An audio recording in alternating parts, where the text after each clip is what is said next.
Clerk, please call the roll. Alderwoman Tyus. Alderwoman Middlebrook.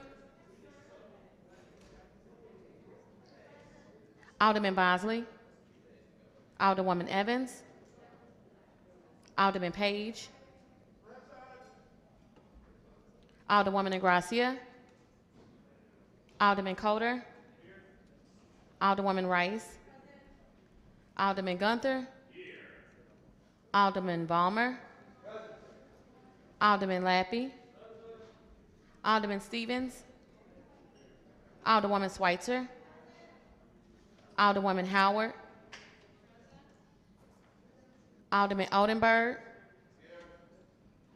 Alderwoman Peel. Alderman Todd. Alderwoman Davis. Alderwoman Spencer. Alderwoman Keys. Alderwoman Walker. Alderman Vaccaro. Alderman Narayan. Alderman Cone. Alderwoman Clark Hubbard. Alderwoman Boyd. Alderman Gross. President Green. Present. Alderwoman Tyus. Alderman Bosley. Alderwoman Evans. Alderwoman Ingracia. Alderman Stevens. Alderwoman Peel. Alderwoman Davis. Alderwoman Spencer. 21 is present. You have quorum.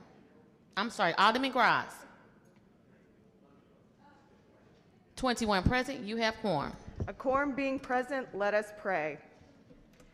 Almighty God, source of all authority, we humbly ask guidance in our deliberations and wisdom in our conclusions. Amen. We'll dispense with line item 3, introduction of honored guests. Any introduction of honored guests?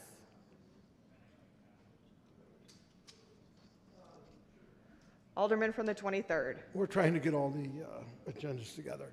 As always, I'd like to have my good friend Greg Meyer as my special guest.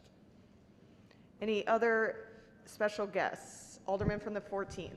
I don't have a special guest. However, I would like to ask for a moment of silence for the victims of the earthquake in Syria and Turkey this morning. Thank you. Everyone could please stand and bow their heads.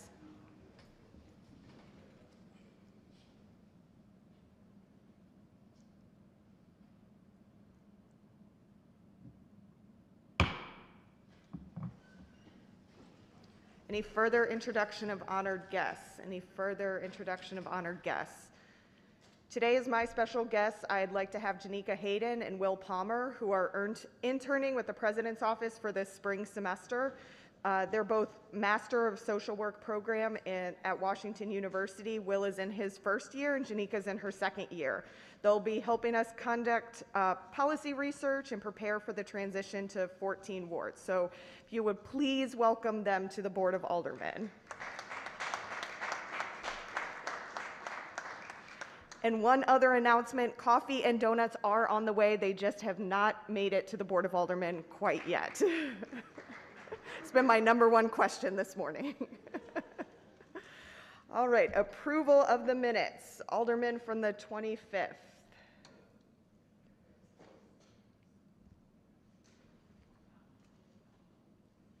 Alderman from the 25th, you are recognized on the approval of the minutes from Friday, February 3rd, 2023. Thank you, Madam President. I move that we adopt our meeting minutes from our February 3rd, 2023 meeting. It's been moved by the Alderman from the 25th, seconded by the Alderman from the 9th, that we approve the minutes from Friday, February 3rd, 2023. Any discussion? All those in favor signify by saying aye. Aye. Opposed? Motion carries. Report of city officials. Report of city officials can be found in A, B, and C of the agenda and has been placed in the Alderman's mailboxes.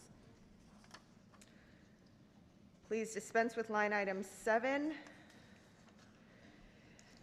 Does anyone wish to take any bills or resolutions off of any of our informal calendars? Does anyone wish to take any bills or resolutions off any of our informal calendars? Does anyone wish to take any bills or resolutions off any of our informal calendars? We will dispense with line items 8, 9, and 10. First reading of board bills. We have none. Reference to committee. We have none. Second reading and report of standing committees. The following board bill was reported out of HUD with the due pass recommendation. Board Bill 120 as amended, sponsored by Alderman Bosley and Alderwoman Peel. An ordinance recommended by the Board of Estimate and Apportionment appropriating a portion of funds received under the American Rescue Plan Act of 2021, authorizing certain expenditures of such funds to the extent received, authorizing contracts and other documents to expend the funds to the extent received, containing a severability clause and an emergency clause. The following board bills were reported out of streets with the due pass recommendation. Board Bill 132, introduced by Alderwoman Davis and the following alderpersons: Vaccaro, Tyus, Schweitzer, Peel, Boyd, Howard, Evans, and Bosley. An ordinance authorizing an honorary street name Nancy and Ken Kransberg Way pursuant to ordinance number 68937, which shall begin at the intersection of Washington Avenue and North Leonard Avenue and run east on Washington Avenue to the intersection of Washington Avenue and North Teresa Avenue. Board Bill 143, introduced by Alderwoman Peel, an ordinance recommended by the Board of Public Service to conditionally vacate above surface, and subsurface rights for vehicle, equestrian, and pedestrian travel in areas adjacent to City Block 388, an irregular portion of Bourne's Hospital Plaza from Kings Highway East, 625.31 feet, an irregular portion of Kings Highway beginning 133.96 feet north of Bourne's Hospital Plaza, extending northward 125.8 feet for aerial and subsurface, 4.55 foot by 32.08 foot section of Bourne's Hospital Plaza near the center line of the street beginning 249.96 feet east of Kings Highway in the city of St. Louis, Missouri, is hereinafter described in accordance with Charter Authority and in conformity with Section 1.4 of Article 21 of the Charter and imposing certain conditions on such vacation. Board Bill 158, introduced by Alderman Oldenburg, pursuant to ordinance number 70333, as amended by ordinance number 71394, and ordinance directing the Director of Streets to install speed humps to calm the flow of traffic on the 5800 block of Wall Street between the intersection of Wall Street and Hampton Avenue and Wall Street and Clifton Avenue, 6700 block of Eichelberger, 5100 block of McCausland Avenue between the intersection of McCausland and Itasca Street and McCausland Avenue and Delore Street, 5200 block of McCausland Avenue between the intersection of McCausland Avenue and Delore Street and McCausland Avenue and Wall Street, 7000 block of Rose Drive between the intersection of Rose Drive and McKenzie Road and Rose Drive and Kingwood Drive and Wilmore Road between the intersection of Wilmore Road and Westway Road and Wilmore Road and Jameson Avenue. Board Bill 166, introduced by Alderwoman Middlebrook, an ordinance recommended by the Board of Public Service to conditionally vacate above surface, and subsurface rights for vehicle, equestrian, and pedestrian travel in the 15-foot wide unnamed street located between City Block 9112 and 9115, beginning at Hall Street and continuing east in accordance with Charter Authority and in conformity with Section 1.4 of Article 21 of the Charter and imposing certain conditions on such vacation. Board Bill 171, introduced by Alderman Coulter, an ordinance recommended by the Board of Public Service, authorizing and directing the mayor and the comptroller of the City of St. Louis to grant a non-exclusive access easement to Herwin Family LP containing the severability clause. Board Bill 187, introduced by Alderwoman Spencer, pursuant to ordinance number 70333, as amended by ordinance number 71394, an ordinance directing the Director of Streets to install speed humps to calm the flow of traffic on a 3800 block of Virginia Avenue, 2600 block of Winnebago Street, 3100 block of Osceola Street, 3500 block of Iowa, 3600 block of Iowa, 2800 block of Miami, 3900 block of South Compton, 2600 block of Osage, 3700 block of California, 3500 block of Michigan, 3500 block of Nebraska, and a 4000 block of California between the intersections of California Avenue, Osage Street, California Avenue, and Gasconade Street, and 3900 block of South Compton between the intersection of South Compton Avenue, Osage Street, and South Compton Avenue and Keokuk Street.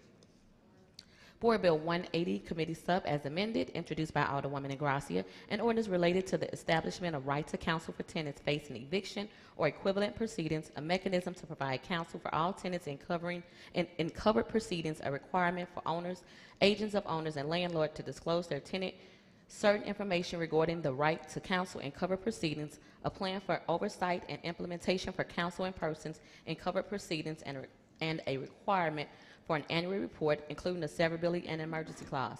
That is the extent of second reading. Report of standing committees. Alderman from the 10th, you are recognized.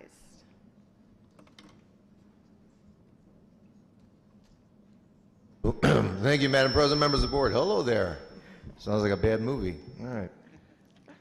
Madam President, I make a motion to suspend the rules to move the following board bills to the perfection consent calendar. These are board bills 132, 143, 158, 166, and 171. Is there a second? It's been moved by the Alderman from the 10th, seconded by the Alderman from the 16th, that we suspend the rules for the purposes of moving the aforementioned bills to the perfection consent calendar. Any discussion? Alderwoman from the 1st. I'm sorry, I couldn't hear all of the numbers that he read. I'll be happy to repeat them for you, Alderwoman. Gives me a time to wake my throat up here. 132, 143, 158, 166, and 171. I have no objections. Do we have a bingo? Any further discussion? Any further discussion? It's been moved by the Alderman from the 10th, seconded by the Alderman from the 16th, that we suspend the rules for the purposes of moving the aforementioned bills to the perfection consent calendar. All those in favor signify by saying aye. Aye.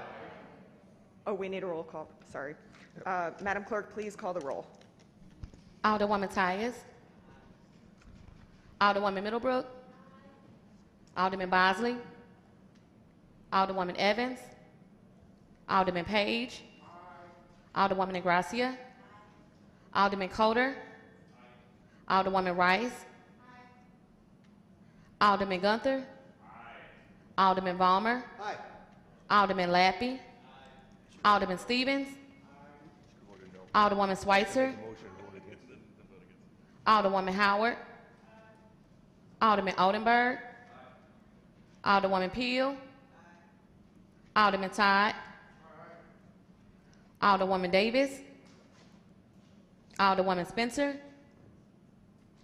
Alderwoman Keys. Alderwoman Walker. Alderman Vaccaro. Alderman Narayan. Alderman Cone. Alderwoman Clark Hubbard. Alderwoman Boyd. Alderman Gross. President Green. Aye. Alderman Bosley. Alderwoman Evans. Alderwoman Davis. Alderwoman Spencer. Alderman Gross. 23 aye votes.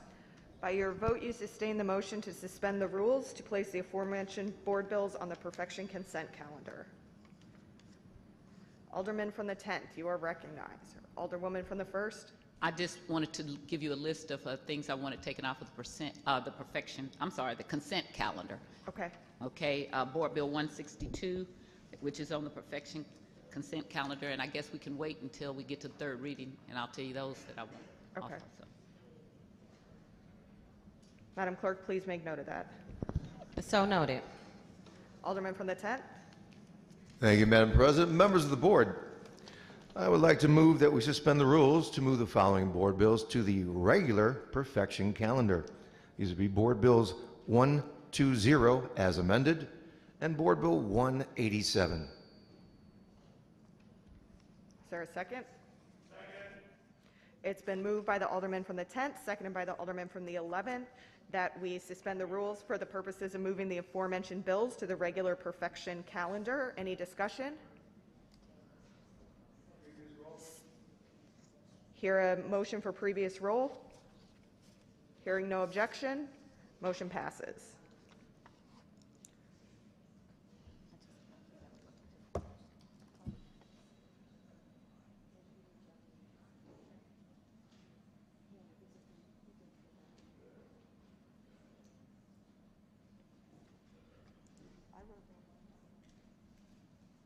Alderman from the 10th, could you repeat the board bills that you just said? Luckily, I threw it the recycling can. So for the board bills that will be moved to the regular perfection calendar will be Board Bill 120 as amended, 120AA, and Board Bill 187. Second.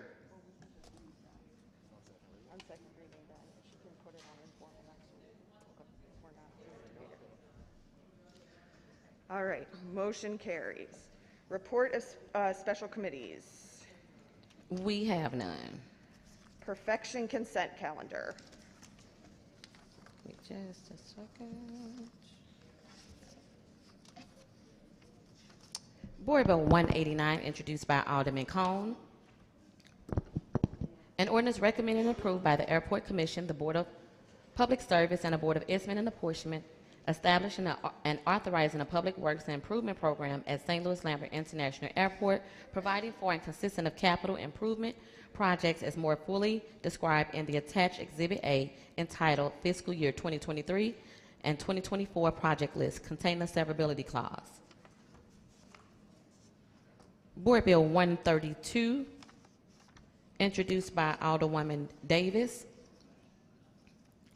Alderman Vaccaro, Alderwoman Tyus, Alderwoman Schweitzer, Alderwoman Peel, Alderwoman Boyd, Alderwoman Howard, Alderwoman Evans, and Alderman Bosley, an ordinance authorizing the honorary street name Nancy and Ken Cransberry Way pursuant to ordinance number 68937, which shall begin at the intersection of Washington Avenue and North Leonard Avenue and run east on Washington Avenue to the intersection of Washington Avenue and North Teresa Avenue.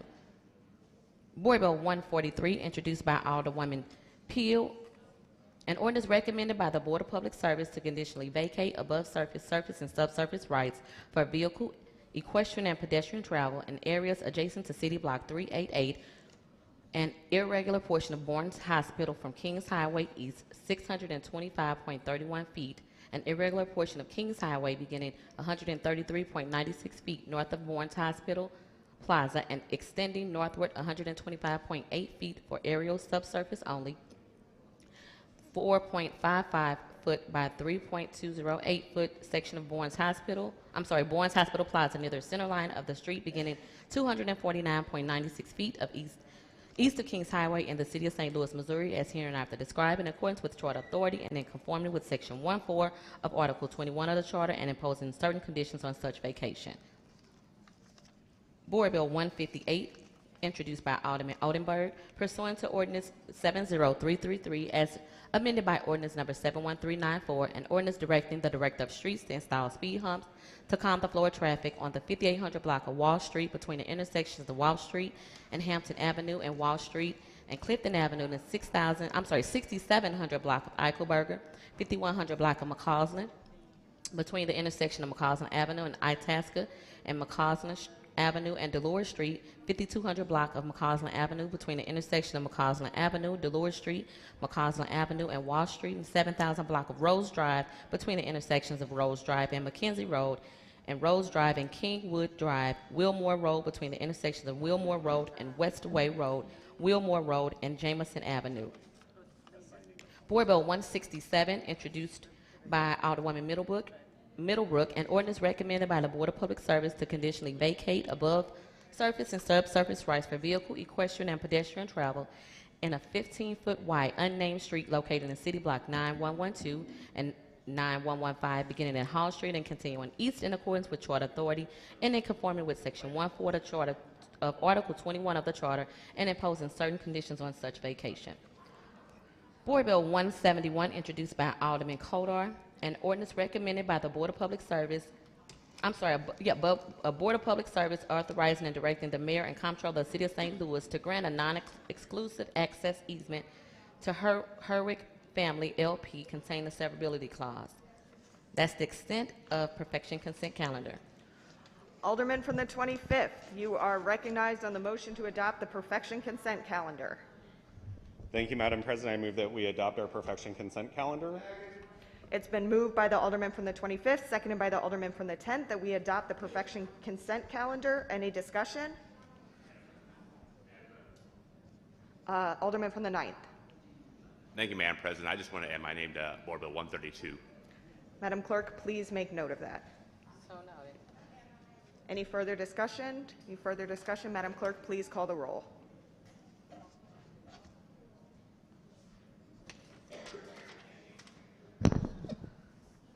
Alderwoman Tyus. This is perfection consent calendar. Alderwoman Middlebrook. Alderman Bosley. Alderwoman Evans. Alderman Page. Alderwoman Ingracia. Alderman Coder. Alderwoman Rice. Alderman Gunther. Alderman Balmer. Alderman Lappy. Alderman Stevens. Alderwoman Schweitzer. Alderwoman Howard. I'm sorry, I didn't hear you, Alderwoman. Thank you. Alderman Oldenburg. Alderwoman Peel. Alderman Todd. Alderwoman Davis. Alderwoman Spencer. Alderwoman Keys. Alderwoman Walker. Alderman Vaccaro. Alderman Narayan. Alderman Cone. Alderwoman Clark Hubbard. Alderwoman Boyd. Alderman Gross. President Green. Aye. Alderwoman Tyus. Alderwoman Middlebrook. Alderman Bosley. Alderwoman Evans. Alderwoman Davis. Alderman Cone.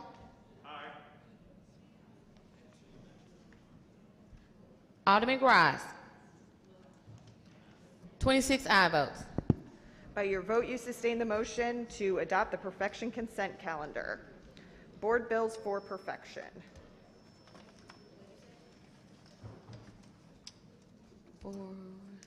Board Bill 137, Committee Sub as amended, introduced by Alderwoman Clark Hubbard, an ordinance to provide for independent investigation of law enforcement misconduct and use of force incidents, and repealing ordinance number 71556 and enacting in lieu thereof a new ordinance that reconstitutes and provides staff support for the Civilian Oversight Board and provides coordination and staff support for the Detention Facility Oversight Board, created under ordinance number 71430 and establishing the Division of Civilian Oversight within the Department of Public Safety and authorizing the establishment of the Public Integrity Unit directed by the Circuit Attorney in the City of St. Louis.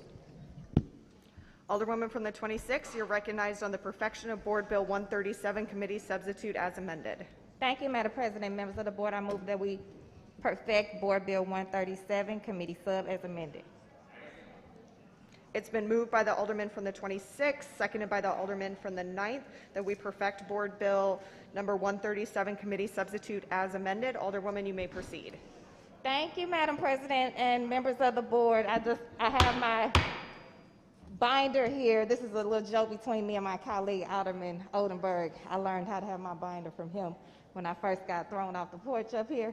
But just to make everyone familiar, re-familiar rather, Board Bill 137, Committee Sub as amended, is our best attempt to try to now re-engage civilian oversight here in the City of St. Louis. As you know, Board Bill 47, Committee Sub as amended, that passed out, came up under a lawsuit and then up under an injunction. And so what we're doing now is appealing that one, bringing forth this one, immediately and directly addressing the two findings that the judge found within that board bill, within this new board bill, and hoping to reinstate civilian oversight here in the City of St. Louis. And I just want to touch on one thing before we get started, hopefully not too long with it, but I've been hearing some rumblings, again, of some of the creative confusion that some people do out in the community that this is against the police. Civilian oversight is not against the police. As a matter of fact, my relationship I'm proud of that I've built with the police, with our St. Louis Metropolitan Police Department.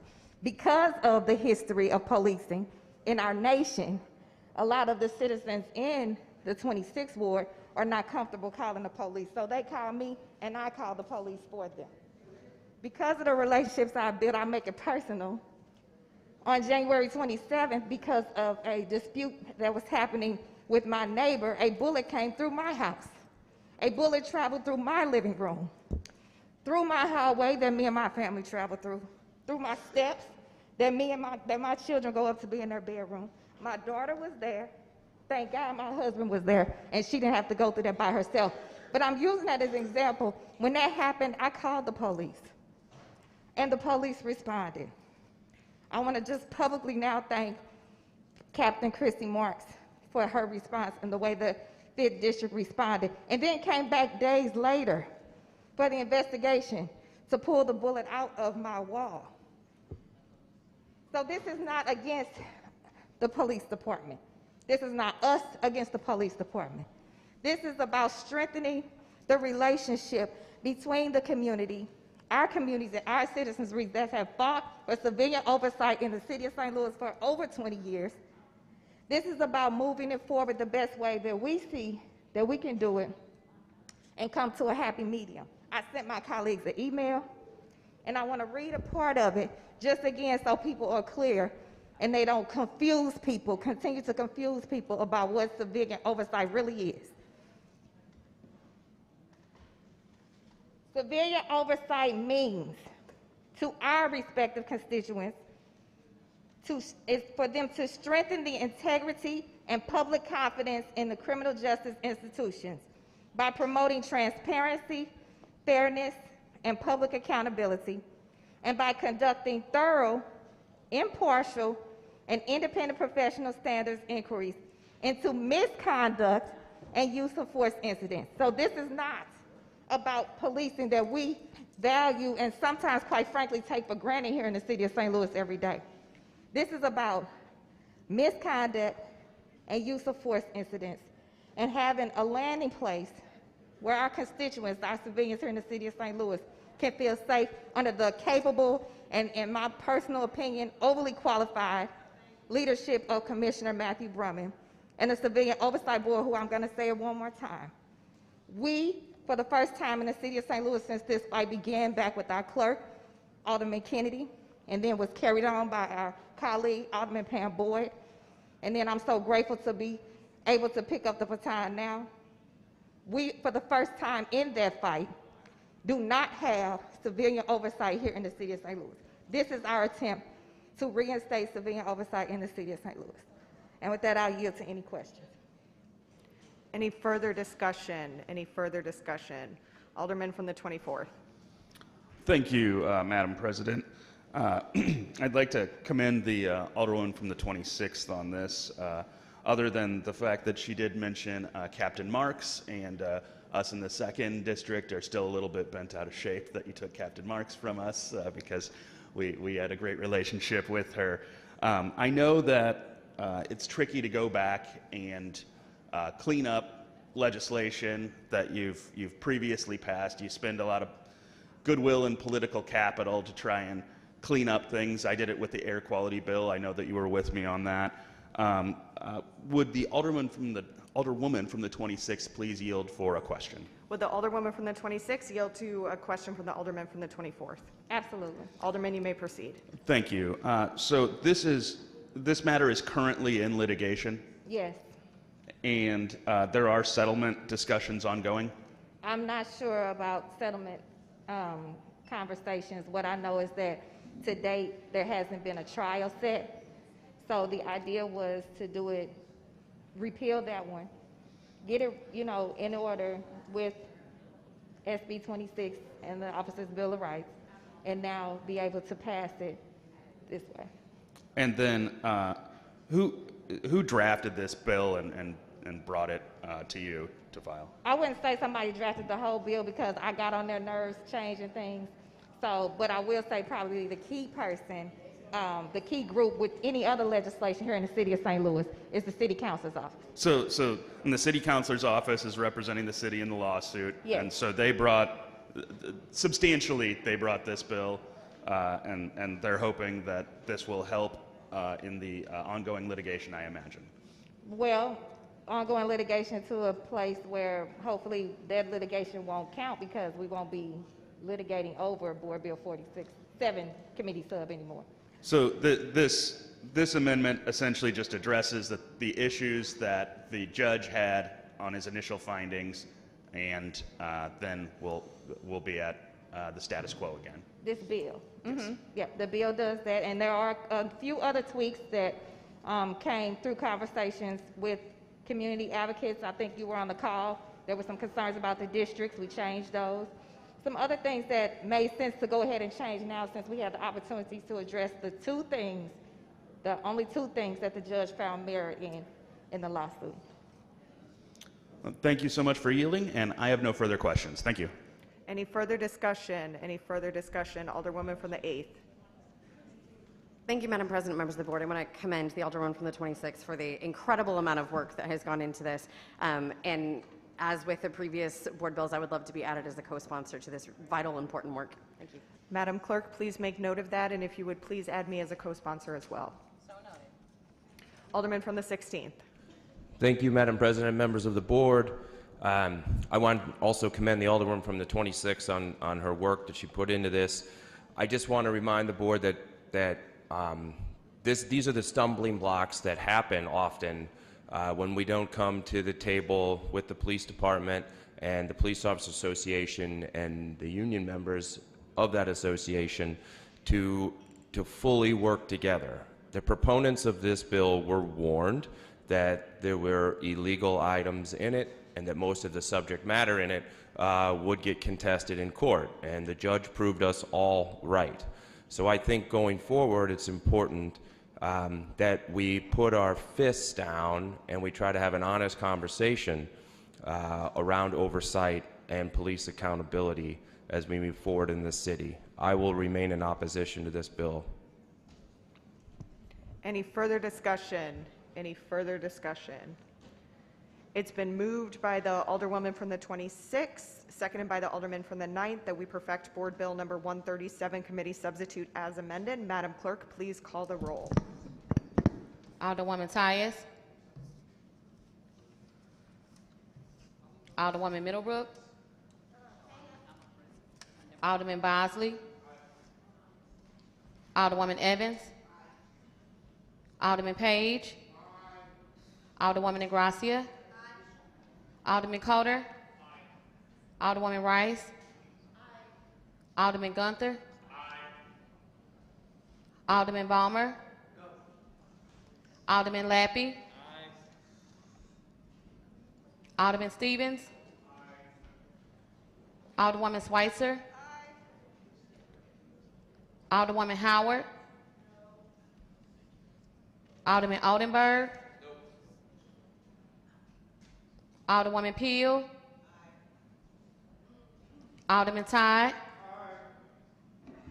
Alderwoman Davis. Alderwoman Spencer. Alderwoman Keys. Alderwoman Walker. Alderman Vaccaro.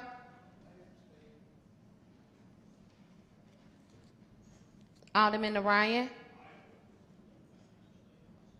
Alderman Cone. Alderwoman Clark Hubbard. Alderwoman Boyd. Alderman Gross. President Green. Aye. Alderwoman Tyus. Alderwoman Middlebrook.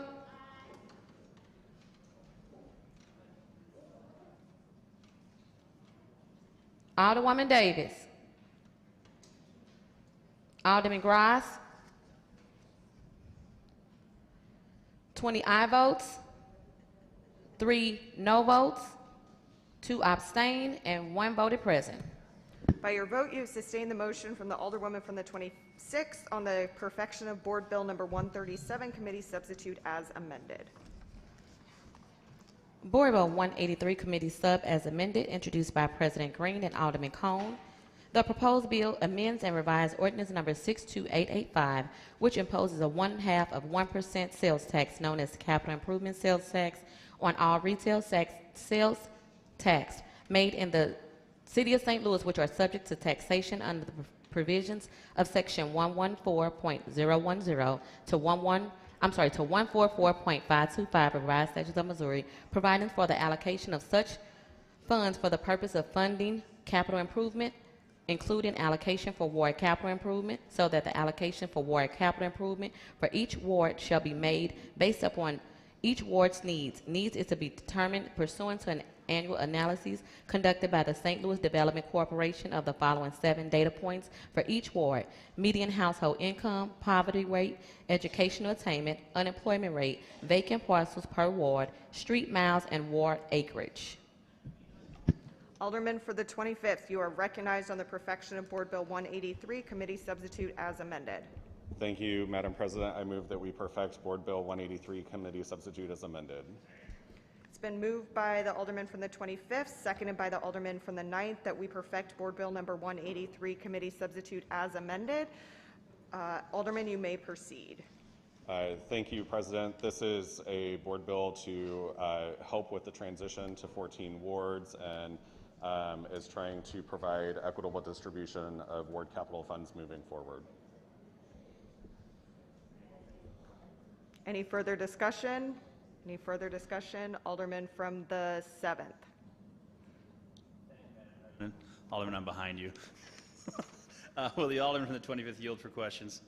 Would the Alderman from the 25th yield to questions from the Alderman from the 9th or Yes, 7th? 7th. Thank you, You may Madam President. Alderman, I have a few questions about this. I wasn't able to attend the presentation, I guess, in the committee on this, and I've read the slide deck and read the bill and just had a couple questions to the extent you can help me answer these. One, I know one of the things we're doing here, it's a 70-30 sort of split, 70% equal, 30% by needs, and I want to get into what those needs are here in a bit. But before we even get to that point, we talk about these unencumbered dollars. Do we know roughly what that balance is? I think it was in the slide deck, but I don't know. It's roughly $12 million. 12 million? Okay. Deck. Yeah. So 12 million, and that would get divided under this proposed legislation. Would that get divided under the same criteria as future ward capital dollars? That's 70-30? Correct. All right. Looking at sort of before we get to the list of needs, I want to talk about sort of who's going to do the ranking and scoring. Some of this is basic data that's publicly available, but it looks like we're giving this to the St. Louis Development Corp to I guess come up with these percentages and this scoring. Is that your understanding? The data would mostly be compiled by the planning department and then would be then ranked by SLDC and referenced to BPS. Okay, so when we get to the data, so medium household income, that's obviously a medium household income, poverty rate, educational attainment, unemployment rate, those are all, that's Census Bureau data. That's easy. Vacant parcels, LRA, makes sense to me. Street and ward acreage planning, okay. I guess capital dollars flow through the Board of Public Service. Why are we giving this to the St. Louis Development Corp to compile and score as opposed to an agency in city government that already deals with capital improvements? I would suspect that that's because the SLDC already has scorecards for various incentives and provides data regularly to this board. And also the planning department somewhat falls underneath the banner of SLDC. And so planning would be the one that's compiling a lot of that data for SLDC to refer over to BPS for ranking. Okay.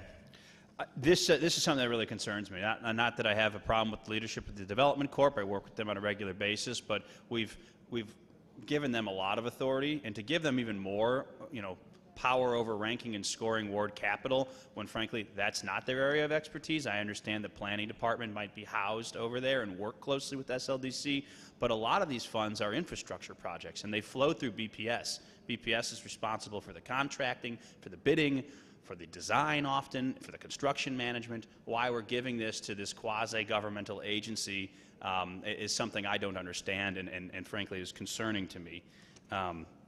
Would you agree? So the money is not going over to SLDC, it's just the rankings that would be generated by planning and SLDC would then be provided to BPS. Yeah. So the money actually still stays within the purview of, city government. No, underneath I the understand purview that, of Alderman, that the BPS. money stays in ward accounts, sub-accounts, or whatever we're calling them. I'm concerned that we're delegating this planning and scoring to the Development Corp as opposed to an agency in city government that has more familiarity with infrastructure projects, which is what I think is the intended purpose of these funds. I guess that brings me to my next point. These categories, 1 through 7, medium household income, poverty rate, educational attainment, unemployment rate, vacant parcels, street miles, ward acreage. I understand how those are calculated.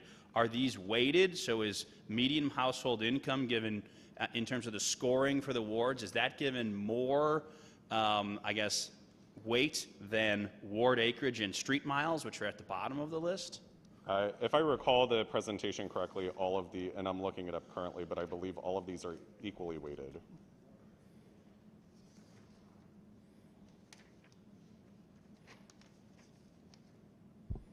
Okay. Yes, they're all equally They weighted. are equally weighted? All right, that's good to know. Do we know how these categories in particular were developed? Through conversations in the president's office, along with the committee, is how these were determined, is my understanding. Okay, was there any consideration given to, service requests? Not to my knowledge.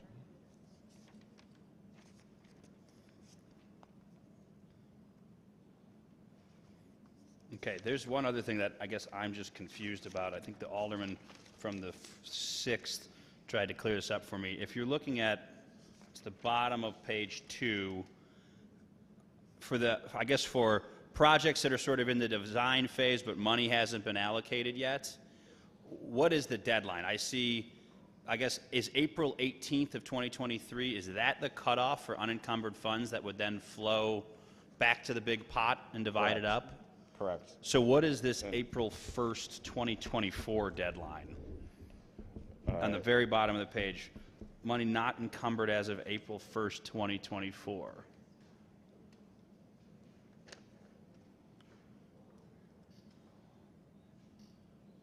On page 2. Yeah, isn't this page 2? Yeah. Page 2 of 5, very bottom, like literally the last line.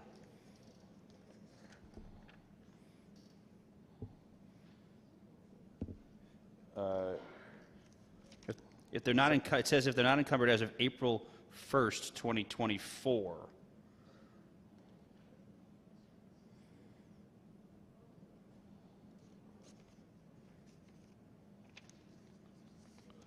Sorry, that's on page 2 of mine. I just found it, Alderman. Oh yeah, sorry. I guess it's technically page 3 if you count the cover page. I believe that's to allow time for funds that didn't meet the definition of unencumbered to be allocated. Can you, all right, so in practical purposes, if I've got a project in the design phase now, like today, that we know is, I guess, still going to be under design come that April 18th deadline, does that mean they basically have until the following year, until April 2024, to encumber those funds? I believe so. Yeah, in that example, that sounds correct. If in design phase, yes. Okay.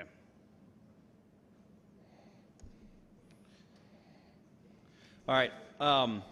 Something's got to be done with ward capital. I sort of understand where we're headed here. I don't agree, and I guess this isn't really a question. This is just more my comment, Alderman. Thank you for answering my questions. I'm not sure I agree with these 7 categories. These are capital dollars. They're supposed to be for nuts and bolts of the city. I've represented a ward for years that's geographically very large. It is a higher income ward in some respects, but it has tremendous capital needs that often go unmet because of its size and because of some of it's got a lot of major thoroughfares and most of downtown. And I feel like it's going to get further left behind under this framework.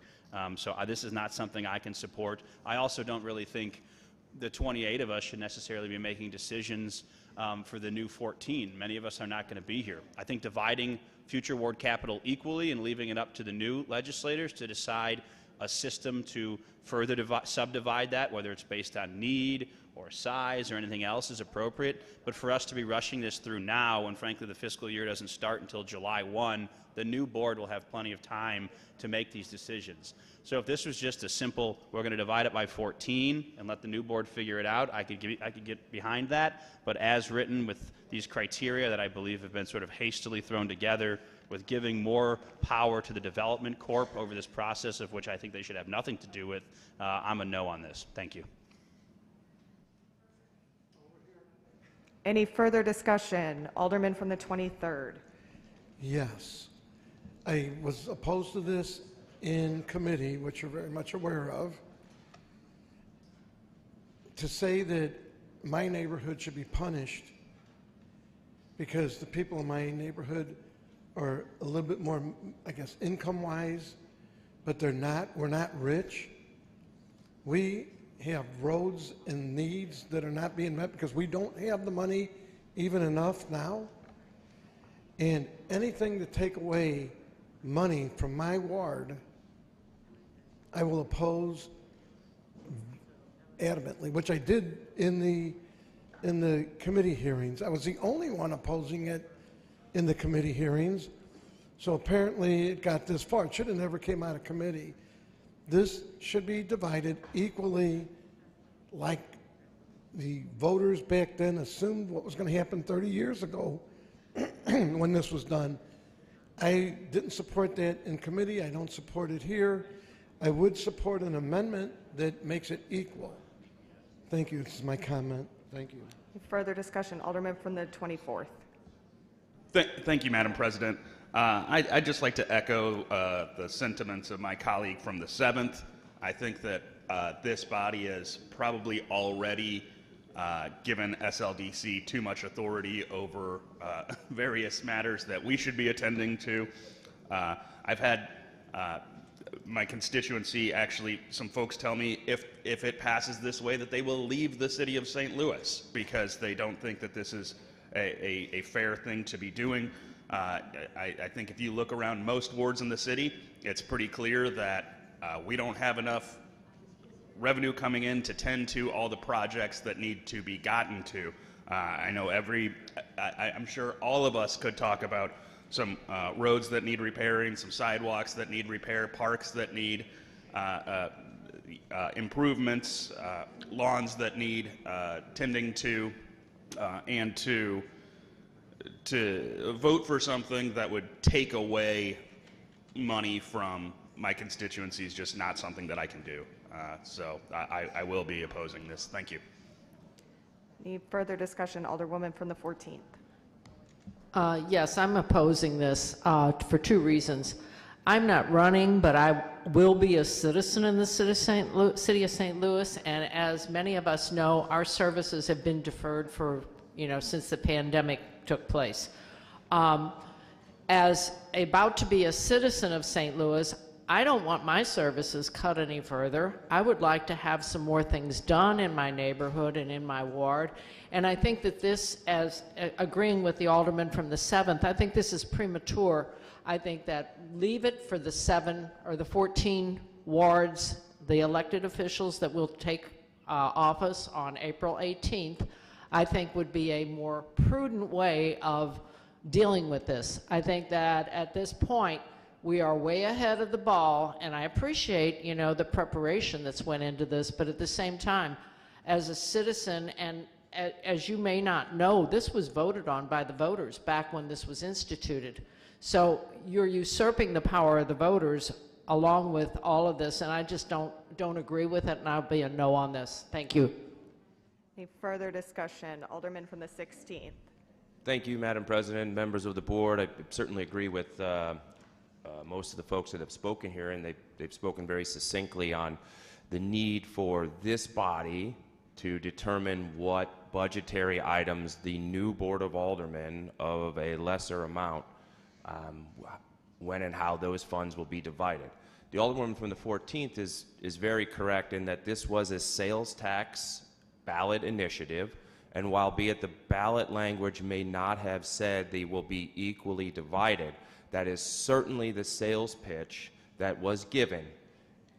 This happened in the late 90s under Mayor Freeman Bosley Jr., and this was in an effort to ensure we could get sources for the critical infrastructure needs of our city. And at the time, the way to sell it to the aldermen and to the residents was, well, half of what's generated from this sales tax will be divided equally among the wards, and you can determine the infrastructure priorities that are associated within your given wards. Now, there may be some inherent problems with that statement in and of itself, but working in conjunction with BPS and the street department, I would argue we get it right. We get it right most of the time when it comes to the infrastructure, as it's equally, the infrastructure costs as they are equally divided. I would also agree that I think it's important that we do have to do something here in terms of housekeeping, because we will be in April going down to 14 wards. That's why, for the purposes of that clarity, I would like to introduce amendment number 1. So, Madam President, I move that amendment number 1 to Board Bill 183 Committee Substitute as amended.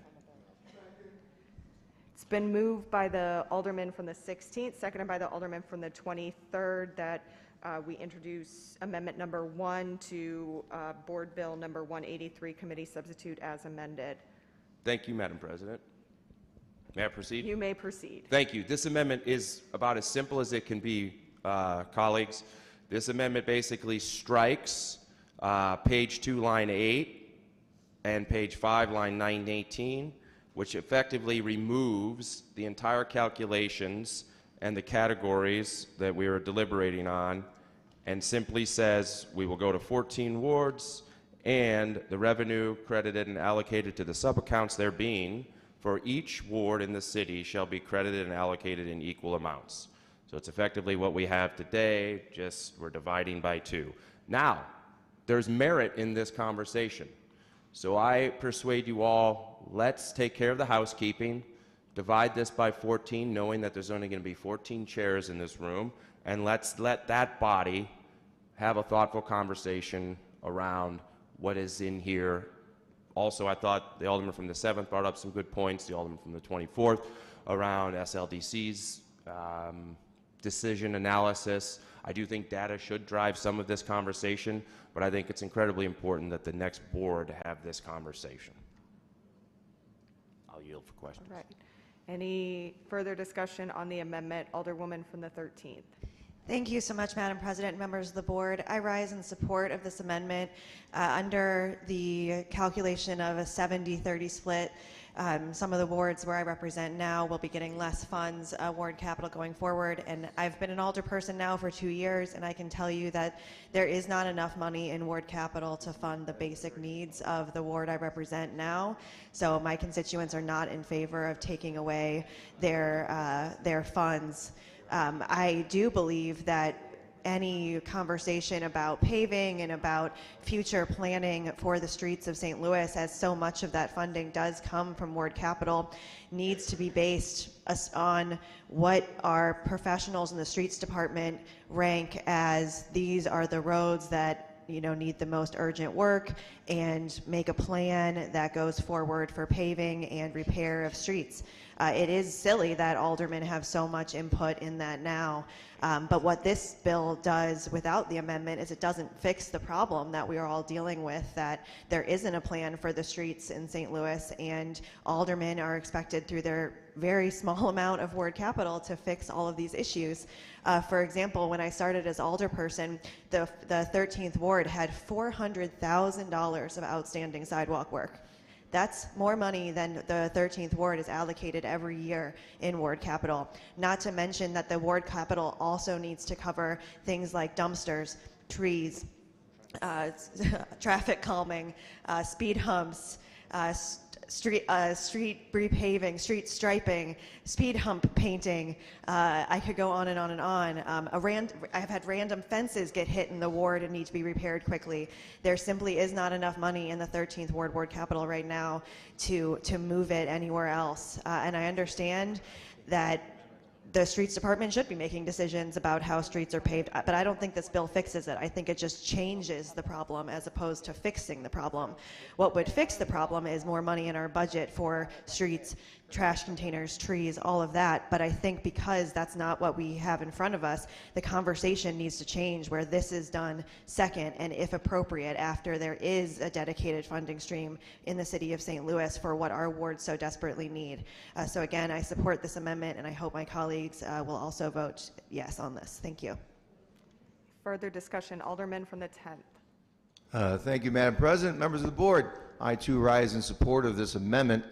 My colleague from the 13th has found out in 2 years what I discovered in the last 20 years, that you don't have enough money to run your wards. I typically came down here and 20 years ago and was spending into next year, into next year, into next year all the time, running deficits and trying to keep things up. Is my ward more affluent? Probably not. It's a middle-class ward, but people work hard. They do pay their taxes. I know everyone pays taxes all across the city. We have many, many needs that are not addressed properly. She is also correct, our colleague from the 13th. The decision on what should be done should be more in the hands of the administrative people. You know, taking the days of, hey, hi, I'm your alderman, would you like a new alley? Vote for me. You know, those are the things that, you know, you grow up with in the 60s and 70s, and you heard all these stories. Now, that's not the world that actually is going on here. We need to get this out of our hands and into the administrative hands and keep money in the wards. And in the past, and maybe this has gone by the wayside, but there was times when I had particular projects in my ward where I would go to colleagues in surrounding wards, or any wards around, and see if they had money that they could transfer. I mean, this was a time when we all tried to work together to make the city better. So that, I believe, still should be a policy that was not really a written policy, where if you have all of a sudden I have a surplus, is there somebody who needs some money? Let's work it out together. I'm not opposed to whatever happens next year with the new 14. If they decide, I think that should be their decision. If they want to make it 80-20, 70-30, 60-40, that's something that this will be their board, and I think they should have that decision in their hands. Thank you. Alderman from the 24th. Thank you, Madam President. I also rise in support of this amendment for many of the reasons that have been set forth already. I think we need to be cautious when we're treading on the way that we may handcuff future members of this body. I think ultimately that this should be their decision, and as the alderman from the 10th stated, and the alderwoman from the 13th, I think we need to be moving further and further away from each alderman is making the individual decisions on which alley to repave, which street to repave. We have an entire department dedicated to some of these things with experts in it, and we should really be deferring to them. The idea that someone who reaches out to me specifically and says, I'd like my road repaved, and I could say, sure, let's repave this road, and that may happen at the expense of someone who does not reach out to their alderman, who doesn't have a relationship with their alderman, particularly as we move from representing 13,000 people to 26,000 people. It's going to be harder and harder for each individual resident to have that face-to-face contact and to truly know their alderman, to run into them at the store, to run into them at the restaurants, and to have those discussions. I think we need to be relying more and more on the expertise that we have in our city departments, and we need to be moving away from, frankly, an archaic model of how we allocate funds to different projects. I commend the alderman from the 16th on bringing this. I will certainly be supportive of it, and as the alderman from the 10th stated, if the next group of 14 individuals who comes through here wants to split up the money however they want to split it up, that they can have that discussion then. But I think for now we should hold the line and hold the status quo for them. With that, I'll yield. Thank you. Thank you. Alderwoman from the 1st.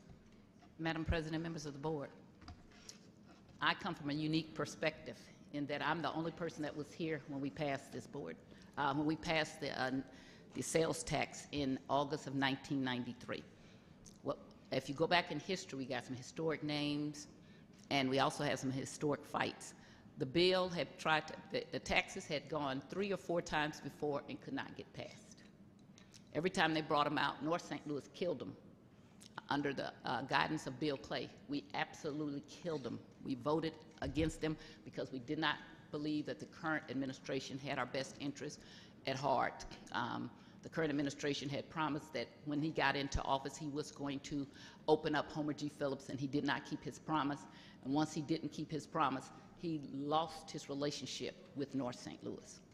When Mayor Freeman Bosley, the brother of our current alderman, came into office, he had always opposed him, and our comptroller was the father of our mayor. So the comptroller and I went and met with the new mayor and said, don't pass these taxes. This is not a good idea. First of all, they're sales taxes. They are regressive. And we always pass things, and we do it for sales taxes because homeowners will rise up, and it's always easier to pass sales taxes on people who can't fight you back. So we were opposed to it. But he got out there and he passed them anyway. We lost our relationship about that because I actively opposed it and said we can find a different way to do it. And also, he passed the exact bill that the person before him had written and didn't change any kind of thing to try to get it to be something more fair. Speed forward to 2001, and the easiest way to steal ward capital was you picked up the 20th ward and you moved it to South St. Louis. You called the 10th ward the 20th, but you really created a whole new 10th ward. And everybody talks about, oh, the 20th ward is down. No, they created a whole new white ward at the expense of North St. Louis when they didn't have to do that. And they pushed, they could have just pushed everything a little bit further south. So they took, in the last 20 years, $10 million from what was the real 20th ward of ward capital. People worry about how much money I have in my ward capital. But because they've done that, and some of the press have covered it, I actually went back and I pulled some more records for you to show you how many times that I have tried to get things done. You all show this appreciation for the administration and the staff. The problem why we're not getting things done is not the aldermen, it's the people who are in charge of getting it done. When I got here, the alderman from the 25th was upset about he had been trying to get trees for 4 years. That wasn't the fault of the alderman. It was the fault of the administration and the people that work under them. When you give them more control, then they use it to be vindictive and not get your stuff done. I have been trying to get, I have $1 million extra sitting trying to get curbs done. I just found some more. When the press asked me, guess what? I showed them my stuff. I showed them how I've been writing, trying to get it done, trying to get it finished and completed. But there's always some reason why they can't do it. So giving it to more of this, to the administrations or the people that the administration control is not going to get it done. But the other thing that I rise for, opposed to all of this is because we took this out to a vote. And I've been telling everybody, they sold it the way it is. They sold it that we would divide it up into 28 wards, and this is how it was. And what happened is, we used to have a large pot of money to pave the large streets. When Francis Slay became the mayor, he took all that money. If you go before Francis Slay, you will see that that money they paved Broadway, Kings Highway, all the way down, Grand, all the big streets got done. But when he got into office, he took that money and he put it into retiring debt, because that was a loophole that had been stuck in that original, not ordinance, but the original tax that we voted on. And so he used that to spend that on downtown and around the convention center. So all of a sudden we didn't have that money. He also, on more than one occasion, or at least one, took money which was really in opposition to what the actual bill says and used it for the budget, which is not supposed to be done. Twice, Lyda Cruzen took our money. Well, once she took it, and once the former president, Louis Reed, took the money because we were fighting the airport and put the board bill on informal and let that go, her bill go into law, which took our money. That was not supposed to happen. When I left here, between the time we got it passed, we collected our first money in 1994, in about February. And we collected this money, and we got that money spent. But we got that money spent because there used to be 5 employees up at BPS instead of 2 or 3 that serviced us. So they would get our stuff turned in, and Mayor Bosley got it spent, and Mayor Harmon got it spent. And there was no backup unless you were saving up for something. And you did have to save up for some things, and you worked with the people. But the point is, we took it to the voters, and they voted on this. If you think it's something that needs to be changed, why don't we just wait, let it come back, and then let the new group of people send it to the voters? Let's tell them, let's sell it like we did. We sold it. If you can't sell it to all parts of town, then it's maybe not a good idea. But we continue to let the administration attack us as though we don't do something right. And then now we're like, well, we shouldn't be able to decide what streets get paved. Why not? I did. When I got in office and we got our money, I would pave a whole neighborhood. It wasn't who I liked or whatever. I paved the whole neighborhood. There's a record of that. Penrose, then I did Kingsway East, then I did Kingsway West. We did it. We spent the money. We had done that. We did lighting. Everybody got lighting. We were on curbs when they moved my ward. That's why curbs irritates me, because we were on that, because I'm getting people killed, or we got people who got the rebar in the curbs because it was concrete, and they're poking people's tires. So to say that the aldermen shouldn't be able to have a say, who more than us? We hear what's wrong with our community. I don't know how you guys do it, but I hear. So I go out and I do not do, oh, I like you and I don't like you. I don't even know what world that is. I also was starting to do alleys. So I don't know what world it is, because I might not like one person on the street, but I might like 5 people on the street. So do I say, I'm not doing it for one person? I don't do that. And I have a record. We can go and pull it. Everything that I've done, I did in my whole ward, including speed humps, which I was a proponent of and wrote the bill for, is that every neighborhood in my whole ward that I currently represent has speed humps, and it's only 3 or 4 on streets in each one, because each year we do more and more speed humps, and I introduced the board bills, we got them done, and we did. So I don't know who it is back in the day. We're not back in the 20s where you go back into a back room and they say, well, I'm not going to do yours because I don't like you. I don't know any alderman like that, okay? I don't like you. I'm going to make you go through the process, but the process was put before us by the voters. And it always interests me that all the people down here who say they trust in the voters to elect them now want to go around the voters to change it. That is not what we told them. That is not what we promised them. I want my $10 million back that you stole, to tell you the truth. I want it all back. That's what I came back here to get. Give the 20th Ward, the real 20th Ward, our money back. You stole it. I don't care where you get it from, the Rams or whatever. Give it back. I can prove it. I've been tracking this stuff forever. Let me tell you what else. All the things that are in the mayor's, a lot of the things that are in the president's bill already was required. Talk about being in sub-accounts. That's required under the original ordinance that we passed. And in fact, in 2001 or 2, I asked about the sub-accounts and said, well, as we have this money and we're saving up for things, don't we have some sales tax interest? They said yes.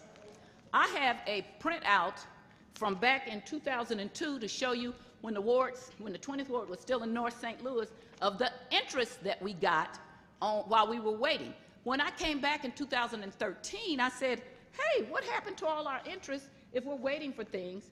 And I was told by the treasurer, who's now the mayor, I don't know. The comptroller said, maybe the treasurer changed it, but somehow while we were gone, they stopped following the law. In many, many parts of it, we also had money for a tax for parks. I got the printout for those of you who want it. I've been keeping the capital improvement sales tax by major parks. It's embarrassing. From 1994, and I just got through 2018, Forest Park got $31,369,726. The South St. Louis parks, which was Carondelet, Tower Grove, and Wilmore, has 5, 8, 10, like about $12 million. And the 2 North St. Louis parks total for all those years, got a total of, and that would be Fairground and O'Fallon got a total of a little over $5 million. The president is not wrong in thinking that it is unfair the way it's done. What she's wrong in, to me, is that she's not taking it back to the voters. It does need to be some kind of redistribution, especially based on the largeness of the wards, but it does not need to be done by us. Even if I come back here, which I believe I will, I would always promote, we sold this to the voters. We got to go out there and tell them why this is fair. And that's not, and then show how much we spent and what happened when you take a ward that was successful and you move it instead of just pushing the wards back. We have to be able to rely on the voters, the very ones that vote us into office, to also to be sophisticated enough that they can understand when something is fair or not, okay? And they may say no. Then you got to go back out 3 or 4 or 5 times like they did before. You got to have somebody who was charismatic enough as being the first black mayor that he pushed that.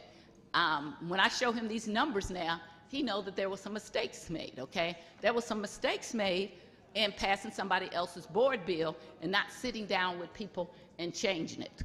So again, I would tell you, the president's not all wrong in what she's trying to do, a fairness thing. It is wrong to me to change the people who voted for something and we sold it to them that way, and then we are so important that we don't think we should have to go back out. No, we don't have to. We can do it. It is a mistake. It was a mistake for the mayor, Bosley, to pass this bill in the first place the way it was. If he had waited a little bit and sat down with some people, he could have made this a better bill. He didn't. But we did send it to the voters. So for us now to say, oh, well, we can't, as aldermen, we don't know how to allot that money. Yes, we do. I do. Maybe you don't. I do.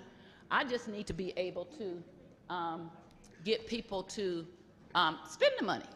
So once I allocate it, then why is Rich Bradley sitting on something for 10 years or 9 years?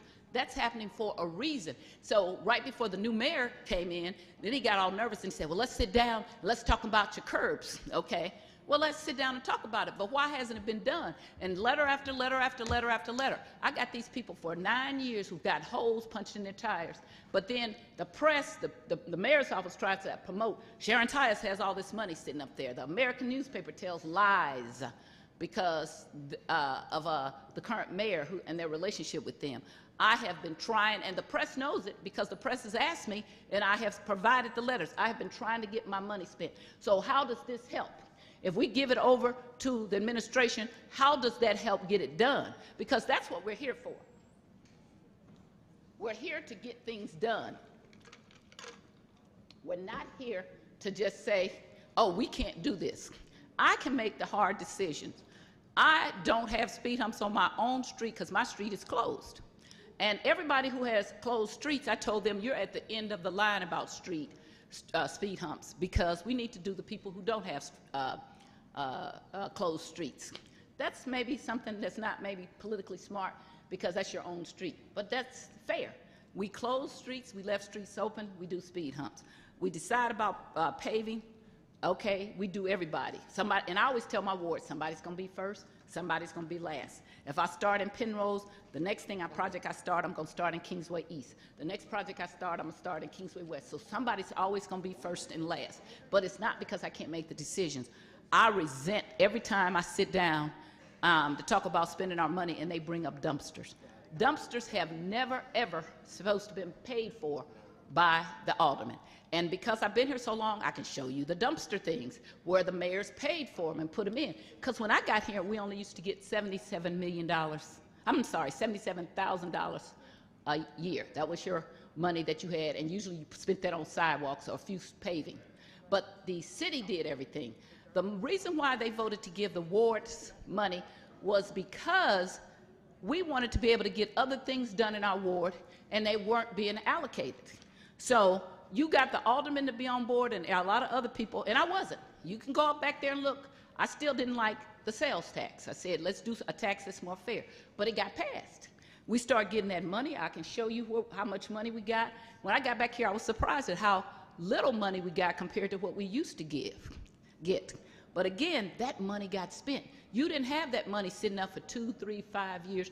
That money got spent. It stopped getting spent because the administration didn't want it to be, and then they could make this whole thing up about the aldermen don't want their ward capital get spent. Yes, you do. Why wouldn't you want to? That is the dumbest argument I have ever heard in life. That doesn't make any sense at all. I want to get the money spent as fast as possible because everybody's happy then. Then they're not wanting to leave the city. Then they're staying. You're not losing your population. But if the mayor can make it appear to be, in the administration, that it's the alderman instead of the press looking at who controls those people who are supposed to do it. And go back and look why we only have 2 people assigned to us to handle our ward capital when we used to have 5. What happened to that? Why? We still have the same size city. Now, we have not lost 1 mile of the city, but we lost people who could support, giving us support. So those are the things that are misinformation that are out there, is that the aldermen don't want to do X, Y, Z. We want our stuff done as fast as possible. One of the aldermen who was in, that represents one of the parks had them go, one of the people went out, one of the departments went out and fixed a swimming pool and charged it to his account without his permission, didn't even talk to him about it. That wasn't his priority. Is that what we really want to happen? We want them to go out into our community and say, this is important. They don't come out and meet with your constituents. They don't know what's important to your constituents.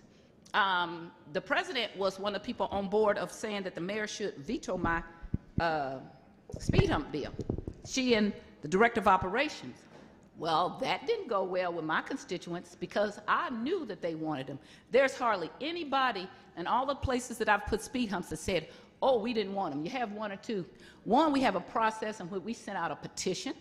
I sent the petition, and it says I support or oppose on each and every street, so people got to weigh in. But the president doesn't know what's now called the 1st, that used to be the 20th, that's going to be the 12th, better than I do. Neither does the mayor and administration. I know that because I'm out there, and I've been out there for 30 years representing this community. So when I hear that we can't make decisions, we absolutely can. And if this whole thing of sending it over to SLDC for some kind of formula, that just really perplexes me, because this is the same SLDC that under the Cruzen administration, we got the okay for a hardware store. We already own 65, 70% of the land, and they haven't done one damn thing, not one damn thing at all, okay? So they haven't proceeded with this. They sat on it. They say, what do you want, Alderwoman? Finish purchasing the land and start demolition. Demolition, when you prepare stuff to be acquired by a developer, if you have it in pristine condition, it's a lot easier. I am not in awe of this administration or the people who were here before her even. I'm not in awe of Rich Bradley not getting my my curbs done. That didn't make me have any confidence in him to say he can get it done, because directors are appointed by the mayor. Let's say this again. Directors are appointed by the mayor. When the mayor gets in office, there are 14 directors, and the 14 directors report to the mayor. So when your trash doesn't get picked up, the street director was appointed by the mayor. And even though the street committee continues to say, let's stop doing recycling so we can pick up more trash and yard waste, because the mayor wants it, the director goes out there and still does recycling, and you're taking people away from picking up trash. That is ridiculous. Recycling is not more important than picking up trash or yard waste or bulk items. But we have that done because that's what the mayor wants, because a few people, and I know they did it because they contacted me and said, I want my recycling back. But the street director told me, well, what we do, we have somebody go out, and if, because the recycling is contaminated. It's contaminated. And so she told me, well, we have people go out, and if it's contaminated, we just tell them to put it all in the trash. Well, then why am I paying for recycling? Because much of the city is not getting clean recycling. Again, I'm a recycler. I still rinse everything out, take all the labels off. But I would also take it to the fire department or to some other place. Or we used to have a blue bin just like the one that sits at our desk, was bigger. I still have it. We could do recycling that way. Saying that we have officials that can do a better job when they haven't proven they can do a better job doesn't make it so. I want to know why anybody would tell me, well, officials can do it better when they haven't proven that they can do it better. Get the money spent. Get the contracts out. Get the contracts out for curbing. Get it done. Get the sidewalks done. I still don't have a report about what happened to our sidewalk money. I'm the chair of streets. Some of you all have reports, but many of us don't. Still don't know what happened to our money. How does that make me want to have administrators administer something that is not in our best interest? I oppose this amendment. I oppose the president's entire bill, although I do believe it's something that she could send out to the voters and try to sell it and explain it. But I do not believe that if we have a hard-fought battle in which we had people pass it, and by the way, it wasn't late 90s. Mayor Bosley got elected in April of '93 with, by the way, the real 20th Ward delivering the votes for both he and the mayor's father, the comptroller. They were losing until the 20th Ward came in, and we delivered the big 1-2 punch, which is why I believe we were moved the next time there was redistricting, because they wanted to suppress the black vote. We were not a low-voting ward. We were a very high-voting ward and the highest voting Democratic ward in the city. So I can't support the amendment, and I can't support the board bill, and it is not something that we have to get done. All of this rush to get everything done because we're going to go to 14 makes no sense at all. We're going to go to 14. We've been knowing this for 10 years. We had chance and opportunity to plan this and meet with people, and now this rush, we got to get it done, and it's by people who don't know what they're talking about. And it's also by the people who passed Proposition D and R. In case you don't know, we had an election in September in which we spent over about $300,000 on an election that was needless, made no sense. All of you all know I have sent you emails, if you've been here any time at all, talking about how really irresponsible Proposition D and R was. And I wrote up all the reason, and one of them was, when you have two candidates, it makes no sense to have several elections. That makes no sense at all, and it just wasted a lot of the city's money. And this, what we're trying to do now, makes no sense at all. It's not going to be something that we can't address when we come back. Everything does not have to be addressed. If it had to be, we should have done it before now, because this thing got passed before I came back to the board in 2012, and they couldn't get it out of the board when I was still on it. I would have never gone to 14. If you guys if anybody looks at how the wards are drawn, it is a catastrophe for North St. Louis, and we're going to have, and I'm not talking about the black people that white people pick and say, this is a black alderman. That doesn't make a black ward. We're going to have 4.5 black wards out of 14. That is not equitable, and we need to go to court, and when this is over, we need to go to court and sue this board and the city for an equitable map, and also for equitable map at the state level, both the state rep and the state senate. It is all ridiculous, and it is no way in the best interest of anybody. In case you all haven't looked, they took the 4th senatorial district and put it right up at the top of the city, and then made the rest of it all in one district. That doesn't make any sense. We have just totally ignored compact and contiguous, and we have a political agenda, and people yelled and said, well, the former president said he drew redistricting so that he could control it. That's not illegal. What's illegal is that we have now reduced the amount of black proportion of aldermen. And the alderman from the 3rd on the floor said, when we were meeting over at SLDC, we've never had 14. In 2001, we were supposed to have 14 black wards, and that didn't happen. And since that time, we've continued to withdraw services, take the money away, say, oh, the alderman can't do it, and the administration can. But then why isn't the administration writing me letters saying, hey, Sharon, you got this money. What do you want to do with it? Hey, Sharon, you got this money. Let's spend it. And that's not what happened. What happens is I'm writing saying, hey, Rich, when are we going to get this thing done? Hey, Kent, when are we going to do this? When are we going to pave streets? Hey, where's the budget? It's not the other way. And that's what the press needs to know. It's not them saying, why don't we get things done? It's them holding it up and us taking the hit and the fire and not having the knowledge to be able to fire back. I've been here long enough, I can fire back. I've been here long enough to know what actually happened. I've been here long enough to say, this is not right. For those of you all who believe that the voters have the wisdom to elect or unelect us, they also have the wisdom to pass something, and let's just put it back out to a vote of the people, and let's tell them what we think is the best way to do it, and then we sell it. If we're back here and I'm back here, then let's sit down and work out something that is fair, but not to override the will of the people. Thank you. Any further discussion? Any further discussion? Alderman from the 3rd. Thank you, Madam President. All right, so per this amendment, in the major parks part of it on page 2, we're going to be breaking up the major parks capital improvements account into 6 different sub-accounts, and those accounts will be divided up by the percentage by the acreage of the parks that are divided into these 6 sub-accounts. So with that, Forest Park is 1,300 acres. Tower Grove is 289. Carondelet is 180. Fairgrounds is 131. Wilmore Park is 105. And O'Fallon Park is 57. So just to make this quick, out of $1 million, just Forest Park would get 630,000.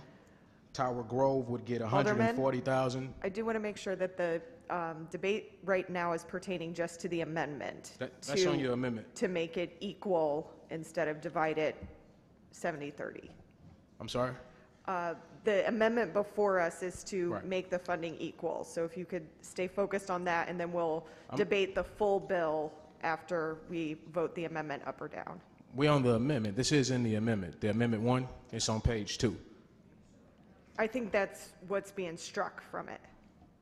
Well, not the way that it's given to me. It's not stricken out. This is in bold. I think Alderman from the 24th is coming to assist. Help me out right quick.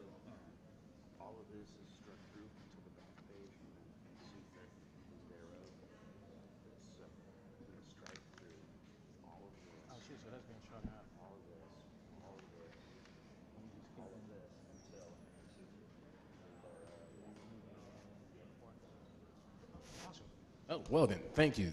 Good. Not a problem. Appreciate it. Any further discussion? Any further discussion?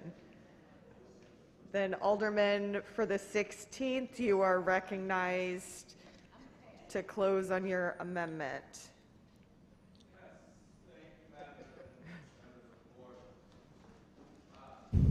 I think as an extension to the Alderwoman from the first's argument, that's what this amendment does. Amendment 1 before us says, let's know we're going to 14, everything's divided equally, and then let's figure this out and put it back to the voters with the new 14 chairs and the new 14 representatives in the next session. So a vote in the affirmative, a yes vote on this amendment, says we have 14 wards, we're going to divide it equally, and then let's address it in April when we all come back in a new session, and whoever the folks are in these chairs. With that, I renew my motion. Right. It has been moved by the Alderman from the 16th, seconded by, I lost my second here, by the 23rd, that we adopt Amendment 1 to Board Bill number 183, Committee Substitute as amended. Madam Clerk, please call the roll. Alderwoman Tyus. Alderwoman Middlebrook. Alderman Bosley.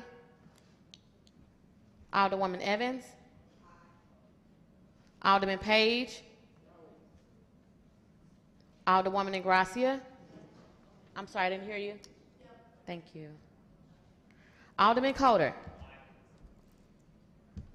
Alderwoman Rice. Alderman Gunther.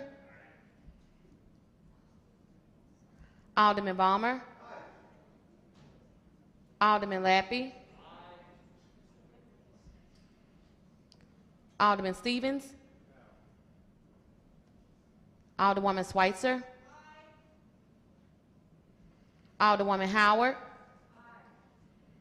Alderman Oldenburg. Alderwoman Peel. Alderman Todd.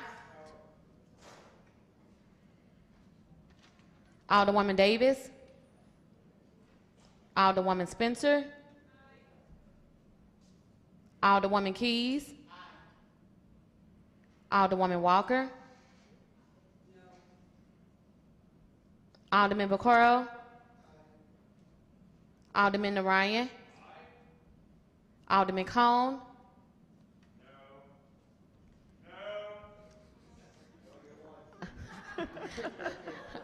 Alderwoman Clark Hubbard. Alderwoman Boyd. Alderman Grass. President Green. Present. Alderwoman Tyus.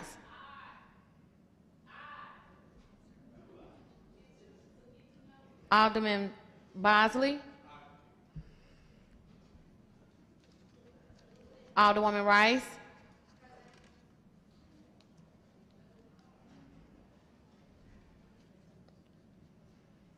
Alderman Oldenburg. Alderwoman Peel. Alderwoman Davis. Alderman Grass. 18 aye votes, 6 no votes, and 2 voted present. By your vote, you sustain the motion on amendment number 1 to Board Bill number 183, committee substitute as amended. Any further discussion on the full board bill? Alderman from the 25th, you are recognized to close. Thank you, Madam President. I think after that amendment and the substantive changes made to it that the alderman from the 16th should become a co-sponsor and now carry the rest of the bill.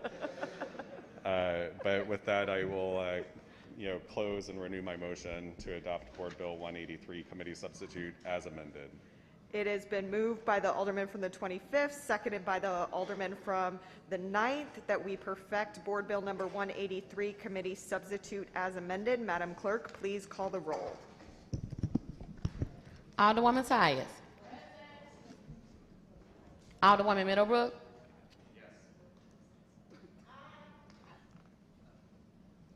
Alderman Bosley. Alderwoman Evans. Alderman Page. Alderwoman Gracia. Alderman Coder. Alderwoman Rice. Alderman Gunther. Alderman Balmer. Alderman Lappy. Alderman Stevens. Alderwoman Schweitzer. Alderwoman Howard. Alderman Oldenburg. Alderwoman Peel. Alderman Todd. I'm sorry, I didn't hear you, Alderman. Thank you. Alderwoman Davis. Alderwoman Spencer. Alderwoman Keys. Alderwoman Walker. Alderman Vaccaro. Alderman Narayan. Alderman Cone. Alderwoman Clark Hubbard. Alderwoman Boyd.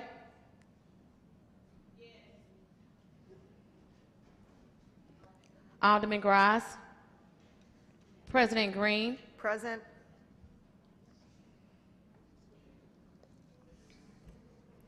Alderwoman Gracia.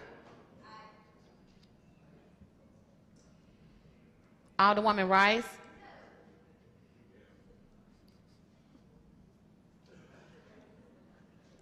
Alderman Stevens.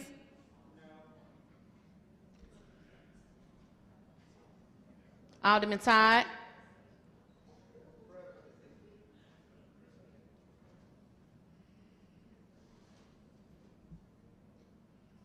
Alderwoman Davis.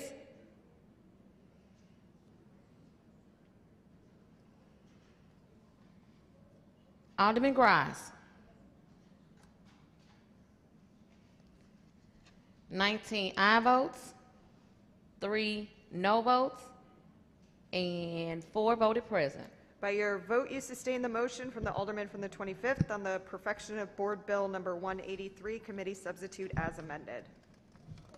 Board Bill 130, introduced by Alderman Coder and Alderman Stevens, an ordinance recommended by the Board of Estimate and Apportionment and the Board of Public Service, authorizing and directing the supplemental appropriation in the amount of $30 million into the annual city budget established by ordinance number 71505, approved June 30th, 2022, for the fiscal year beginning July 1st, 2022, and ending June 30th, 2023, for the deposit into the project fund of the City of St. Louis Municipal Finance Corporation Leasehold Revenue Bonds, Series 2020, for continuing improvements to the Cervantes Convention Center owned by the City of St. Louis, Missouri, and containing an emergency clause. Alderman from the 7th, you are recognized on the perfection of Board Bill number 130.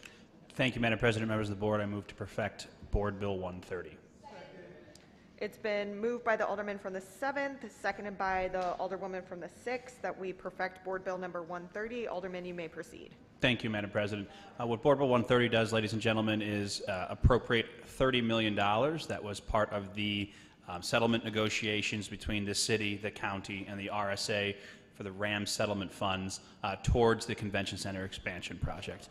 The Convention Center expansion project, which was billed as a two-part, roughly $210 million project, of which the city and the county were going to split the cost at $105 million in each. Unfortunately, due to delays, particularly in St. Louis County with issuing its bonds, by the time they were issued, construction costs had skyrocketed, and unfortunately, we find ourselves in a scenario where there are not sufficient funds to complete phases 1 and 2 of the Convention Center expansion. What has been negotiated by the administration and the county and the RSA is to take $30 million off the top of the RAM settlement proceeds, which was roughly $519 million that we have to divide amongst the city, county, and RSA. Take $30 million off the top towards the basically hole in the Convention Center's project. Now, this does not provide sufficient funding to complete Phase 2 as originally contemplated, and our Convention and Visitor Center chairwoman, Director Katie Ratcliffe explained, basically they're going to do a pared down Phase 2. If they can't find another $70 or $80 million to do the full-blown Phase 2, they've at least got this $30 million that can allow them to do some of the upgrades, which are upgrades to the facade of the building, a park on the west side of the building, and some other improvements, but it would be a considerably scaled down version. Now, if we don't appropriate this money, it doesn't just flow to the city's general fund. If we fail to appropriate this by June 30th of this year, this money reverts back to the RSA. So the city will lose the money. It will just go towards the fund that basically operates the formerly Edward Jones Dome, now the Dome at the Americas Center. Now, this is not a perfect scenario, but it's where we find ourselves, and it was what it was agreed to by the parties. So I'm asking for your support today to appropriate these $30 million. I'd rather have them go towards the Convention Center expansion than simply flow back to the RSA. For those of you that haven't followed this closely, just so you know, in terms of the breakdown of money, the $519 million that was left after the attorney's fees from the RAM settlement, 250 of that's going to the city, 169 million to the county, 70 million to the RSA, which is responsible for the dome, and then this 30 million, if approved by us, to the CVC. Otherwise, it will go to the RSA. I'm happy to answer any questions. Thank you. Any further discussion? Alderwoman from the 1st. Madam President, members of the board, if the Alderman from the 7th would yield. The Alderman from the 7th yield to questions from the Alderwoman from the 1st? Yes. Alderwoman, you may proceed. Alderman, I'm feeling real old. I was here when they left that crazy loophole. If it doesn't approve if the new football stadium is not the same as the new football stadiums 20 years from now. Top tier, I believe, was the term, right? There's actually me, being me, back 30 years younger, Yeah. saying this is a dumb loophole, and they're going to be back here, and everybody's saying, no, it isn't, no, it isn't. Why are you saying that? And asking why do we have all those lawyers that work in city councilor leaving this kind of loophole. So I've always thought that was done on purpose, which is why people say I'm easy on the Rams owner, the current Rams owner. He was not the current Rams owner. He was, Georgia Frontier was the Rams owner when we did this. So when you can talk about history and you're still here 30 years later, looking younger than ever, by the way, so my question to you, first of all, I've always been appalled that the lawyers got more than the city. That is just something that makes my heart sound like what happened. But am I understanding, is this $30 million coming from the city's money? No. It's coming from It's what? really probably, I mean, per discussions with I wasn't in the room when this was negotiated, but these funds would have either flowed towards the RSA or maybe the county. I think ultimately the parties, or at least the RSA and the city, were on the same page that part of the reason we're in this mess is because the county took so long to issue its bonds on the convention center project while construction costs were skyrocketing. So this money, this $30 million would have not have gone to the city's chunk. It would have either gone to the county or the RSA, but as a part of the compromise, it's going to the CVC. So the city keeps its original amount as a now. Yeah, the city's still getting its $250 million. Okay. And that's not the lawyers got more than 250, right?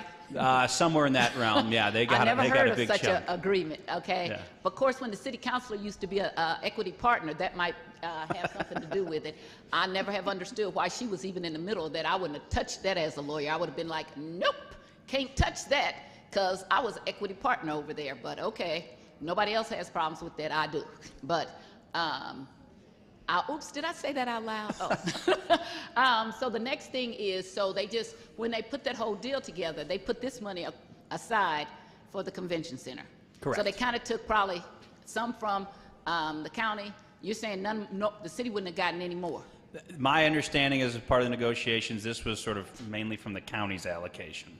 So Kitty, And there's also some argument. I mean, look, the RSA has continuing obligations for the dome. I mean, the preservation payments there are drying up. I don't remember if it's the end of this year or next year, but I mean, the $70 million for maintenance for that building, and I'm sure they could use more. I know. I met with Kitty back when we finally were paying off the dome / football stadium, and we then gave all $300 million for the next 30 or 40 years, and only the alderman from the 3rd, myself, the alderman from the 4th, Sam Moore, and then the former alderman from the 21st, we voted no against that because I couldn't see how finally we were coming clear. And I met with Ms. Ratcliffe and told her then, you will be back for more money. Oh, no, we won't be back for more money. I never even listened to that stuff anymore, okay? Because after 31 years, I know they're going to be back. And if they find some more money that we have, they're going to be back with that. And I'm not saying that we don't need to fix up the convention center. And I thought it was coming from our 250 something. But since it's not, instead of going on and on about no, I'm just going to be a present because I just think we should have put that money into some development. But of course, putting money into development, when I think that, even when we allocate it, it don't get spent. So I don't understand. What are you doing over there magically that your money gets spent when you allocate it, okay? Because the stuff that's been allocated for the North St. Louis corridor, I put $5 million is sitting there of money that I put on the North St. Louis corridor to buy up the rest of the properties so we can do the hardware store. But here it is a year later. Nothing's done. So you're doing something magic. So could you tell me what you do except for represent downtown so those of us who live in North St. Louis can learn how to do that, please? Yeah, well, Alderman, it's a good point. I will say they are swinging hammers and the project is well underway, so I'm confident this $30 million will get spent swiftly. And as I said, I'm just going to be a present because Kitty told me that they wouldn't be coming back for any more. I didn't believe her. I think that was a wink, wink. So I'm not holding it against her, but until we get some things going in North St. Louis, I just do not understand how I stand up here and support downtown when I've told the alderman from the 5th, and I've had this conversation many times, a lot of that money that's being spent downtown was taken on the back of North St. Louis with block grant money, building the hotels, taking money that was supposed to be for North St. Louis and guaranteeing the hotel that then went bankrupt, which we already knew it was, the tax abatements, the TIF, all of that. And then we can't get anything. And the things that we got done, people told me, oh, they wouldn't last. Snook's been open 25 years. Bank's been open 27 years. When you don't have anything and people build stuff, people will come. We actually are sitting here just sitting and waiting. So good for you that you can advocate for your constituency. I don't have a problem with that. And we do need a convention center. I know that. I just have a problem with the mayor's office not prioritizing North St. Louis at all. Since she ran on, I grew up in North St. Louis. And I just got on the floor and told about in the 24th ward, they're buying out the people there, but not in the 1st ward. I don't understand the disparity from a black mayor. It's either her or the people around her that are very, very racist and ridiculous. So I am not going to vote. I'm going to vote present now that you tell me it's not our original money, and good for you that you can get some money spent, not just allocated. Further discussion, Alderwoman from the 26th. Thank you, Madam President, members of the board. I just want to thank my colleague from the 7th for this. I would like to be added as a thank you, Madam President and members of the board. I would like to thank my colleague from the 7th for this legislation. You know, we talked about this a little while ago about making sure that we talk about how we'll spend this RAM settlement money, and through Resolution 171, we're going to have some public transparency and public conversation around it. But I am 100% in agreement with this legislation, and I would like to be added as a co-sponsor. Thank you. Madam Clerk, please make note of that. Any further discussion? Any further discussion? Alderman from the 7th, you are recognized to close. Thank you, Madam President. I renew my motion. It's been moved by the Alderman from the 7th, seconded by the Alderwoman from the 6th that Roll call. perfect Board Bill number 130. Madam Clerk, please call the roll. Alderwoman Tyus. Alderwoman Middlebrook. Alderman Bosley. Alderwoman Evans. Alderman Page. Alderwoman Ingracia. Alderman Coder. Alderwoman Rice. Alderman Gunther. Alderman Balmer. Alderman Lappy. Alderman Stevens. Alderwoman Schweitzer. Alderwoman Howard. Alderman Oldenburg. Alderwoman Peel. Alderman Todd. Alderwoman Davis. Alderwoman Spencer. Alderwoman Keys.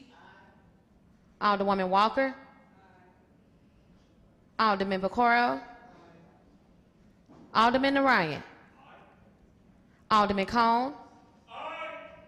Alderwoman Clark Hubbard. Alderwoman Boyd. Alderman Gross. President Green. Aye.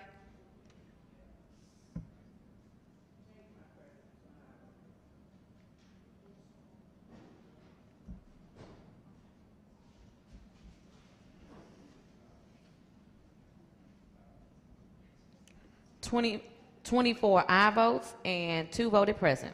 By your vote, you sustain the motion of the Alderman from the 7th on the perfection of Board Bill number 130. Board Bill 64, Committee Sub as amended, introduced by Alderman Cone, President Green, Alderman Gunther, and Alderman Stevens. An ordinance approving policies and procedures in connection with the consideration of development proposals and containing the severability and emergency clause. Alderman from the 25th, you are recognized on the perfection of Board Bill number 64, Committee Substitute as amended. Thank you, Madam President. I would like to move that we adopt Board Bill 64, Committee Substitute as amended. It's been moved by the Alderman from the 25th, seconded by the Alderwoman from the 8th, that we perfect Board Bill number 64, Committee Substitute as amended. Alderman, you may proceed. Thank you, Madam President. Board Bill 64 has had numerous hearings in the HUD's committee. It's with respect to streamlining some of the incentive process over at SLDC, creating transparency with some of the boards and commissions over at SLDC as well.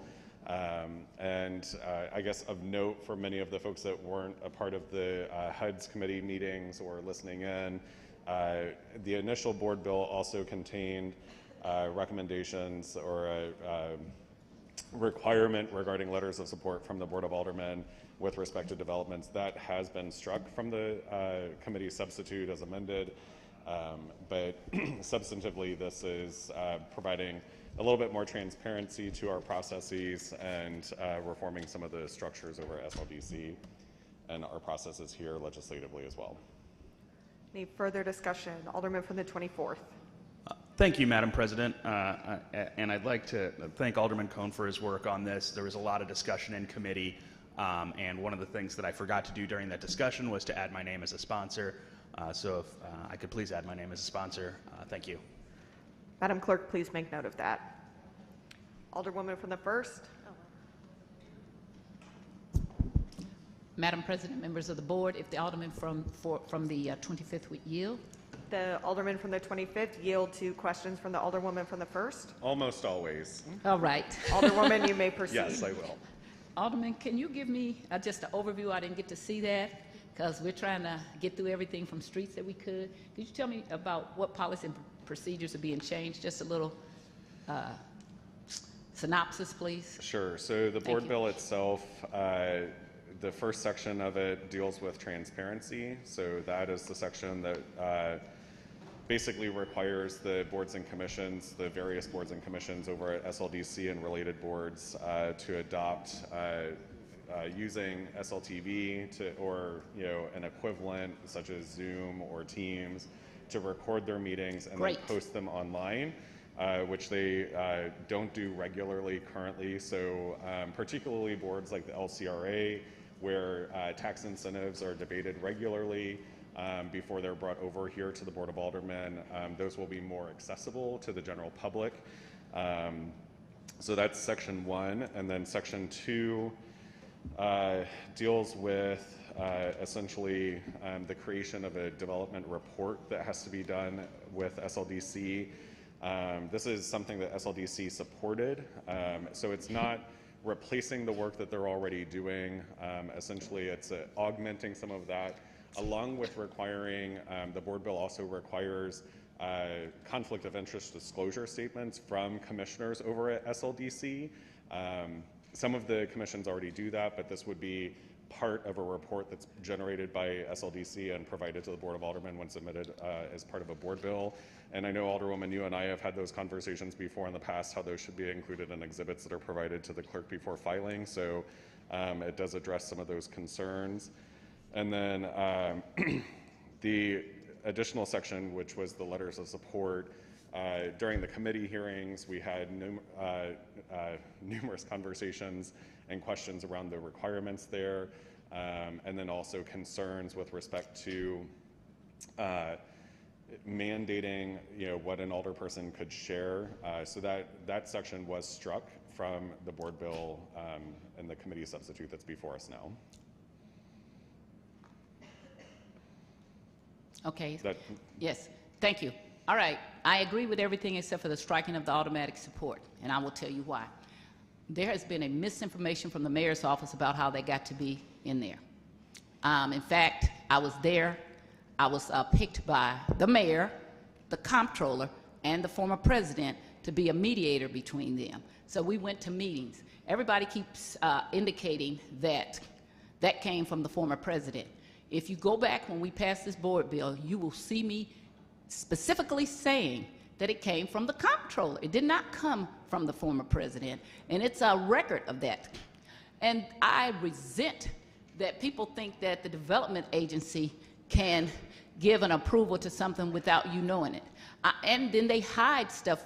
This is the very administration, along with the president, who doesn't want us to know about things that's going on. They hide things. So I have been asking who got the money for the corridors in my community. Same answer I got for who got the $500, crickets. They don't know which businesses are good. There's a business that I understand got the money.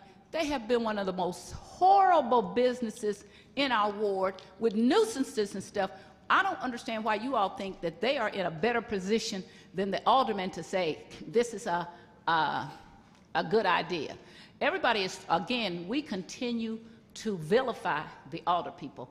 And this is a administration sitting on $1 billion and trying to vilify us. We continue to allocate, we continue to vilify the aldermen, and I agreed with that when we were putting it into the board bill, and the mayor did, and the comptroller knows the mayor did. And it was not, in fact, the president, the meeting that we had about it, he didn't even show up. And I have all the follow-up emails to show you that that is what happened. So for that to be a lie coming out from the administration, shame on them. It did not. And I would pull up in April to show you where I was saying, oh, this came from the comptroller. Oh, that came from the comptroller. The things that the president wanted pretty much was voted down and did not get to go into that bill. I think that once I heard that my predecessor, Representative Troop, who became Alderman Troop, said that we are the scaredest people in the world about taking care of ourselves or doing anything, that we will vilify ourselves and try to make it like that we're doing something wrong, and indicate that we're doing something wrong. So the 3 people that went to federal prison from our board, they couldn't have done it without LC. We all know who LC is, okay? Now, I provided, the caucus knows this. We met with Mr. Knuckles before LC was fired. Everybody at the caucus knows. What did I tell him? Fire her, because she's dirty. Didn't I not tell you that? Okay? I also said get rid of the commissioners. So a lot of the stuff that we're blaming on the aldermen, there are checks and balances. They're under the administration, and the administration is not making it work. I know a lot about the LRA because my husband, Sterling Miller, used to be the chair of LRA. And so I know how it works. So all of that stuff you're blaming on the aldermen, they shouldn't have been able to do that. All that had to happen was the administrative people who work over at SLDC and CDA do their jobs. When he was the chair, they would have to get a piece of paper that would tell them this property is for sale, this is the appraisal, this is how much they're offering, who's supportive, who's not. Guess what? If it wasn't a correct amount, it didn't get done. They had questions. Funny thing happened with the former commissioner before the mayor reappointed and got rid of the one who had no business being there, who was a lawyer, who now sits on the Urban League.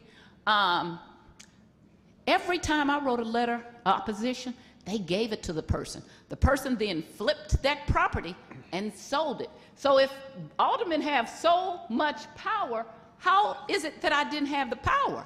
I didn't have the power because I wasn't in on whatever scheme was going on. So what I don't understand is why we're taking the fire. Why aren't we now saying, let's make SLDC, LRA, the commissioners, LC, who we all know who that is, every one of us who then got walked out the door right before. I'm still waiting for her indictment, okay? I'm still waiting for the commissioner's indictment. Everybody accepts that it's the alderman. We make a recommendation.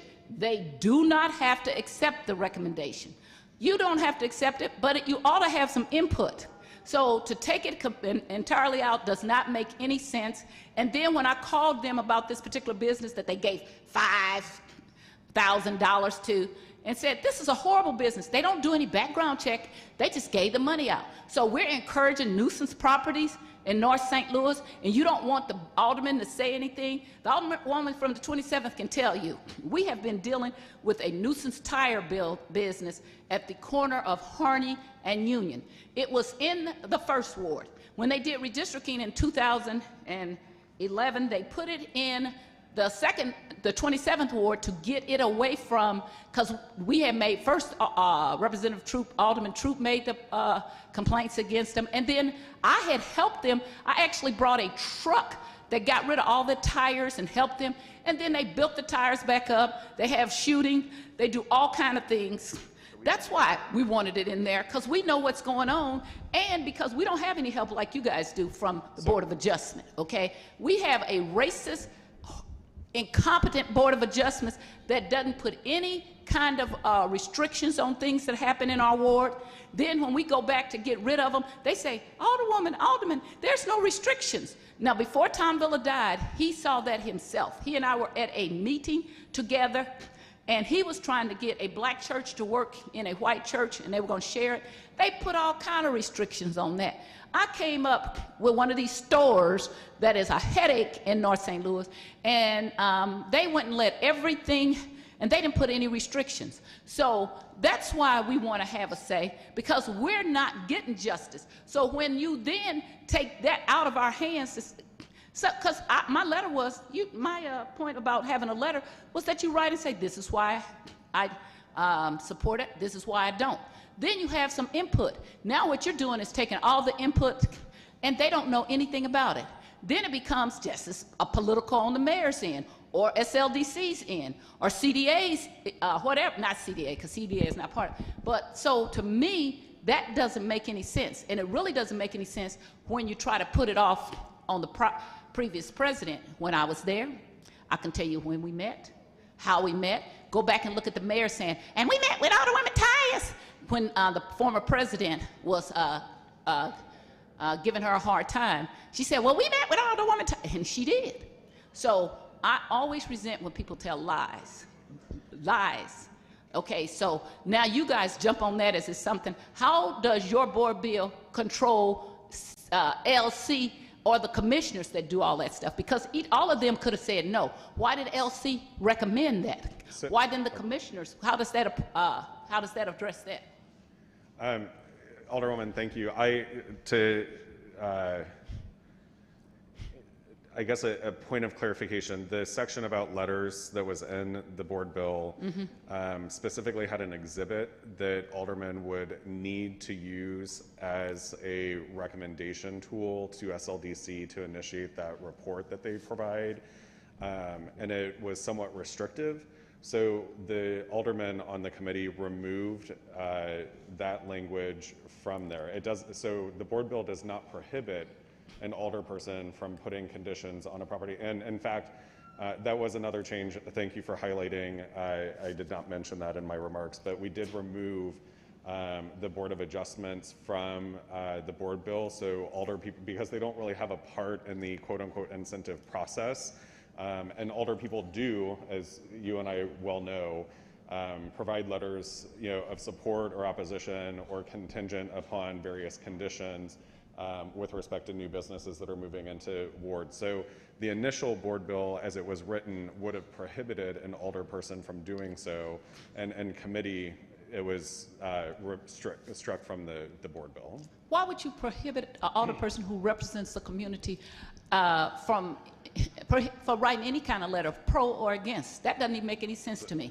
Which is why it was struck. But I want to go on further. Yeah. Let's go on to the whole thing. The former alderman from the 21st, they're saying, oh, he closed down establishment and then strong-armed them and then opened back up. I want every alderman in here who can open an establishment back up, please raise your hand, because you can't. That's another bald-faced lie. Let's use the term of the alderman from the 12th, because this is a bald-faced lie, okay?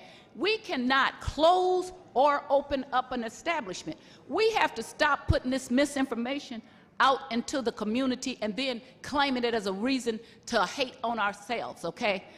That means that somebody in the building division and the legal department or zoning and zoning, they're the ones doing that. Why are we taking the hit? Why aren't you writing some stuff to look at them? I actually have a resolution, and I'm going to ask, as soon as this March 6th election is over, I'm going to come back here and have the hearing. Because what we found out, because I've been having problems with this for a long time, we have a nuisance ordinance that doesn't get enforced in North St. Louis. And they turned over all, excuse me, thank you. And they turned over all of the enforcement to the city councilor and said, you gotta have so many calls, you gotta have that. That isn't true. What happened is when I then made them give me the last 5 years of things that were closed down, one property, nuisance property, in all of North St. Louis in 5 years, Sue Phelps closed down. But they took her black face down there to Rains and closed that down, so you couldn't have that it was racist. It is racist because in North St. Louis, the Board of Adjustment, the Board of Public Service, they let these things go on. That's why the black aldermen want this in here. It's not because we want to be corrupt. And it wasn't even that the alderman from the 21st Ward was corrupt. If he was corrupt, then the people who worked with him are corrupt and should be walked out of this building, because none of us can open or close a building back. And that's only with some collusion. I keep waiting for the white people and all the Arabs, the 35 who got indicted. I want them to be across the front of the page. Because what front page of the newsletter? I'm sorry, newspaper. Because it indicates black elected officials, we just all corrupt. And we're not. And that's what it indicates.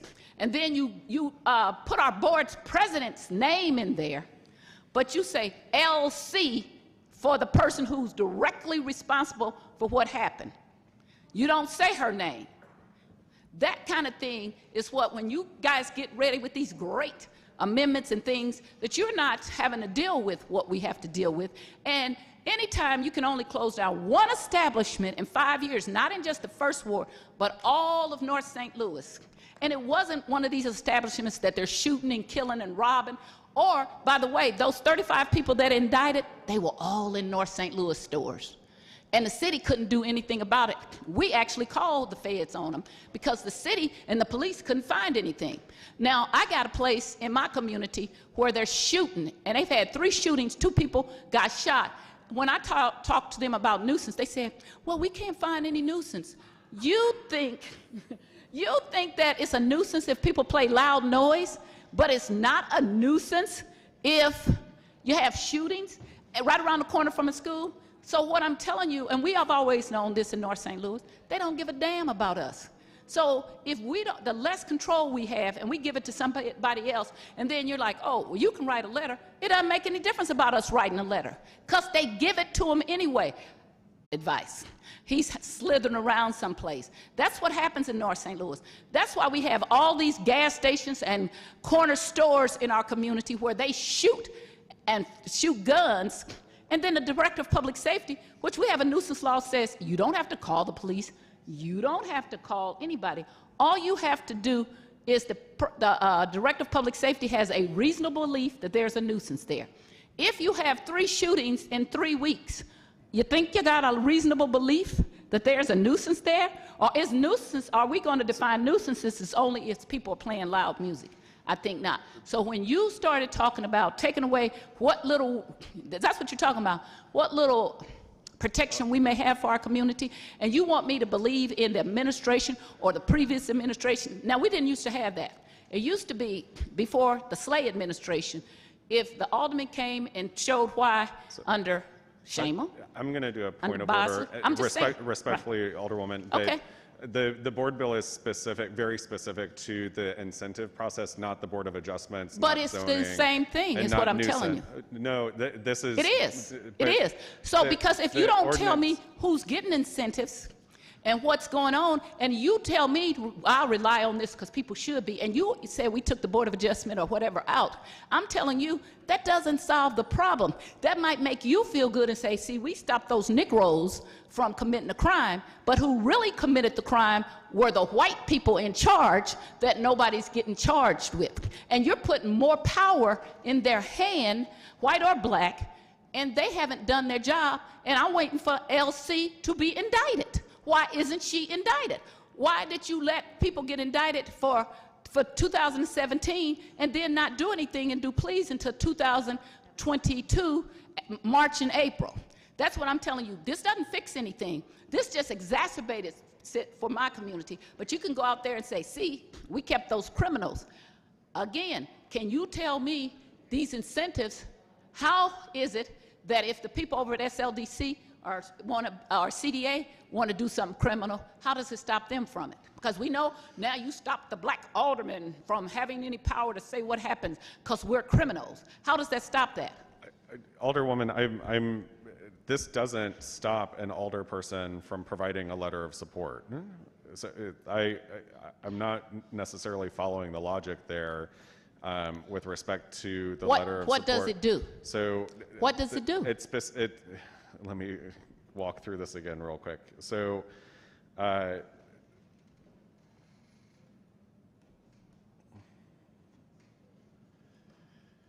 So Section 2, specific to transparency over at SLDC, their boards and commissions, with respect to making sure that they're, streamed, that they're posted on the I agree website, with all of that. And then also that there's an annual compliance report from members of SLDC and their various boards and their employees. It also requires employees over at SLDC to disclose any potential conflicts of interest with respect to board bills or incentives that are being provided. So, to your point with respect to how does it address potential corruption over there, they will be required to disclose any conflicts of interest that might come forward with respect to a particular project. We're not, the Board of Aldermen is not an enforcement agency. We have to rely upon people like our, circuit attorney, the federal authorities, et cetera, to, investigate and deal with, those types of situations specifically. But the other section here with respect to incentive review policy and procedures. So this is specific to incentive. Sorry, Alderwoman. Okay, I'm sorry. I'm listening.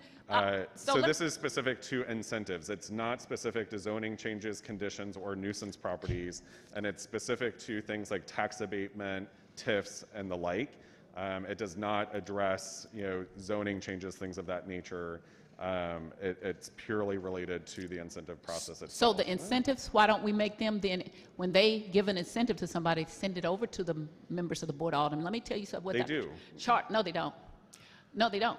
They try to hide stuff, just like the treasurer is trying to hide who got the $500 and then say, oh, it's sensitive. How can it be sensitive? I'm elected. You ain't never been elected to anything. So what I'm saying is that we already have something in our charter, whether you know it or not, they don't do it, that requires the different agencies to give a report to the mayor and to the Board of Aldermen, and I'm talking about departments yearly. Can you remember ever getting any? It's been a while.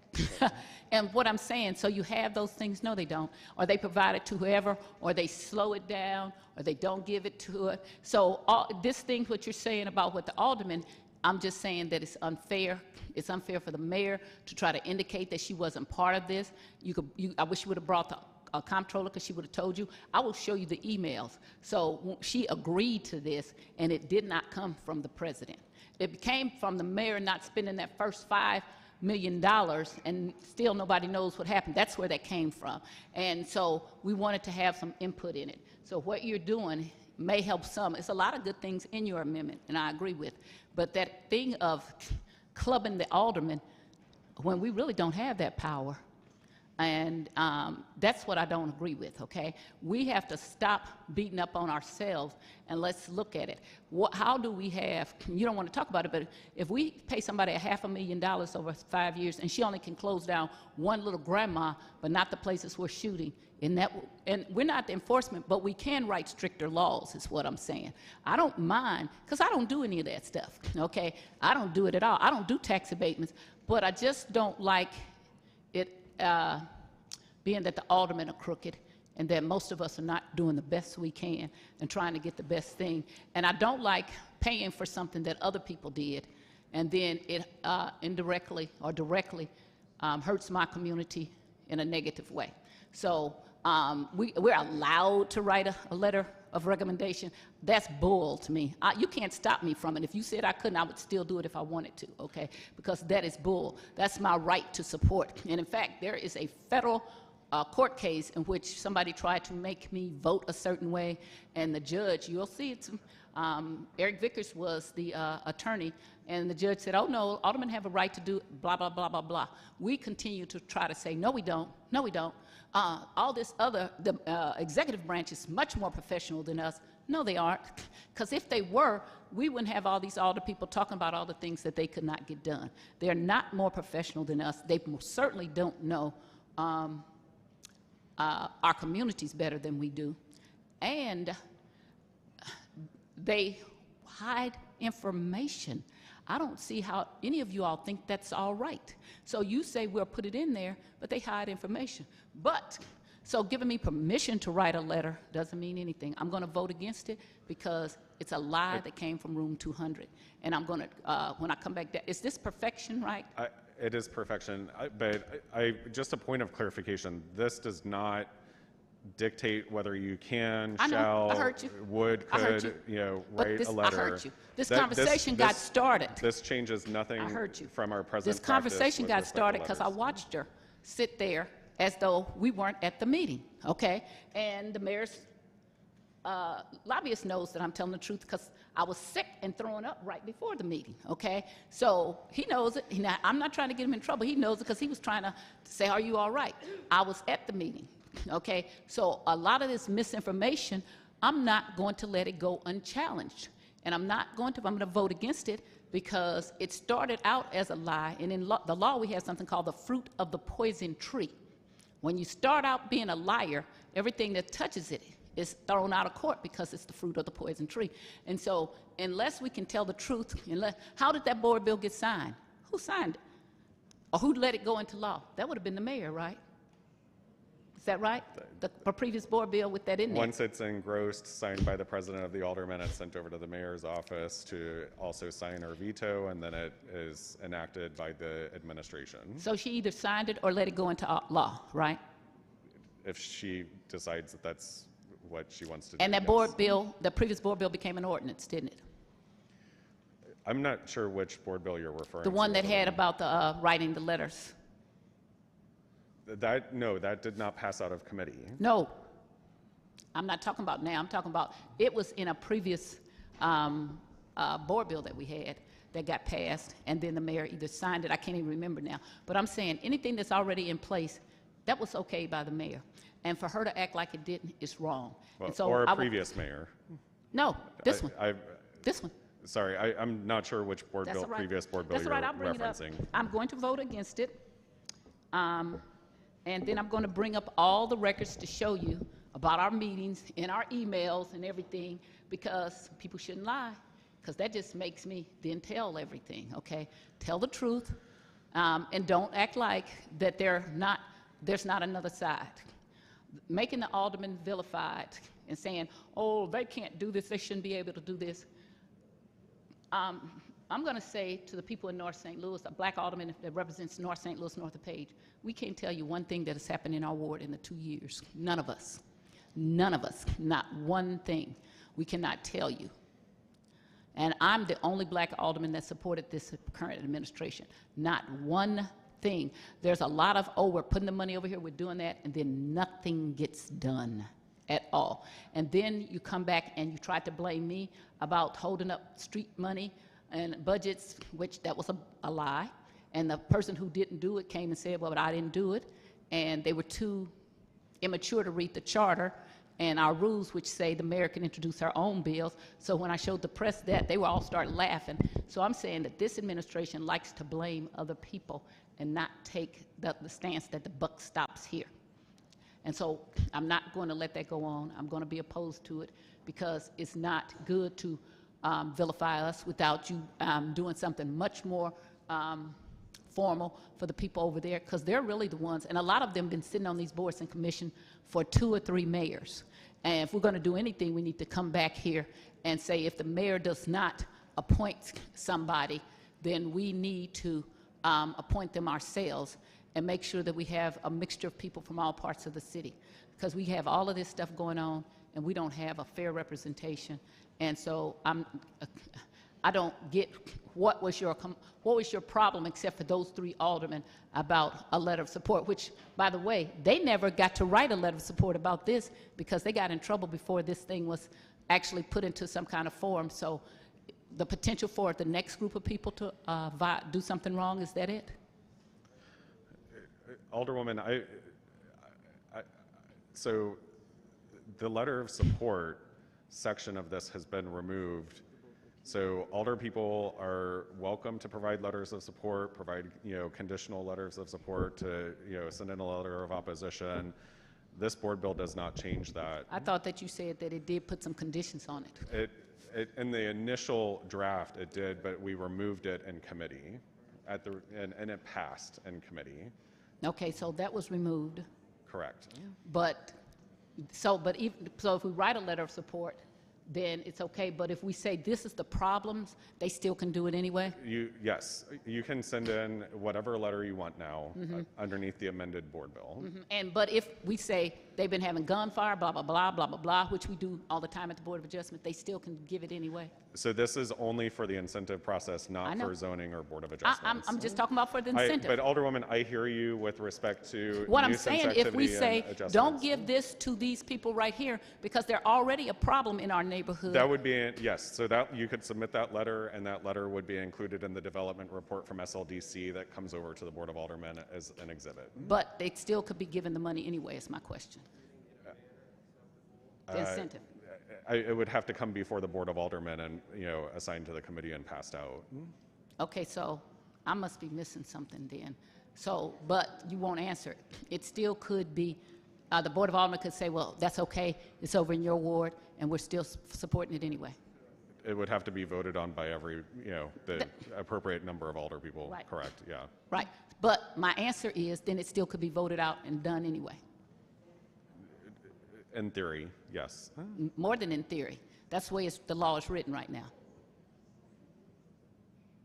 There's nothing that would prevent the alderman saying... I mean, that's how all incentives pass. I know you're trying not to say that, but I agree with you. That is how all of our board bills, people still can vote on them anyway, even though it's a bad actor. And that's what I'm saying. It still could be done anyway, right? It can and has in the past, as we all know. Okay. And this didn't come from what happened with the 3 aldermen, this whole thing about improving how things are done. So I think a lot of this was obviously feedback that has been provided by constituents and other alder people over the years as well, including myself, with respect to, in particular, that first section that you said that you agree with in terms of creating transparency and disclosures over SLDC. And, I'm at least seemingly thinking that you're supportive of the second section, which is the development report, and having, the SLDC compile that and provide it as an exhibit. I think where the conversation is at right now is with respect to the letter of support, which has been removed from the board bill as amended in general. So I have one other question. So what if they don't give us a development report, or they don't tell us that they have conflicts of interest? Then what happens? Underneath the board bill, it would not be introduced by the Board of Aldermen. And who would introduce the board bill? That's my next question. That's not defined in the board bill. So we would still be doing basically what we've been doing for the last 31 years I've been here, would be the alderman of the ward. More than likely. I think there's, a couple alder people here. Yes, I know they didn't have Yeah. but that is not what, 99% of it has been that way. Correct. Okay. I just want to point out that we had a white alderman get indicted and go to prison. I never saw all of this.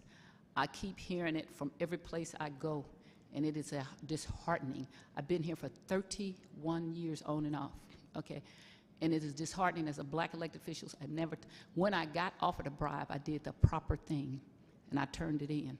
So it's disheartening when I think that people are painting us with the broad stroke of this is who you are. And it's not just me and the other black aldermen. They do it for other people. And they didn't do it when the white alderman went to prison and got indicted for not the same thing, but also something that was a violation. And so as a black elected official, black female attorney, I had to be very careful of what I do, because there are already people who put me in stereotypes, much as you know about that same thing. So I just want to make sure that people know that it's not just the aldermen that do something wrong, that it's the people over in the administration who are in charge with it. And if we're going to, put us under the most strict restrictions you can. Let's also, when you and I come back, go look over putting the other people under strict restrictions so that they don't feel comfortable. LC is gone, but the next LC doesn't feel comfortable and okay in that, because should have said no to the alderman, okay? Which they said to me all the time. So that's why I tell the press that's not true. it's only a courtesy. Courtesy does not make it a law. You can't stop a courtesy. A courtesy is when I bump into you and I say, excuse me. You can't make a law that says I can't say, excuse me. So I just want this clean up government and good government to go all, I'm a rules person. Long as it's fair and it's doing a good job, I'm okay with that. I'm okay long as it's fair. But make sure that I have another way to make sure that I'm not having problem properties stay in my community, or I'm not having problem businesses get incentives, or people are pushing for them to have tax abatement and all of this stuff. I don't do much tax abatement. You and I are on the same page about TIF and stuff. I probably have done 2 or 3 tax abatements since I've been here, and in all of my career, probably not 10. Okay, so I'm not, because I just think that whole thing about taking the school's money is just problematic. If you ever want to have a good public school, I don't do TIF. So it would have to be something really important. So I do believe that you're headed in the right way. So I'm going to read it again. Right now I'm going to be a present, since maybe I did understand something wrong, but I just don't want it to be because the aldermen are crooks, because we're not. Most of us are hard-working people who try to get things done in our community. Thank you. I appreciate that.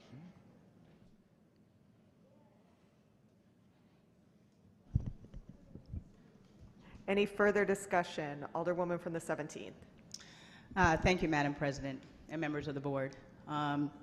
Does the Alderwoman 25th will yield to questions? The Alderman from the 25th yield to questions from the Alderwoman from the 17th. I will. Alderwoman, you may proceed. Thank you. Thank you, Alderman from the 25th, for presenting this board bill. I'm just going to bring some questions up regarding this. I had these questions in the HUD's committee, and I wanted just further explanation regarding a section here in the bill. It's on page 7, and it's in reference to the community input. It's important for me to make sure that I'm advocating for the neighborhood and the citizens and having the citizen voice. And I brought this up in the HUD's committee in terms of this part in the board bill. It says that the applicant shall solicit public input prior to submitting it in a manner acceptable to SLDC. I have, and the community in the 17th Ward has been bypassed by SLDC in terms of getting community input. And I would like to see a committee substitute or amendment to this board bill to make sure that the community's voice is protected. The example is that in July of last year, there was a developer in terms of 4591 McCree. It was supposed to go back to the citizens in terms of having community input, and SLDC stated to me and to the public that the community input that was 3 or 4 years old was acceptable. The development had changed from an entertainment facility to about a $21 million entertainment facility to a currently $75 million residential project. And there has been no community input regarding that tax abatement that the developer received.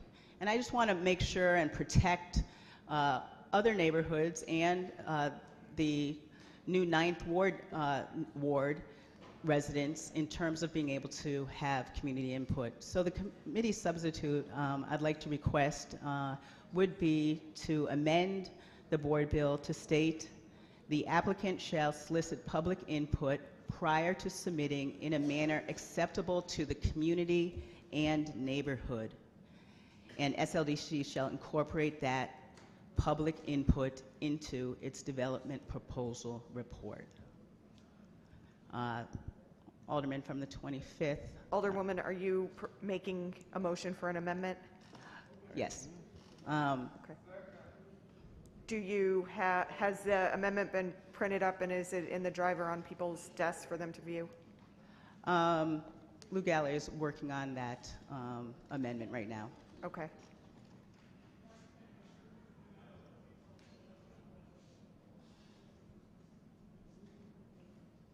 I think we have a few other people who want to testify, who have some comments on the bill. So do you want to pause for a second while we finish getting that amendment together so everybody can read it? Okay.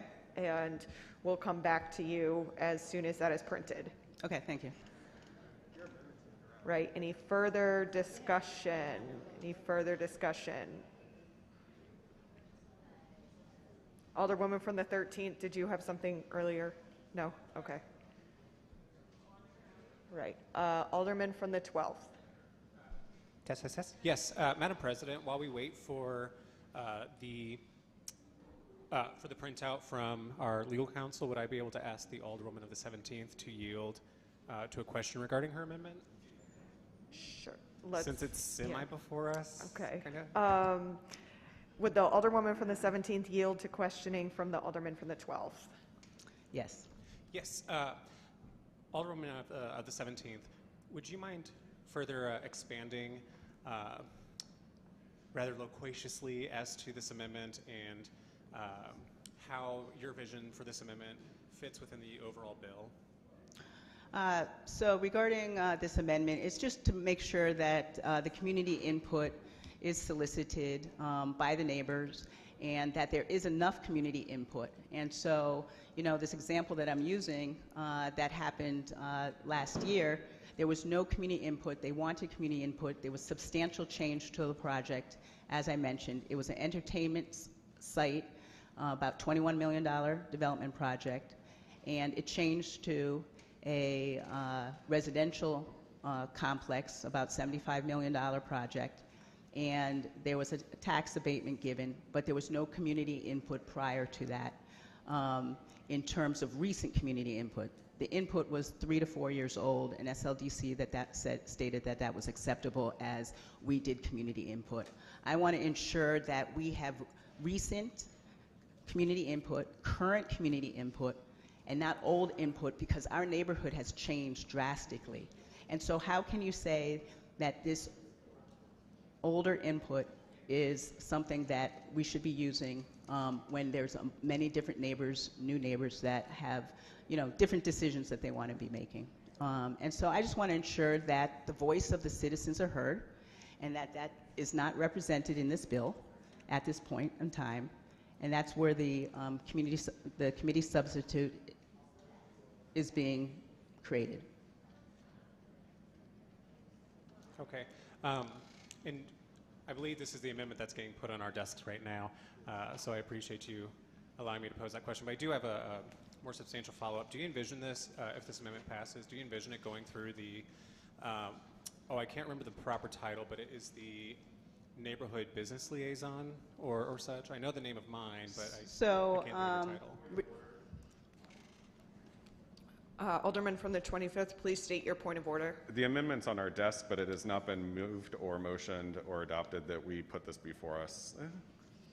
Alderman from the 12th, would you be willing to yield the floor over to the Alderwoman from the 17th to make the motion now that the amendment is on our desks?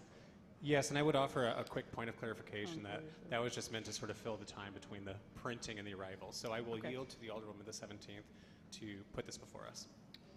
Right. I'd like to make a motion to present amendment number 1, committee substitute to the Board Bill 64 as amended. It's been moved by the Alderwoman from the 17th, seconded by the Alderman from the 12th, that we place Amendment 1 to Board Bill number 64, committee substitute as amended. In front of us, Alderwoman, you may proceed. Thank you.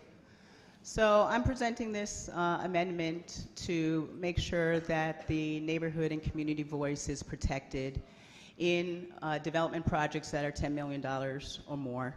I think that we need to make sure that there's a minimum of 2 meetings, but more importantly, it is to make sure that the community voice is heard and it's not superseded by SLDC or some other party, and that they're not heard. And that is why I'm presenting this amendment as set forth.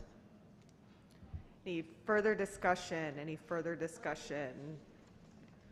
Alderwoman from the 13th. Thank you so much. For the Alderwoman from the 17th, yield to questions. Yes. Thank you. I appreciate this amendment. I'm trying to understand, so where it says, shall solicit public input prior to submitting in a manner acceptable to, you're saying it would now say community and neighborhood. Correct. And SLDC. I think that makes sense, but I also wonder, how would that be determined? So I would foresee it be determined. I know that in the 17th Ward we have and in particular Forest Park Southeast, we have a Forest Park Southeast Development Review Committee, and we have created a process in terms of how community engagement will be in that neighborhood. And I have also worked with the larger 17th Ward in Central West End in terms of the community engagement process. And so we have outlined how that would work.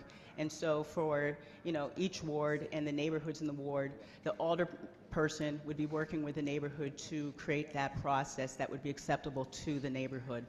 I think there can be some minimums that we could have some standardization, because these $10 million projects or more, they should at least have 2 community meetings. But we have seen in the past in the 17th Ward that there have not been sufficient amount of community meetings. There might be just one. But a project like $10 million or more is a huge project.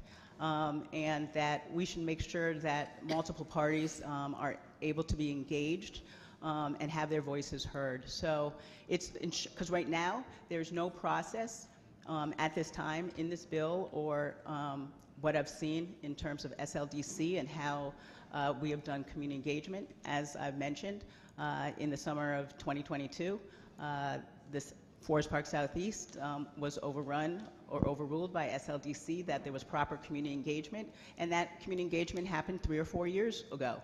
That's not when a development project changed. So I just want to make sure and ensure that the constituents and residents' voices are heard in projects that are going to be affecting their neighborhood drastically. I appreciate that, and I think community input is key and crucial in developments like this.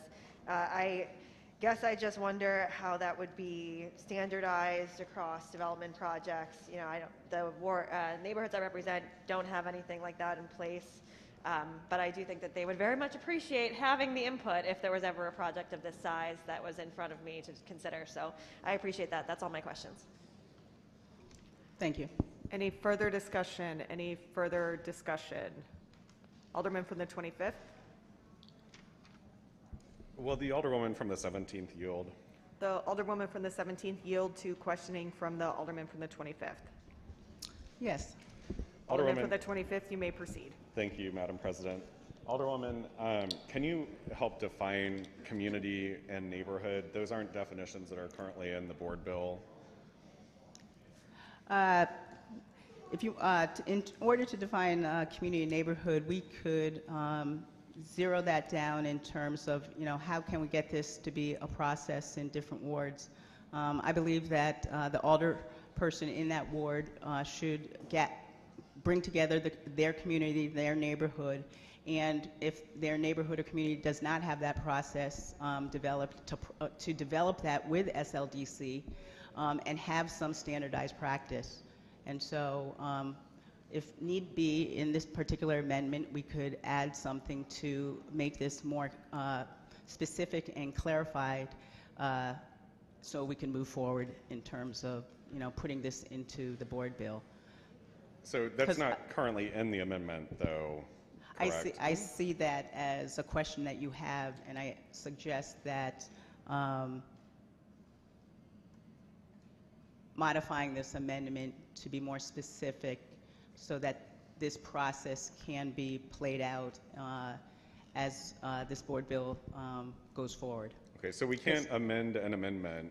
We have to vote up or down on an amendment, and then you as the sponsor can withdraw your motion and work on amendment to this amendment to add those. But I'm not going to be voting for this because it doesn't provide any clarification or structure around what any of that means. So I'll be voting against the amendment. If you have something that's more substantive that addresses, more specificity, I'd be, willing to entertain that. But as the amendment's currently written, I would be voting against it. Thank you. So I would like to withdraw this amendment and come back with a more clarified amendment to propose at this meeting. Okay. The amendment, I need the alderman from the second, or the 12th to withdraw his second. Okay. Amendment is withdrawn. Any further discussion? Alderwoman from the 17th. So I would like to, propose a modified amendment. Am I able to do that? Do we do a recess, or how would that work in terms of being able to make it a bit more clear for everyone? How long do you think that you need to get an amendment together? I'll say about 20 minutes. No. I mean, I don't. I'll just talk for 20 minutes. I'll have to ask Lou on how fast I can be. All right, we'll continue to take testimony on the bill and see where we're at. Okay, thank you. All right, any further discussion? Alderwoman from the 1st. Madam President, members of the board, I always like to give people a chance to have their turn, even if you don't win. If the alderman from the 25th would yield, because now I have my questions before me. I left my marked copy of this board bill at home. Alderman from the 25th, will you yield to questioning from the alderwoman from the 1st? Okay. I will. Alderwoman, you may proceed. If you don't, I'll just talk for 20 minutes. I'll start reciting the Constitution. I certainly know you're capable, Alderwoman. Okay. So if we go to page 6 of 15, I'm going to put you 3 in a corner. If you go to page 6 of 15, line 11, it says all incentive applications filed with the St. Louis Development Corporation, excepting those attached to confidential business retention attractive projects, shall be open to the public under Missouri Sunshine Law. Can you explain what that means to me? Alderwoman, can you repeat which section that is? That is page 6. I was pulling up the board bill while you were reading that. Page 6 of 15, line 11, which is subsection C.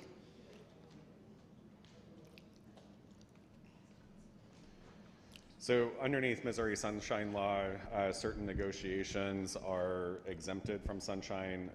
That section essentially reiterates the Missouri Sunshine requirements.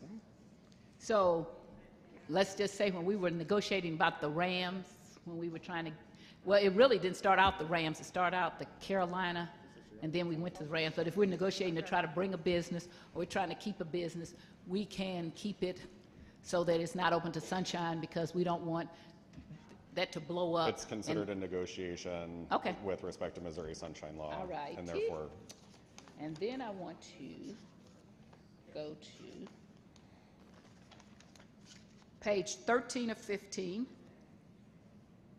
line 5, really starting with line 3. Letters of support may recommend approval of a development proposal or real estate transaction by LRA, but may not recommend specific terms and conditions of any tax incentive, site-specific development approval, or real estate transactions by LRA. I don't understand why that's in there. First of all, LRA doesn't have to, let me just try to say again, they absolutely do not have to do anything that the members of the Board of Aldermen say to do. It is a state agency. It is, although they work with our stuff, that commissioners are appointed by the mayor, the comptroller, and it used to be taxing entities, but I think they just changed it to the St. Louis Public Schools. Isn't that correct? Run that by me again, Alderwoman. LRA commissioners are appointed by the mayor, the Correct. comptroller, And now it says just the St. Louis Public Schools. It used to say the taxing entity, so it had the St. Louis Public Schools, MSD, and the junior college. Correct. The commissioners are under The no... TIF Commission. I beg your pardon? The TIF Commission is represented. No, the LRA commissioners. Okay. The LRA commissioners. I don't know if you knew that. I don't believe they have those same requirements now. Yes, they do. I just the looked them mayor, up. yes. Yes. Mayor, They don't have to do comptroller. what we say. They only report to their appointing authority. And their appointing authority can remove them anytime they want to. And how I know it, and then I went to check, is because one of the commissioners, when I was an alderperson, did something I didn't like. And I went to the mayor's father, and he removed her immediately and put somebody else. But I couldn't do anything to them, is what I'm saying. And you can go look it up again. They don't have to do what the members of the Board of Aldermen say. No, We can't tell them what to do. We can recommend what they do. But we have no anything to stop them from doing it. Okay? Because if they did, there was a lot of stuff that got flipped in my ward that went to somebody and then got flipped to somebody else that wouldn't have happened. So I'm just pointing out to you, we don't have any power over LRA, only in that we have 2 of the 3 members of our ENA that appoint the commissioners. But they absolutely serve at their pleasure. And if at any time they want to remove them, they can. And I'll point that out to say that under this, I am not able to, provide a letter of support that requires that a certain thing be done. The only time I ever provide letters of support if somebody comes and say, I want to build a shopping center. And then I write a letter of support, and then after they get my letter of support, they say, oh, I'm really putting a gas station. By your insertion here, then they could just go and do something different. And the whole reason that you're soliciting my support is because you want me to try to come and say this is going to be a good project. But now what you're saying under yours says, but may not recommend specific terms and conditions of any tax incentive, I don't care about that, site-specific development approval.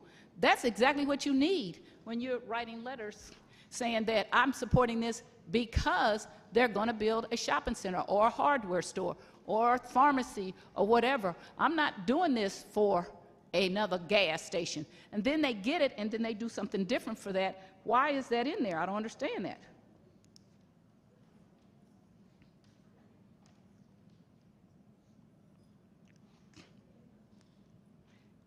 And by the way, I want to point out, these are recommendations. They are not mandates. We cannot mandate anything to LRA. That's why I said that I felt like this was pointed towards something that is the wrong thing. We cannot mandate anything. We could, all of us say, no, we're not going to do tax payment or whatever, but our recommendations are just that. They're recommendations. It's like when they want to get rid of automatic courtesy. You can't stop me from being courteous. So why would I want to, again? Actually, Alderwoman, pardon me, a point of No, order. no. I want to go on. No, I have the floor. No, I have the floor and I'll finish. I'm going to I make want to know but why I'm going to we make a would point of spike- order, Alderwoman. No, I have the floor. Why would we? I can make a point of order No, when okay. anyone has the floor. No, I have the, Alderwoman. okay, but you can make the point of order. Madam President, my point of order being the committee substitute that's currently before us is not the committee substitute that passed out of the HUD's committee. The references that the Alderwoman from the first is making are part of Section 4, which was removed from committee. So the clerk actually needs to update the committee substitute that's currently before us. So that I hope you can, that's a respectful point of order. Yes, it is. It's a correct one, too. But that, they simply removed Section 4, but they kept the contents of Section 4. So the clerk actually needs to update this. And Alderwoman, I'm going to now not yield for questioning so I can work with the clerk to get that updated. Okay, so are we going to remove this from the floor and move on, or what are we going to do? Oh, no. Okay, there we go. We will, I think we have another comment on the board bill, so why don't we give the clerk opportunity to get the correct version into the drive and on folks' desks, and I'll take the comments from the alderman from the 7th in the meantime. Thank you, Madam President. I appreciate it. Alderman from the 7th. Thank you, Madam President, members of the board. I was going to call the question, but if we don't even have the right bill on our desks, that's probably not appropriate. So I will sit down. All right. Any further discussion? Any further discussion?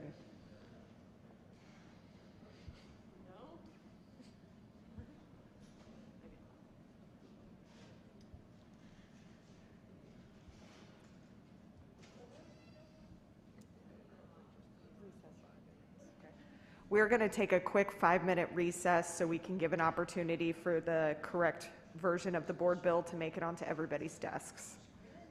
So only 5 minutes.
It is my understanding that the version that has been placed on everybody's desk still is not correct, so we are going to go back to recess again for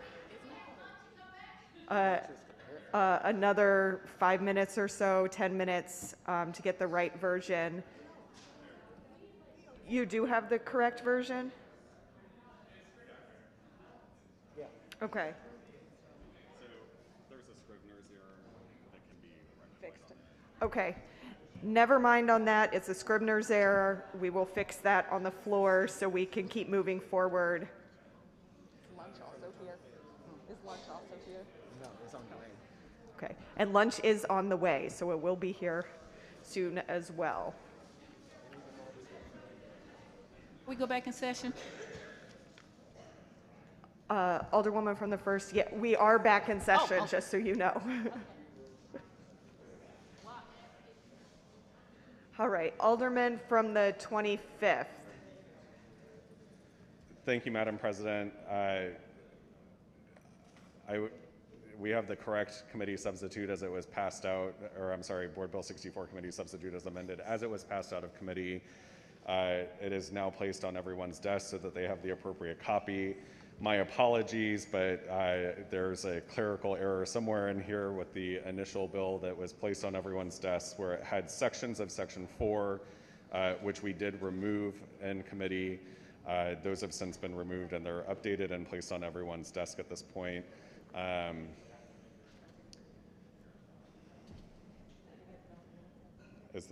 I'm willing to entertain further discussion on the bill, if there is any. Otherwise, I'm happy to renew my motion.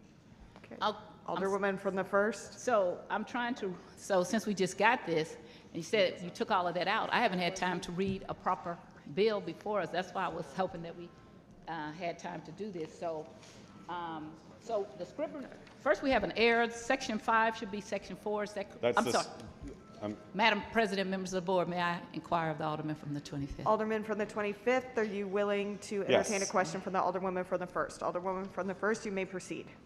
Somebody's phone is really going off there. Okay.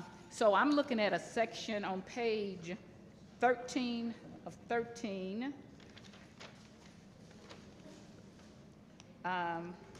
It says Section 5 and Section 6, but there's no Section 4. That's the Scrivener's error. So that should be 4 and 5, right? Correct. So that's a friendly amendment that, you know. It doesn't even have to be an amendment. It's just a Scrivener's error that'll be adjusted by the staff. Okay. And then, so what I had been speaking to you about, or questioning you about, I didn't have time to mark it up again. So you're saying that on page 13 of 15 was where it was. Okay, so you're saying all of that was taken. Alderwoman, I think you can understand my confusion as to why you were addressing those things because they were not supposed to be in the bill. So, but you can also understand that was the reason that those were removed in committee. So, again, thank you for highlighting that did not end up on our desk the way that it passed out of committee. So, but any references to the letter of support or restrictions thereof have been removed. And I hope you can understand why I was referencing them, because I was like, I know I read that. Then I came here and it was the same thing. And I'm like, oh, it was the same thing, different section. Okay. They removed Section 4, but failed to remove the items underneath Section 4 and just included them in Section 3 for whatever reason.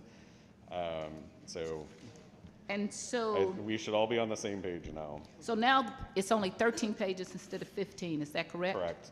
Okay, I want to make sure. And then,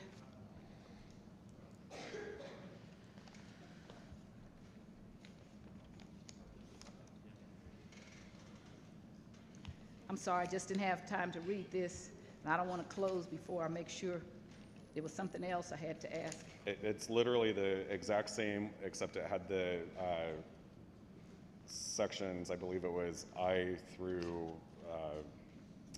like 4 sections after that were removed that all were pertaining to the letter of support. Okay, but it was nothing was added. It was just the sections that were supposed to be struck per the amendment in committee were removed. Okay, and it was, but I'm sorry, I had another question, and it's marked on this. Oh, the copy that's not good, and maybe it's no longer relevant, but I didn't have time to mark this.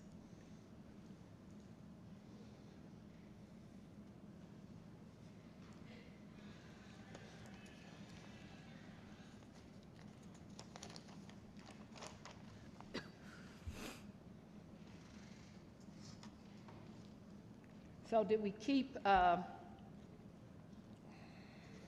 section, I guess it's 3, subsection F?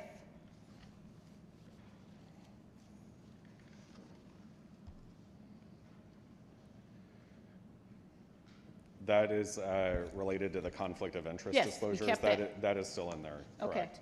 And so it can be signed manually or electronically? Okay. And that conflict of interest disclosure will be included in the development report that's provided by SLDC. But then it goes on to say, furthermore, the alderperson shall sponsor a bill or resolution if such alderperson would be prohibited from offering a letter of support. Did we correct that? Yes. Okay. The last section of the previous section 3 was also removed. I think that's what you're referencing.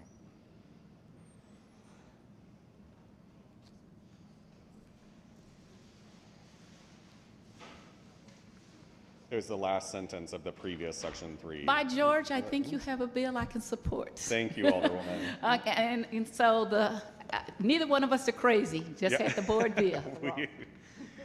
Simple clerical issue.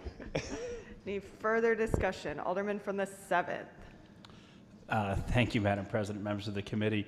I would move to call the question on the previous motion from the Alderman from the 25th to perfect the bill. It's been moved by the Alderman from the 7th. Was that seconded by the Alderman from the 16th? That we call the question on Board Bill number 64, Committee Substitute as amended. Madam Clerk, please call the roll. Alderwoman Tyus. Alderwoman Middlebrook. Alderman Bosley. Alderwoman Evans. Alderman Page. Alderwoman Ingracia. Alderman Coder. Alderwoman Rice. Alderman Gunther. Alderman Balmer. Alderman Lappy. Alderman Stevens. Alderwoman Schweitzer. Aye. Alderwoman Howard. Alderman Odenberg. Alderwoman Peel. Alderman Todd.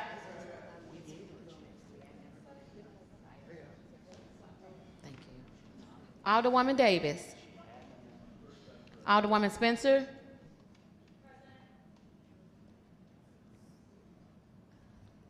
Alderwoman Keys. Alderwoman Walker. Alderman Vaccaro. Alderman Narayan. Alderman Cone. Alderwoman Clark Hubbard. Alderwoman Boyd. Alderman Grass. President Green. Present. Alderwoman Tyus. Alderman Bosley. Alderwoman Evans. Alderman Stevens.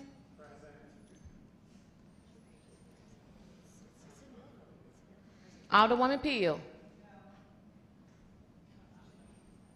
Alderman Todd.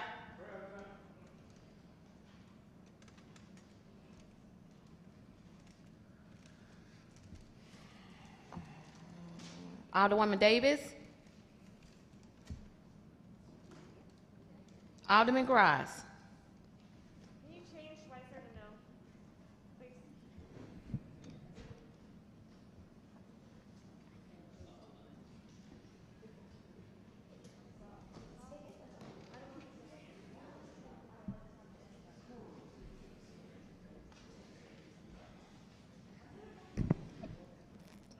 15 aye votes,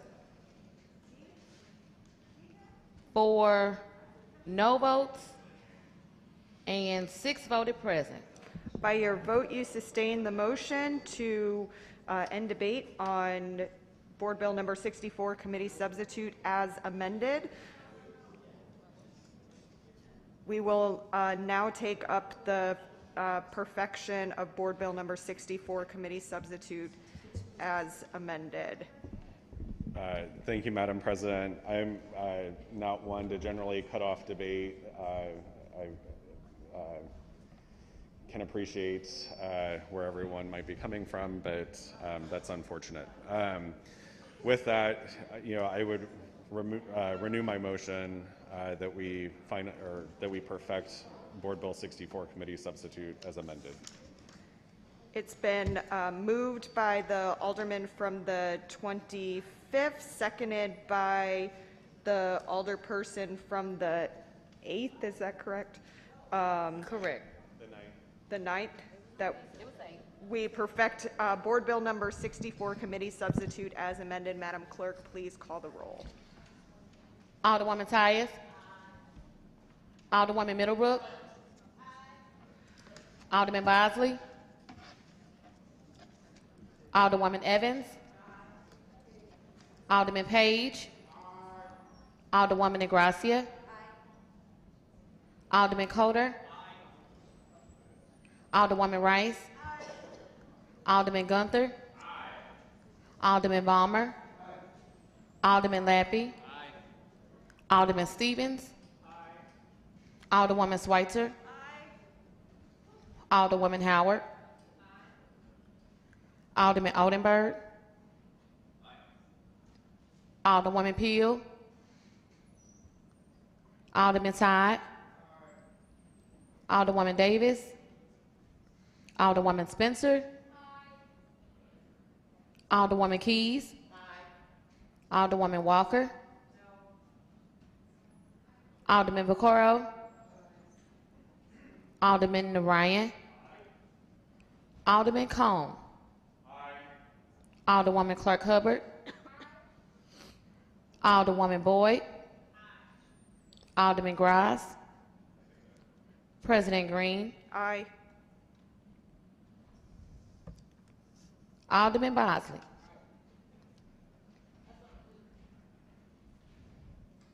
Alderwoman Peel. Alderwoman Davis. Alderman Gross. 24 aye votes and 2 voted no. By your vote, you sustain the motion from the Alderman from the 25th to perfect Board Bill number 64 committee substitute as amended. Board Bill 120 as amended, introduced by Alderman Bosley and Alderwoman Peel, an ordinance recommended by the Board of Estimate and Apportionment appropriating a portion of funds received under the American Rescue Plan Act of 2021, authorizing certain expenditures of such funds to the extent received, authorizing contracts and other documents to expend the funds to the extent received, containing the severability and containing an emergency clause. Alderman from the 3rd, you are recognized on the perfection of Board Bill number 120 as amended. Thank you, Madam President. I'd like to perfect Board Bill 120 as amended. It's been moved by the Alderman from the 3rd, seconded by the Alderman from the 9th, that we perfect Board Bill number 120 as amended. Alderman, you may proceed. All right, thank you. Board Bill 120, if you haven't had the chance to look at it, is a pretty large portion of spending from the ARPA fund, $74 million. It is to go to numerous infrastructure projects. Folks have had the chance to look at it. We are looking at building a public safety answering point, doing some street paving, sending some money to the Digital Equity Fund. We're doing some workplace modernization enhancements. We had mobility and transportation master plan, plan residential streets, refuge pilot project, sidewalk improvements, putting some funding in 2 parks, and doing some street paving. We talked about it in committee, had a very long conversation, so if anybody has any questions. Any further discussion? Alderwoman from the 1st. I don't have Board Bill 120, and several of us don't have it. Just So if somebody could get us the board bills, we would appreciate it.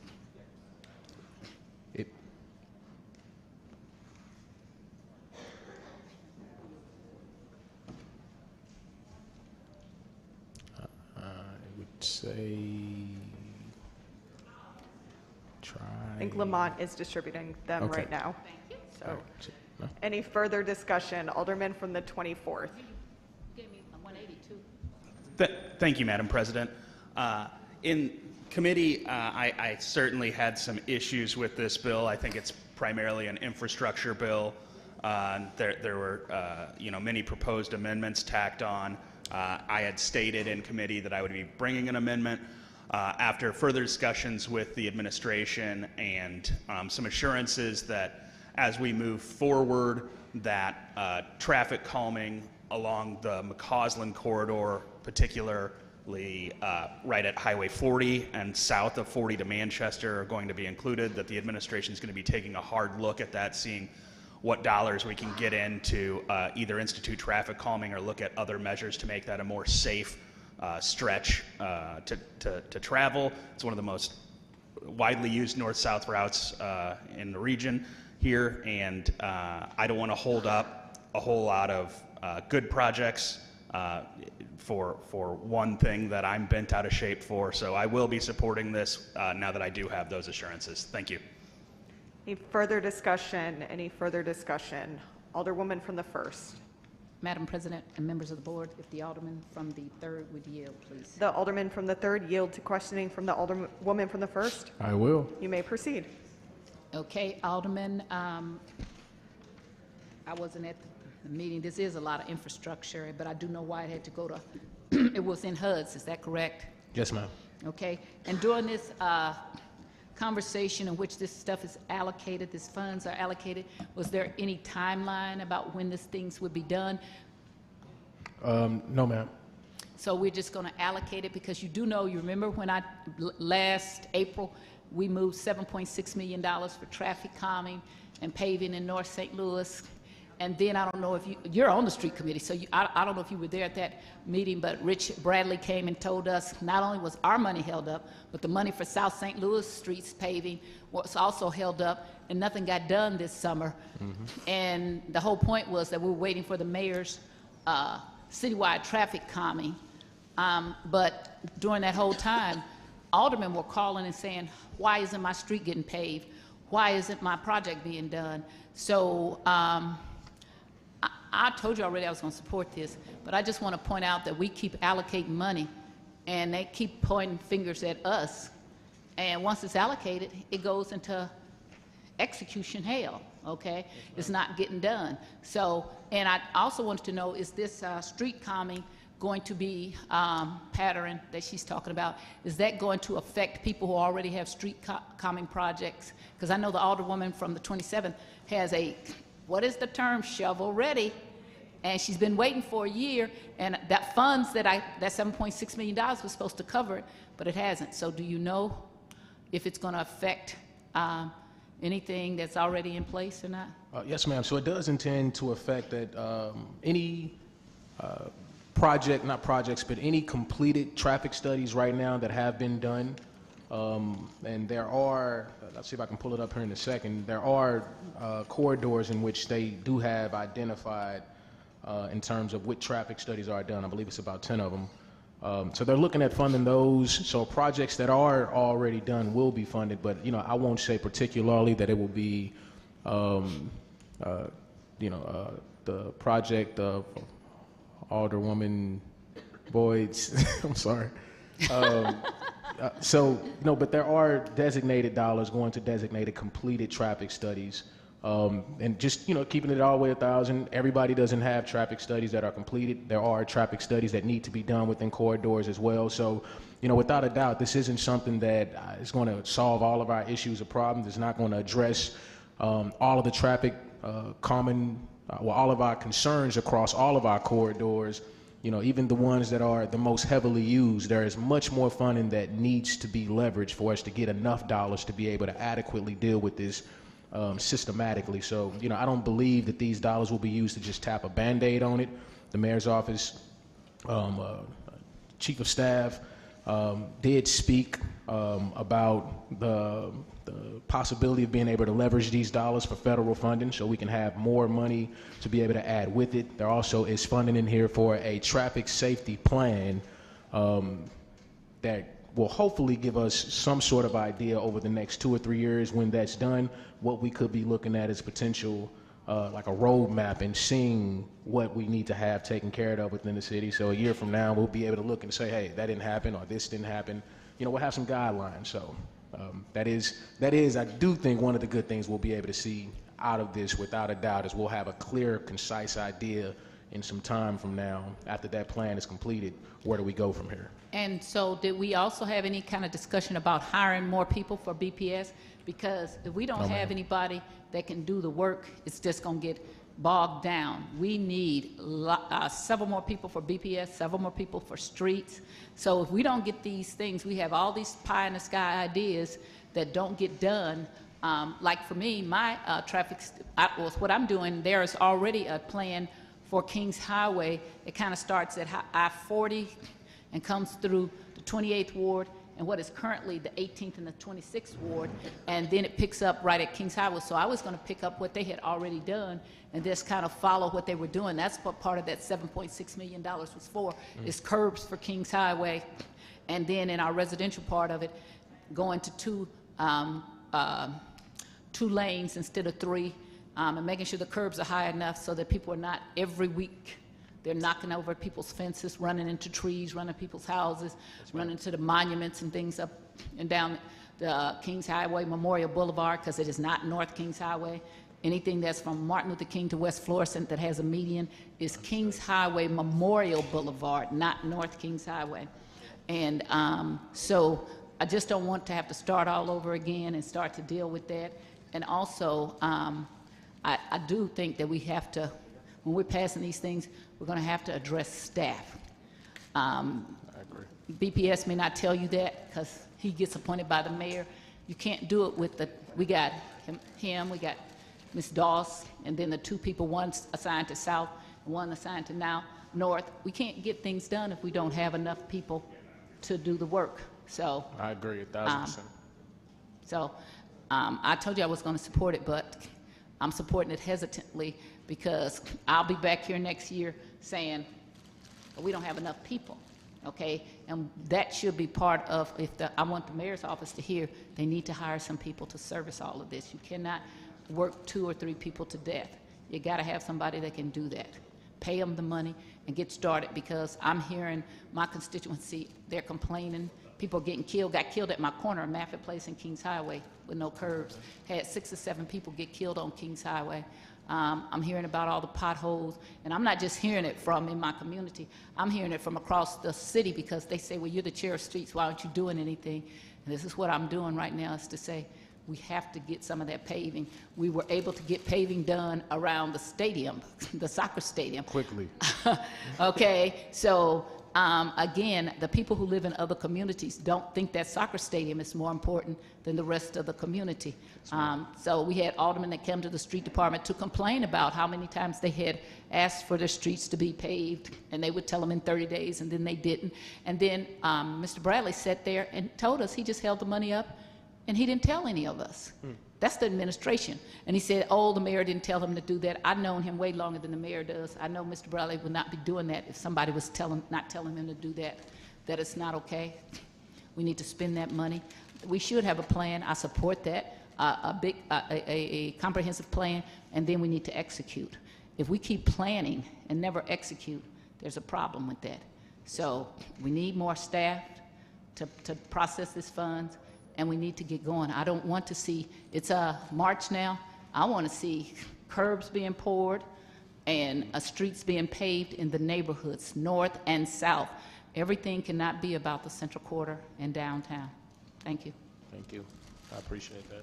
And I will say this for all the people in the room, it might be right now wise, while all these dollars are here, to start encouraging your residents to call in about what streets they would like to have paved, what sidewalks they'd like to have done as well, any infrastructure needs you do have in your ward, because when these dollars do start being dished out, at least our voices will be heard.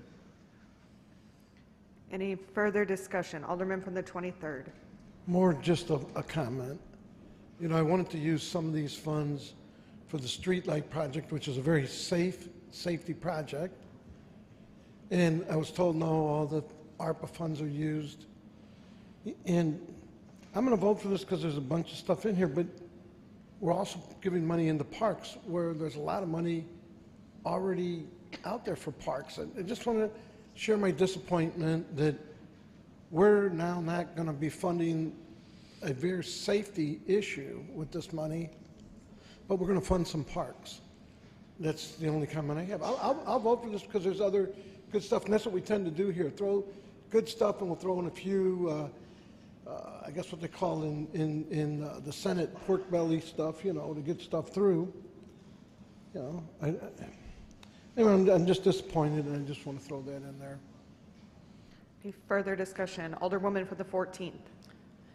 Yes, Madam Chair, would the alderman from the 3rd yield for a question, please? I will. Alderman from the 3rd, will you yield to the Alderwoman from the 14th? I will. You may proceed. Okay. I see here we have a very unspecific design and implement traffic calming and roadway improvements based on completed traffic studies. I'm glad to hear that we're using the studies that have already been done. I mean, we've done study after study after study and not followed any of them. But I guess my question is, I thought we had already allocated money for like Kings Highway from Gravois to 70, is it? Or West Florissant, okay. Grand from the south side to the north side.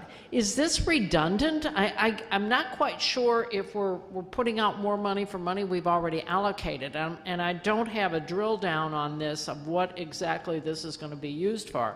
And I don't know if you can answer that or not, Alderman Bosley. But you know, it's just a point of interest that I would like to be able to carry back to my constituency to say, yes, we're moving forward, because the Alderwoman from the 13th, myself, and the Alderman from the 12th had allocated our ward capital funds to do the south side end of Kings Highway probably right after they were elected. So that's been almost 2 years ago. And guess what? Nothing. Nada.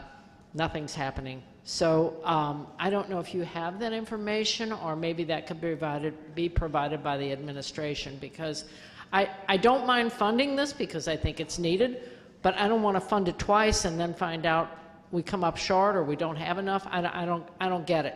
Yes, ma'am. Hopefully I can. Board Bill 184.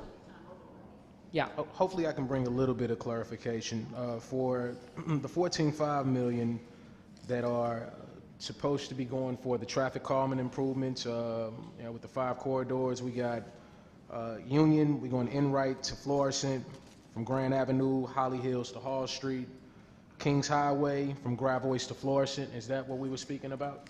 Yeah, and it does note in here it was already funded in 184, so we're adding more money to that, so we ought to have a Cadillac plan. Well, so these were my thoughts, and that's why I also just stated what I stated here. So it's important for us to really, really make sure that, you know, we are encouraging our residents right now to get out there and put on the books what needs to be done. Right up here on this board bill, the 12 million for design, that I think that we were talking about implementing traffic calming and roadway improvements based on traffic studies. Mm-hmm. After these traffic studies, right down here at the 14.5, that's like literally almost left up for grabs. That is one of the things that we did speak about. They, you know, I'm not going to completely say that that's what the mayor's office said, but realistically, this is the conversations that we're having now. I said the same thing, that, hey, are we going to be pulling money from the 14.5, also helping out the corridors that we already have identified from the, you know, these traffic studies? And they said possibly. So with that being said, I know that we also have the ability as aldermen right now and residents to say, hey, we would like this street to be paved. These, you know, these improvements make sense. We want bump outs here, you know. So whatever it is that we like for the remaining of this 12.5 to be utilized, I'm sorry, the 14.5 to be used for, we need to start making sure that those things are already proposed. Okay. Therefore, after the spending is done with these 10 corridors, we don't go back doubling looking for more money, you know, for those same corridors. Okay. I get it. Yes, ma'am. Thank you very much. Thank you. Any further discussion? Any further discussion?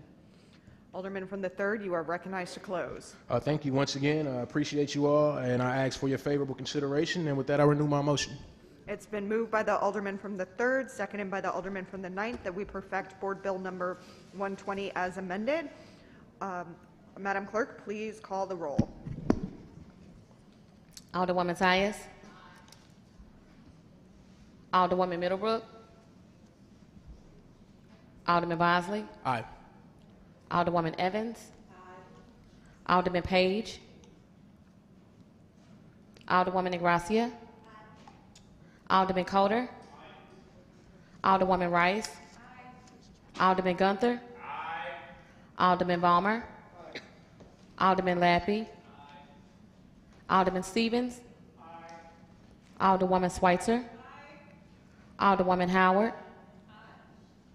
Alderman Oldenburg. Alderwoman Peel. Alderman Todd. Alderwoman Davis. Alderwoman Spencer. Alderwoman Keys. Alderwoman Walker. Alderman Vaccaro. Alderman Narayan. Alderman Cone. Alderwoman Clark Hubbard. Alderwoman Boyd. Alderman Gross. President Green. Aye. Alderwoman Middlebrook. Alderman Page. Alderwoman Davis. Alderman Gross. 25 aye votes. By your vote, you have sustained the motion from the Alderman of the 3rd on the perfection of Board Bill 120 as amended.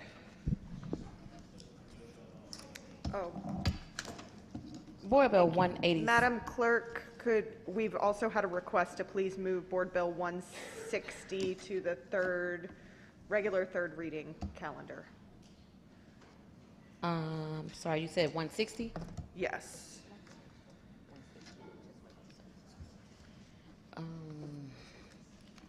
Board Bill 187, introduced by Alderwoman Spencer, pursuant to ordinance number 70333, as amended by ordinance number 71394, an ordinance directing the Director of Streets to install speed humps to calm the flow of traffic on a 3800 block of Virginia Avenue, 2600 block of Winnebago Street, 3100 block of Osceola Street, 3500 block of Iowa, 3600 block of Iowa, 2800 block of Miami, 3900 block of South Compton, 2600 block of Osage, 3700 block of California, 3500 block of Michigan, 3500 block of Nebraska, and the 4000 block of California between the intersections of California Avenue, Osage Avenue, California Avenue, and Gasconade Street, and the 3900 block of South Compton Avenue between the intersections of South Compton Avenue and Osage Street, and South Compton Avenue and Keokuk Street.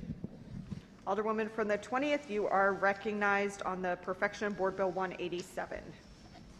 Thank you, Madam President. Good afternoon, ladies and gentlemen. Welcome to the Board of Aldermen. I'd like to move for the perfection of Board Bill 187.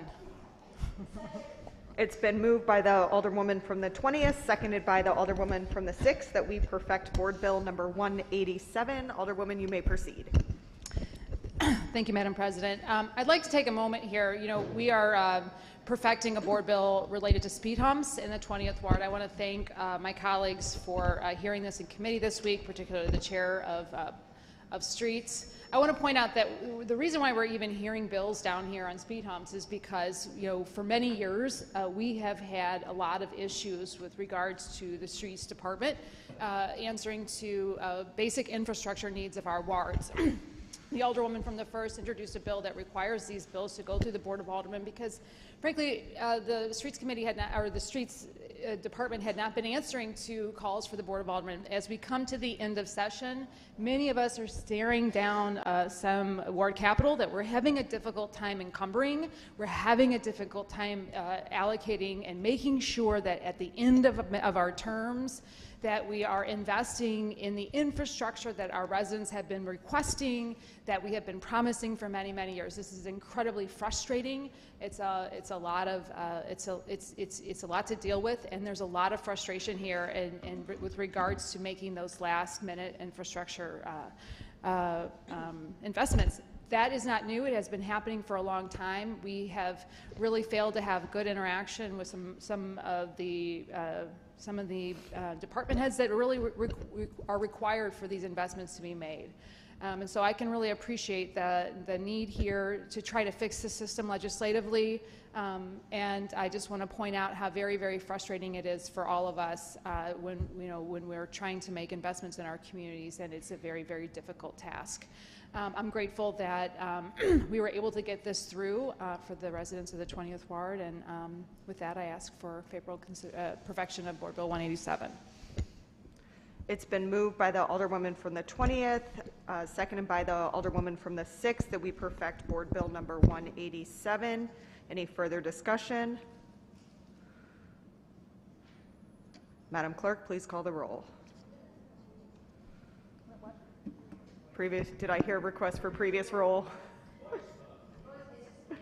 Okay. All those in favor signify by saying aye. Aye. Opposed? Motion carries.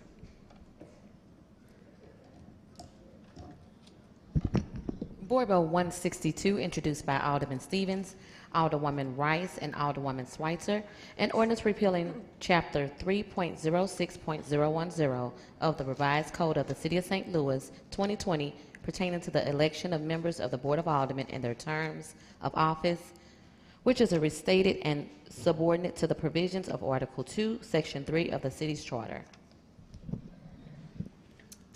Alderman from the 12th, you are recognized on the perfection of Board Bill number, sorry, I don't have this one in 162? 162. Thank you, Madam President. I would like to move that we perfect Board Bill 162. It's been moved by the Alderman from the 12th, seconded by the Alderwoman from the 8th, that we perfect Board Bill number 162. Alderman, you may proceed.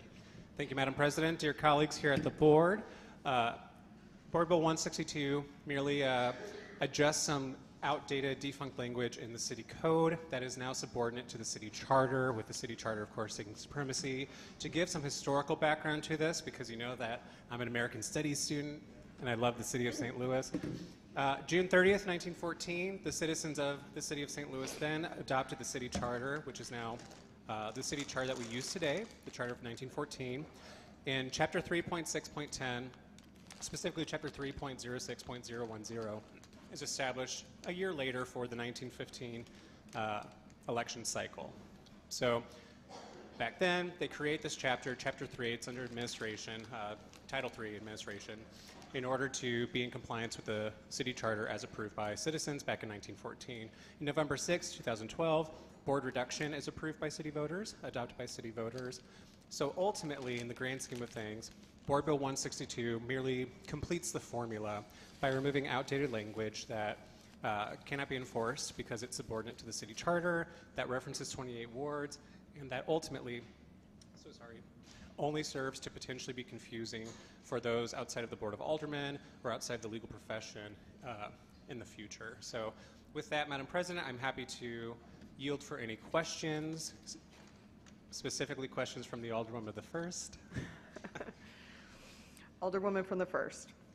Madam President, members of the board, I asked for it to be taken off so they could be explained, so some people who are out there in TV land didn't understand he did such a good job. I don't have any questions to ask him. Thank you.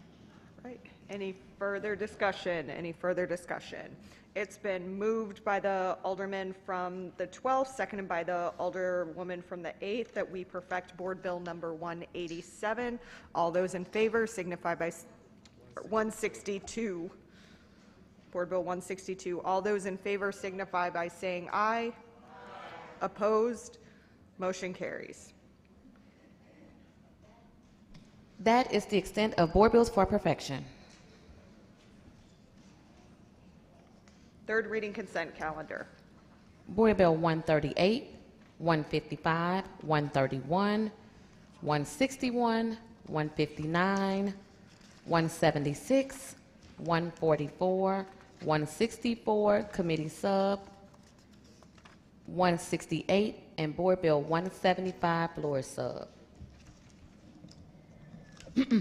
Alderman from the 25th, you are recognized on the motion to adopt the third reading consent calendar. Excuse me, point of order.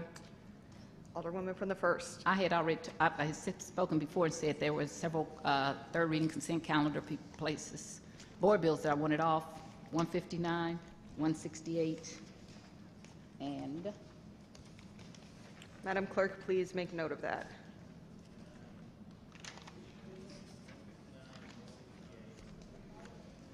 those are two, and I'm not necessarily opposed to them. I have a question to ask. Thank you.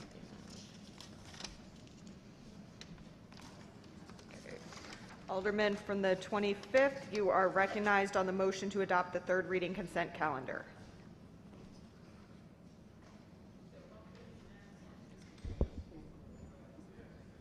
Thank you, Madam President. I move that we adopt our third reading consent calendar. It's been moved by the Alderman from the 25th, seconded by the Alderman from the 9th, that we adopt the third reading consent calendar. Any discussion?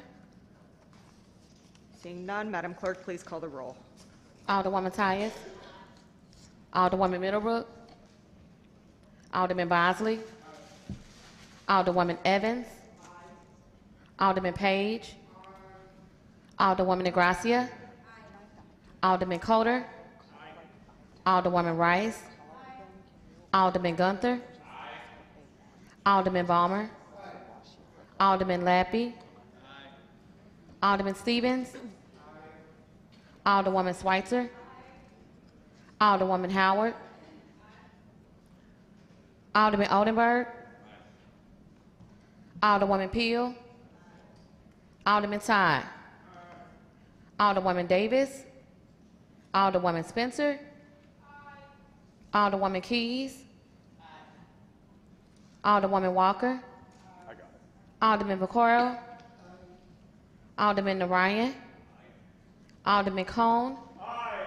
Alderwoman Clark Hubbard. Alderwoman Boyd. Alderman Gross. President Green. Aye. Alderwoman Middlebrook. Alderwoman Davis. Alderman Gross. 25 aye votes. By your vote, you've sustained the motion from the Alderman from the 25th to third read and finally pass the aforementioned bills. Third reading, report of engrossment, and final passage. Board Bill 93, introduced by Alderman Page, an ordinance approving a redevelopment plan dated June 28, 2022 for the Cass Avenue, North 14th, O'Fallon, and Hogan Street area. Alderman from the 5th, you are recognized on the third reading and final passage of Board Bill number 93. Thank you, Madam President, members of the board. I move that we third read and finally pass Board Bill number 93. It's been moved by the Alderman from the 5th, seconded by the Alderwoman from the 4th, that we third read and finally pass Board Bill number 93. Alderman, you may proceed. Thank you. You heard most of my soliloquy on Board Bill 93 during the perfection phase.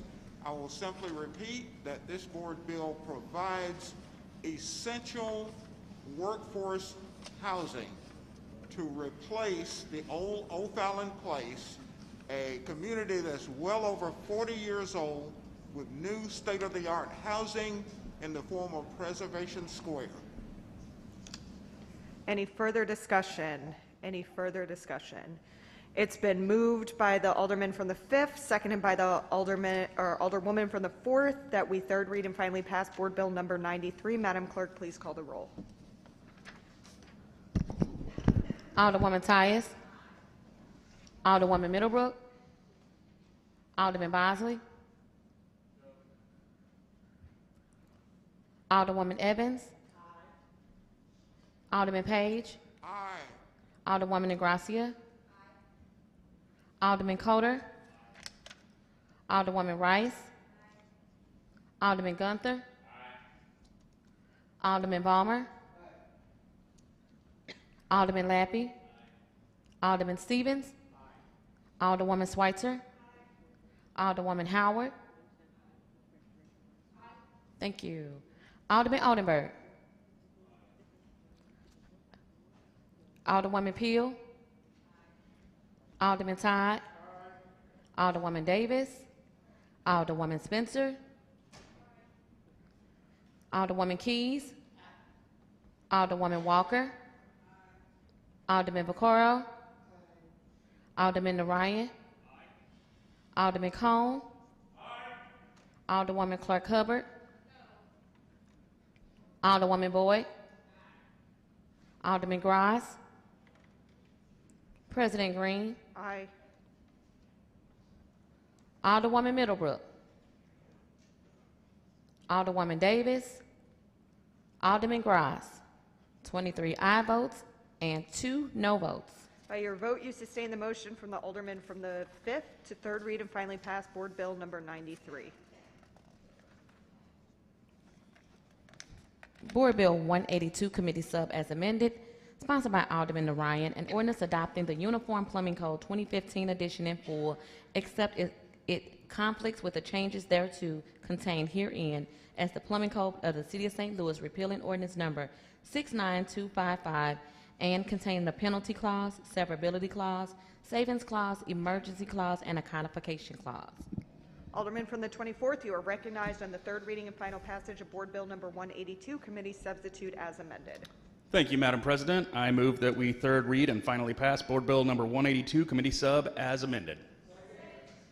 It's been moved by the Alderman from the 24th, seconded by the Alderwoman from the 6th, that we third read and finally pass Board Bill number 182, Committee Substitute as amended. Alderman, you may proceed. This is the plumbing code. We've talked about it at length. It's been a long day. I'd ask for your favorable consideration. Any further discussion? Any further discussion? Alderwoman from the 1st. Madam President, members of the board, I again rise in opposition of this board bill. Many of the things I've already said from, what was that, Friday? What is this, Tuesday? I don't even know, we had so many meetings lately. So my good friend, who is the one black person that's assigned to be down at this Board of Aldermen, I didn't hear from him. I used to hear from him, but I didn't hear from him. And the reason I didn't hear from him because he knows what I'm saying is true. There were a number of people in the community that actually watched these board bills and actually called me to find out how to go on to the web page and was appalled at what they saw. And they were appalled because all the white men that run everything, and the only black person who's supposed to run anything is really not even a business rep, and just is assigned to come down here and lobby black aldermen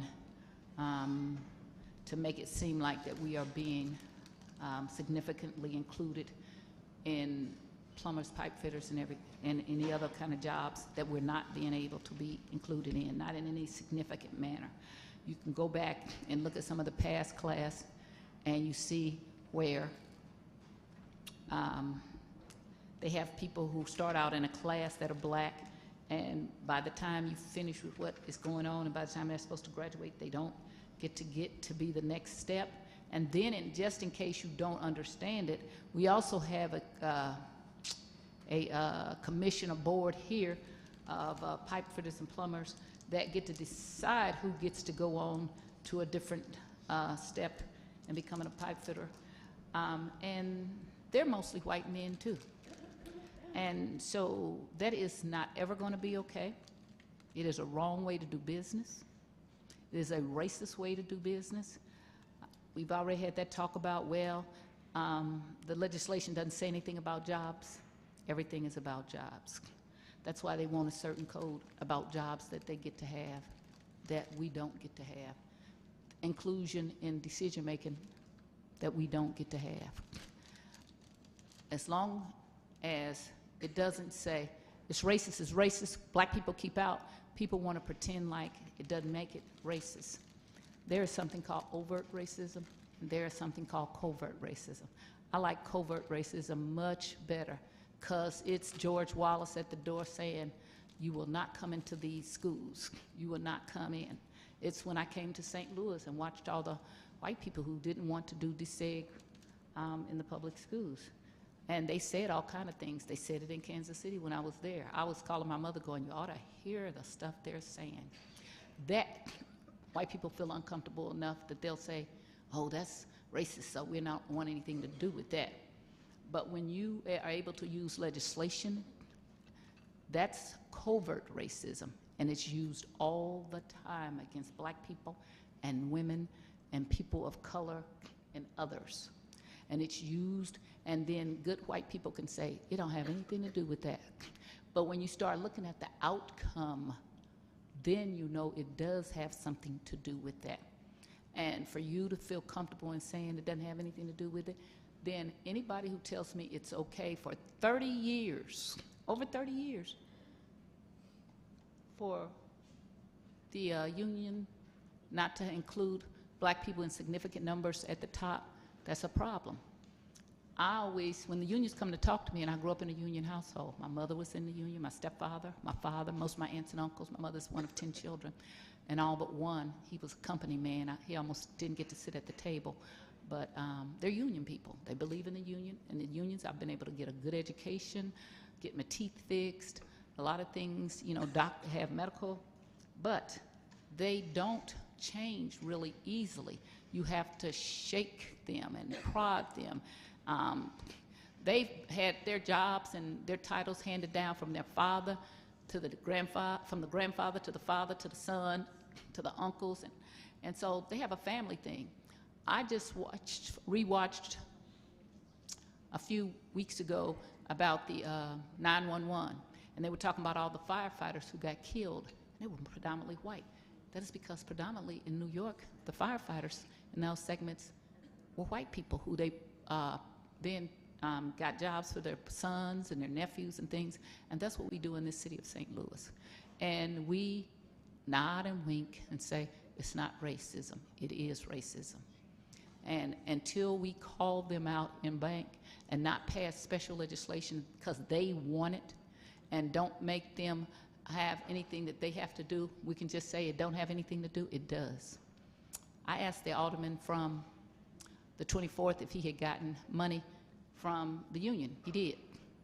So did the president. And he got money from the union in, what is it, June or July.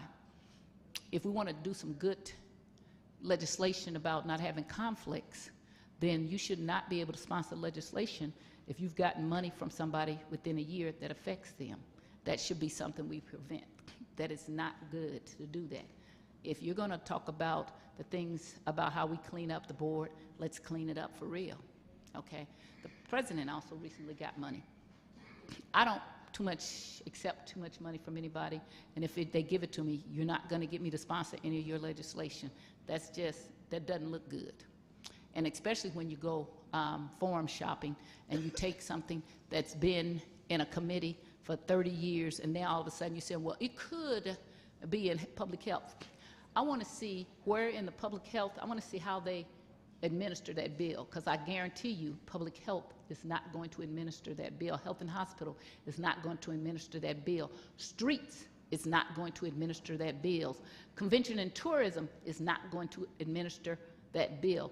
The bill is going to be administered by the building division, because that's where it belongs. There's something in the law called fruit of the poison tree. When you gather evidence and you can get people right in the act, but the fruit is poison because it's done in a legal way, then judges throw that evidence out. You can't have it in there because you got it the wrong way. Getting this board bill passed this way, and with the 30 years of non-compliance, but lots of promises about having black people be included in unions, that's embarrassing. That's sad. Forum shopping is embarrassing and sad because it's something that this current administration said that was wrong. And she and I have had many conversations about the prior administration, being the prior president of the Board of Aldermen, not doing that kind of thing. And now you're doing it, and you're trying to act like it's okay. But I did take it to a lot of my friends, attorneys. Not one person saw where it could be in anything except for public safety. because that's where it belongs. And the word mandatory, shall, means you're supposed to. And so when you are willing to just say, I don't care, we're just going to do it anyway, and we're going to pass the bill because this is what I'm for, then we're headed toward a breakdown in everybody having a fair access. I resent it because I was on public safety, and wasn't always on it, but I got put on it. And I wanted to ask my own questions, and I wanted my community to have influence, and they didn't, because the president put it someplace it didn't belong, and the current sponsor is going along with it like it's all right. It's not all right. If we don't follow our rules, then we don't need any rules. If we don't make sure that even when it's a hard call that you do the right thing, then I don't want to hear it. Don't talk about anybody else. Don't talk about prior administrations. Don't talk about toxic, because it's toxic to me right now that you shopped a bill that had no business. You don't care? I won't care about your issues. Racism is an issue that I care about. Sexism is an issue that I care about. Those are things that I fight for because I have to experience every day. And so when you put pictures out on the internet that's all white with one black person, if you all think that's great, then you're going to vote for it like you did. You don't care? Also remember, I'm not going to care about your issues. More and more, this city is going to have more and more problems because they're not listening. They didn't listen when I first came down here and we talked about spending all the money downtown and spending all the money in the Central West End, and that money really, if you should have been going to North St. Louis. Now South St. Louis is starting to experience things I never thought I would see in South St. Louis. Graffiti, vacant houses, homeless, all of that stuff is headed to South St. Louis. The people in the Central Quarter and downtown are wealthy enough that they can get rid of it. We can close down Larry Rice downtown, even though Larry Rice was there before the people came downtown. But they can raise enough heck, they can get rid of it. Instead of saying, if you want urban experience, this was already here. And everybody has to address the homeless issue, not just North St. Louis. We just keep pushing everything north. And so when we say to the unions, no, you have to keep your promise, you have to do things, you have to show us that you are engaged. And they say, oh, we're going to do it. But 30 years later, they haven't done anything. And you all are all okay with just winking and blinking and saying it's okay. Another thing I always say to the unions, none of them have any presence in North St. Louis. None of them.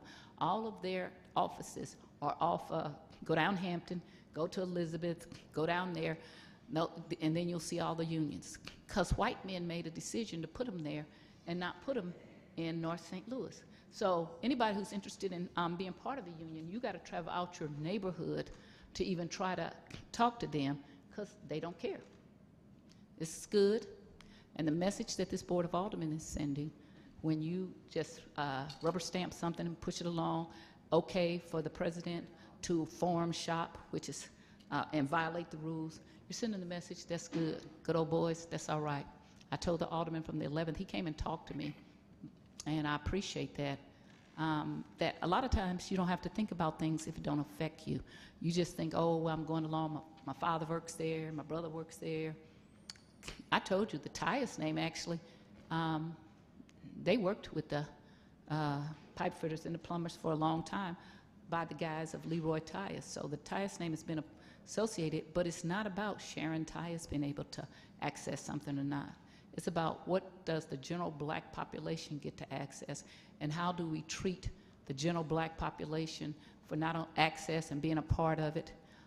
And I still don't understand how one section of a union can have one code and another section can have another code, and then they say, oh, that's a bad code because they're part of the same union. And I don't understand when we first had it in public safety, we had the code, and then they came, they didn't say any of the stuff that they're saying now. They said, well, if we go to the new code, we'll have to learn new codes and we'll have to buy new books. I don't care. Anybody that's in a profession has to buy new books and learn new things. And I don't want anybody to be running on a project or running on education that happened 10 and 20 years. Every profession, you have to update your education, be it teaching or a lawyer or a doctor. You take CLEs, medical classes, plumbing, people have to update their education. So telling me that you got to buy books and you got to update your education, I want you to do that, because things change. Things that we thought were great years ago don't happen to be great anymore. Years ago, we used to require the houses in St. Louis plumb all of their runoff, even from the roofs, into the sewer. We now know that's a bad thing. It cost us a lot of money to have that water run directly into the sewer. So now we went back to saying now any new houses don't run it into the sewer, because that's an added expense on an already expensive MSD bill. So I just want to say again, it is wrong. You may be getting away with this now, but there's going to get a time when you're not going to get away with it, that it's not going to be all right. And I want to always be on the right side. The Alderman from the 5th that says wearing a mask that says get in good trouble, that comes from John Lewis, who always marched for black people and their rights to the day he died.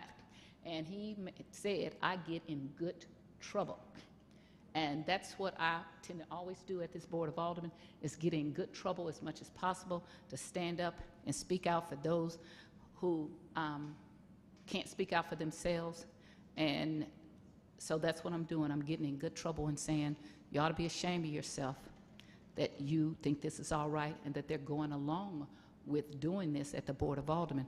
We should have said, you have to be able to make some changes. This many black aldermen are not saying no because they just want to be playing politics. I didn't even know that the alderwoman from the 19th originally, when I started speaking up, she said, oh, I'm so glad. And this was a couple of years ago. This is the experience I've had. And this is the experience I've had, and I'm not applying for the jobs or trying to be part of the union. It's a wrong experience. So all those people who are always talking about is something that Nancy Cross wants. And so she's trying to show that she has some power, but you're doing it at an awful expense, because you don't know how don't know what you're doing with the rest of the city. So you're trying to show you have some power with the unions, but it is wrong. I call on the mayor to veto this bill. It comes from the board. And Nancy, you need to learn how to do the rest of your job instead of worrying about these few little unions that are discriminating against black people. That's what you need to do. You need to learn how to be a director of operations and stop writing letters that are lies and not true. Nancy, you keep pushing this, and if it's the administration, shame on you. If it's not, it's just Nancy Cross, you need to veto this, Madam Mayor. This is a bad bill, and it sets a horrible precedent about leaving black people out. And you don't have to believe me. Just have them pull up their record and then see if I'm telling the truth. I request a roll call, and I am adamantly opposed to this bill. Thank you. Any further discussion? Alderman from the 24th, you are recognized to close. Thank you, Madam President. Just to excuse me, I know the Alderwoman from the 1st, has concerns, and we discussed, I think, a lot of those concerns in depth last week. I know that she does care for, the facts, and so I do want to point out that this bill was recommended by the St. Louis Plumbing Code Review Board, which is a majority black board. So I don't want to take up any more of your time with the plumbing code. I'm hoping that this is the last time I ever talk about a plumbing code. So if we could vote this out, I would greatly appreciate it. I ask for your favorable consideration, and with that, I renew my motion. It's been moved by the Alderman from the 24th, seconded by the Alderwoman from the 6th, that we third read and finally pass Board Bill number 182, committee substitute as amended. Madam Clerk, could you please call the roll? Alderwoman Tyus. Alderwoman Middlebrook. Alderman Bosley. Alderwoman Evans. Alderman Page. Alderwoman Ingracia. Alderman Coder. Alderwoman Rice. Alderman Gunther. Alderman Balmer. Alderman Lappy. Alderman Stevens. Alderwoman Schweitzer. Alderwoman Howard. Alderman Oldenburg.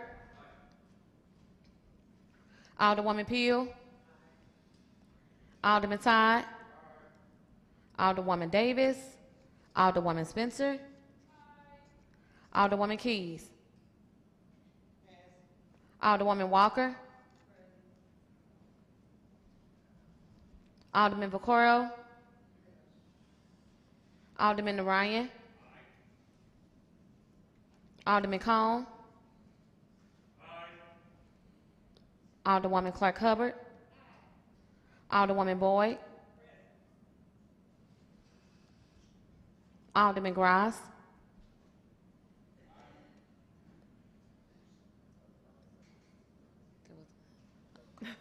I think that was Bosley. oh, okay. President Green, Aye. Alderwoman Middlebrook, Alderman Bosley, Alderwoman Evans,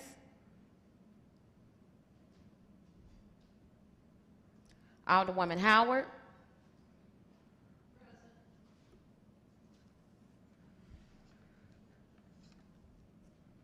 Alderwoman Davis, Alderwoman Keys,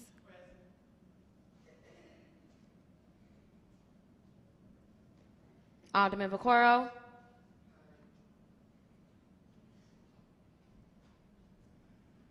Alderman Gross, Alderwoman Middlebrook, Alderman Bosley,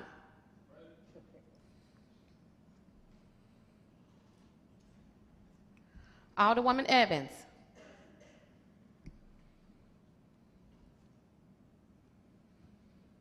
Alderwoman Davis, Alderman Gross. 18 aye votes, 1 no vote, and 6 voted present. By your vote, you have sustained the motion from the Alderman from the 24th and third read and finally passed Board Bill number 182, Committee Substitute as amended.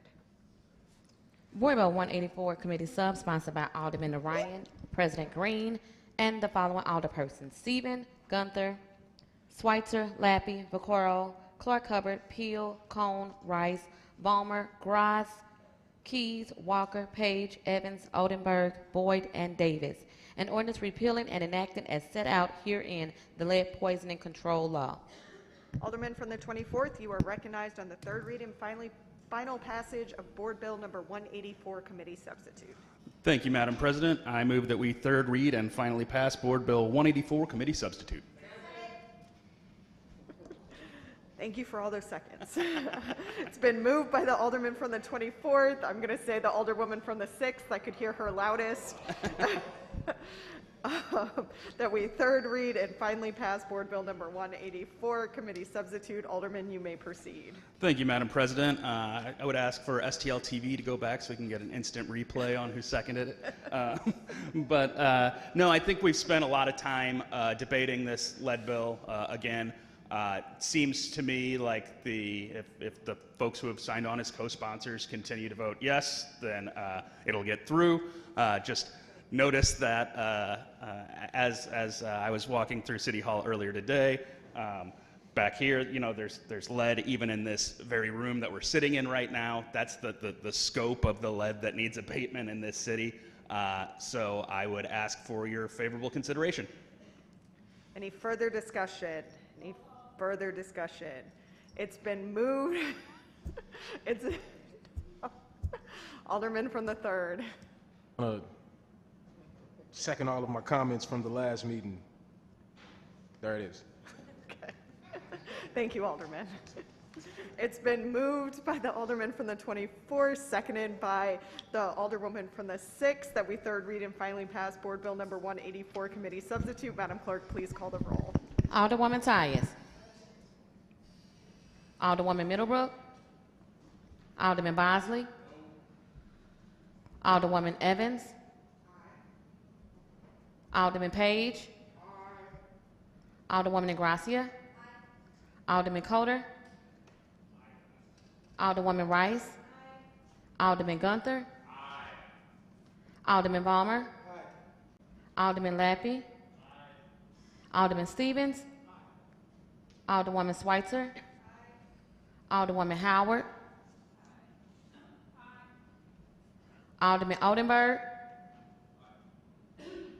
Alderwoman Peel, Alderman Todd, Alderwoman Davis, Alderwoman Spencer,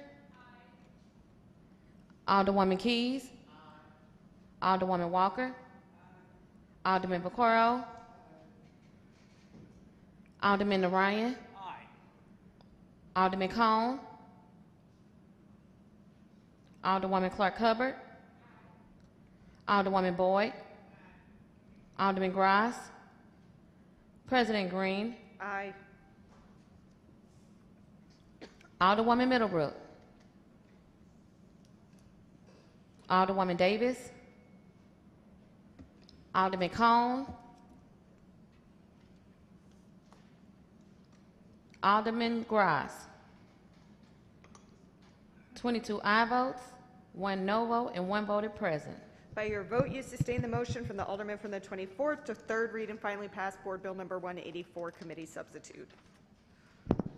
Board Bill 172, introduced by Alderman Coder, an ordinance approving the petition to establish the Four Hands Brewery CID, establishing the Four Hands Brewery CID, finding a public purpose for the establishment of the Four Hands Brewery Community Improvement District, making certain findings with respect thereto, authorizing certain other actions of city officials, and containing a severability and an emergency clause.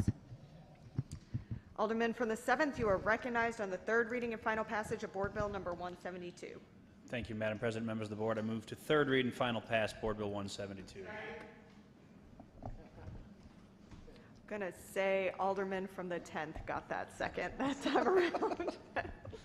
It's been moved by the Alderman from the 7th, seconded by the Alderman from the 10th, that we third read and finally pass Board Bill Number 172. Alderman, you may proceed.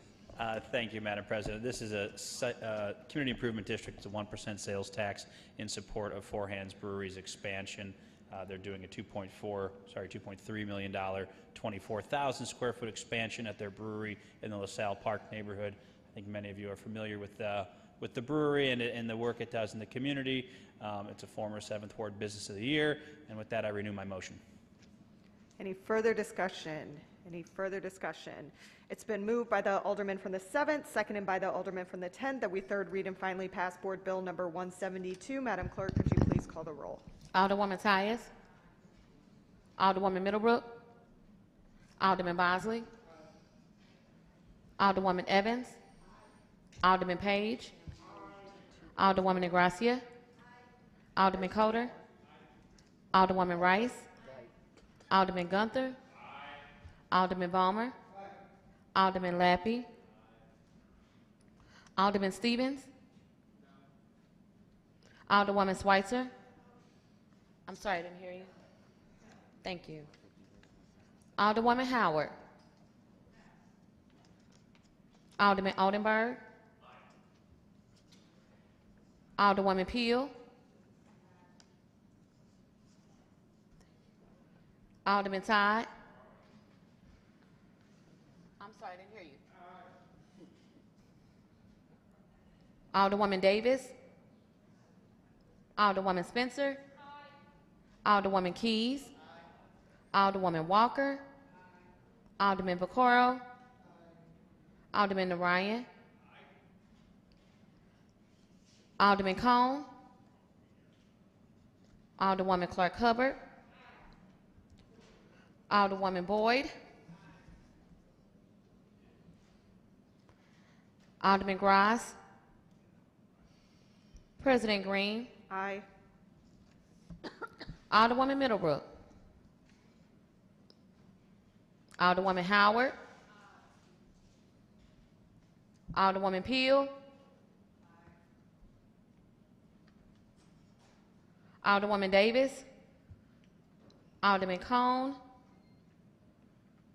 Alderman Gross. 22 aye votes and 2 no votes. By your vote, you sustain the motion from the Alderman from the 7th to third read and finally pass Board Bill Number 172. Board Bill 160, introduced by Alderman Cone, an ordinance recommended and approved by the Board of Estimate and Apportionment, authorizing the Director of Airports and the Comptroller of the City of St. Louis, owner and operator of St. Louis Lambert International Airport, to enter into and execute on behalf of the city the 8th amended and restated concession agreement with Host International, Inc., containing the severability clause. Alderman from the 25th.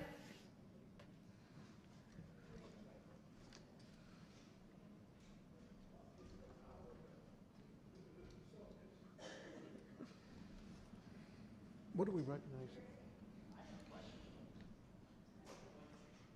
We are in search of the alderman from the 25th.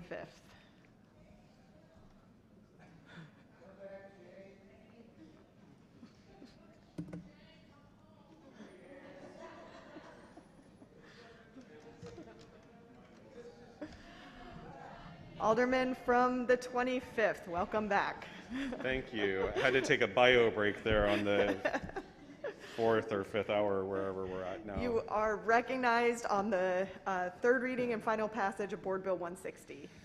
Thank you, Madam President. I move that we third read and finally pass Board Bill 160. It's been moved by the alderman from the 25th, seconded by the alderman from the 9th, that we third read and finally pass Board Bill 160. Any discussion? Alderwoman from the 1st.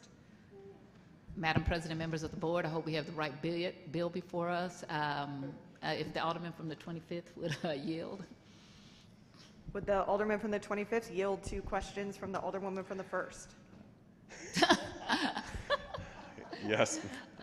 Yes. Alderwoman, you may proceed. I want to say, Alderman, if I wasn't persistent, we would have passed the wrong board bill the last time. No, Alderwoman, I appreciate that. Why I took it off the perfection calendar, I just wanted you to tell us a little bit about what we were doing with the city's capital fund out at the airport. So really wasn't a question, just a little bit more narrative so that we can know what's going on out there.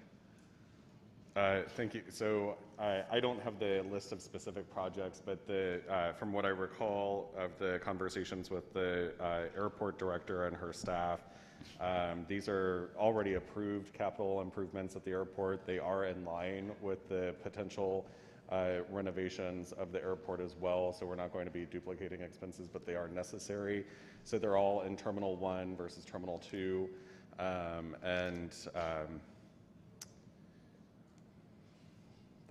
So it's the terminal. It's not it's not runway expansion, or is it a combination of thereof of both? Do you want the bill? I have the bill here.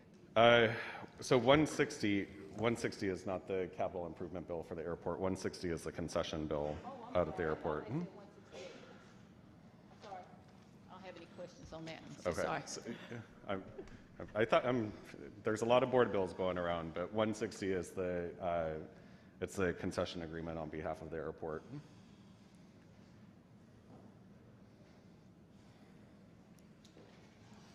I yield. I don't have questions on 160. I'm sorry. Right. Alderman from the 7th. Thank you, Madam President, members of the board. Alderman from the 1st, I think I took this one off the consent calendar. Would the alderman from the 25th yield for a couple of questions? Happily. Thank you. I promise these are about the concession agreement. I'm fairly certain these are the reasons we're here today, are these airport bills, right? That were late to the airport was Correct. late to the game. Alderman, so it's my understanding that this concession agreement is renewing the existing concession agreement for an 8th renewal term. Is that right? Yes. Okay, and just looking at the recitals in this agreement, looks like the original agreement was passed in 1967. Does that sound right? That sounds accurate. Okay, so, and this is the 8th renewal. Correct. And are you aware, has the airport at any time rebid this contract in the preceding 56 years? That was a question that I posed before the board bill came before us, before it was actually out at the airport committee or commission, and asked it again in committee, and there was no recollection of the last time that this had been put out to RFP. There was discussion around why that was the case for this particular renewal, and the rationale that was provided was, one, the timing of it, given the potential airport renovations and construction activity that would be taking place, coupled with the business that was lost and is still recovering from a concession standpoint due to COVID and the pandemic, made it impractical to bid this back out. The concession agreements for hosts, in particular for restaurants, it's a rather expensive proposition. When someone is building out a new restaurant or concession stand at the airport, you're talking millions and millions of dollars. So part of the reason that They didn't put it out to RFP this particular time was due to those reasons, plus the potential lack of interest that would put us at a financial disadvantage from a contractual perspective if no one were to bid on it, and we would have to renegotiate with host. Thank you, Alderman. Can you speak to any of the previous 7 renewal periods and why they didn't put it out to bid during those? You know, I'm only 42 years old. And I've only been down here for 14 years. So no, I cannot go that far back, Alderman. Thank you. Yeah, I'm voting against this. I've heard there were other groups interested in bidding. I understand that the airport had a challenging few years with the pandemic, as many businesses did.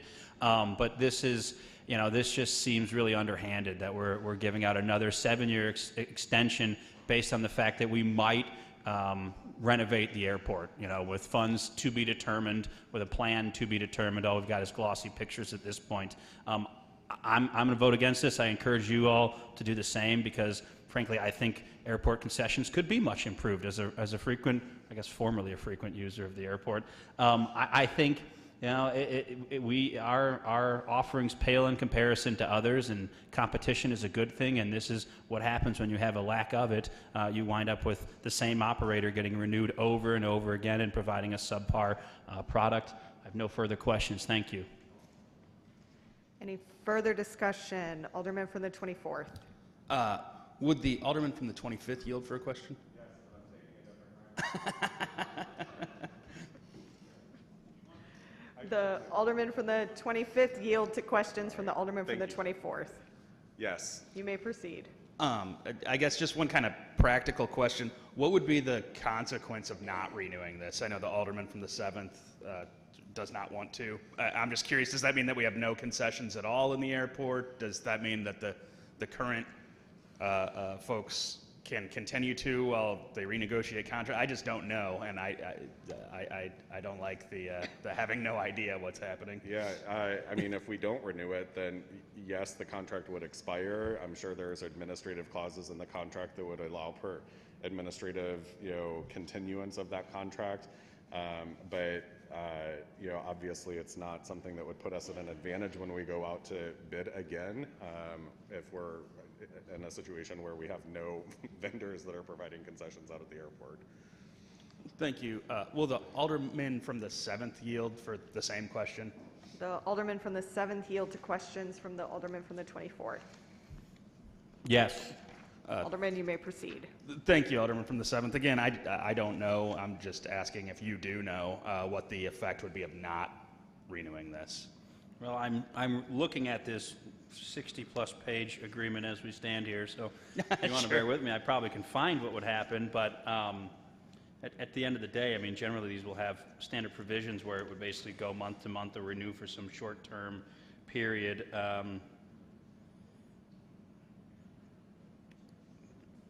But yeah, I don't know. Okay. It's not something that's discussed. This has been written about, and maybe this is a protest vote, but I'm voting against this because I think it's about time we start looking at new vendors for this airport. Totally understood. I have nothing further. Thank you. Any further discussion? Any further discussion? Alderman from the 25th has left the building. Okay.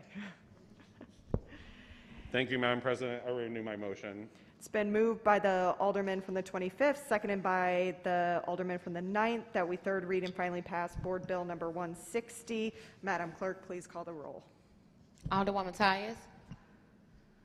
Alderwoman Middlebrook. Alderman Bosley.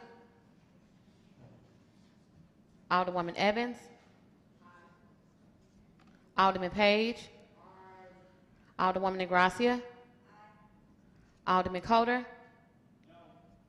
Alderwoman Rice. Alderman Gunther. Alderman Balmer. Alderman Lappy. Alderman Stevens. Alderwoman Schweitzer. Alderwoman Howard. Alderman Oldenburg. Alderwoman Peel. Alderman Todd. Alderwoman Davis. Alderwoman Spencer. Alderwoman Keys. Alderwoman Walker. Alderman Vaccaro. Alderman Narayan. Alderman Cone. Alderwoman Clark Hubbard. Alderwoman Boyd. President Green. Aye.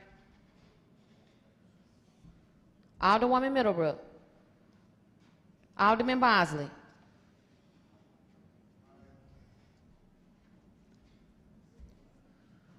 Alderwoman Rice.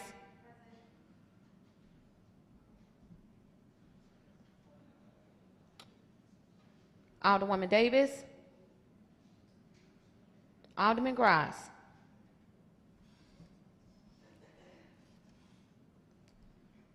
Aye votes, 1 no vote, and 4 voted present. By your vote, you sustain the motion from the Alderman from the 25th to third read and finally pass Board Bill number 160.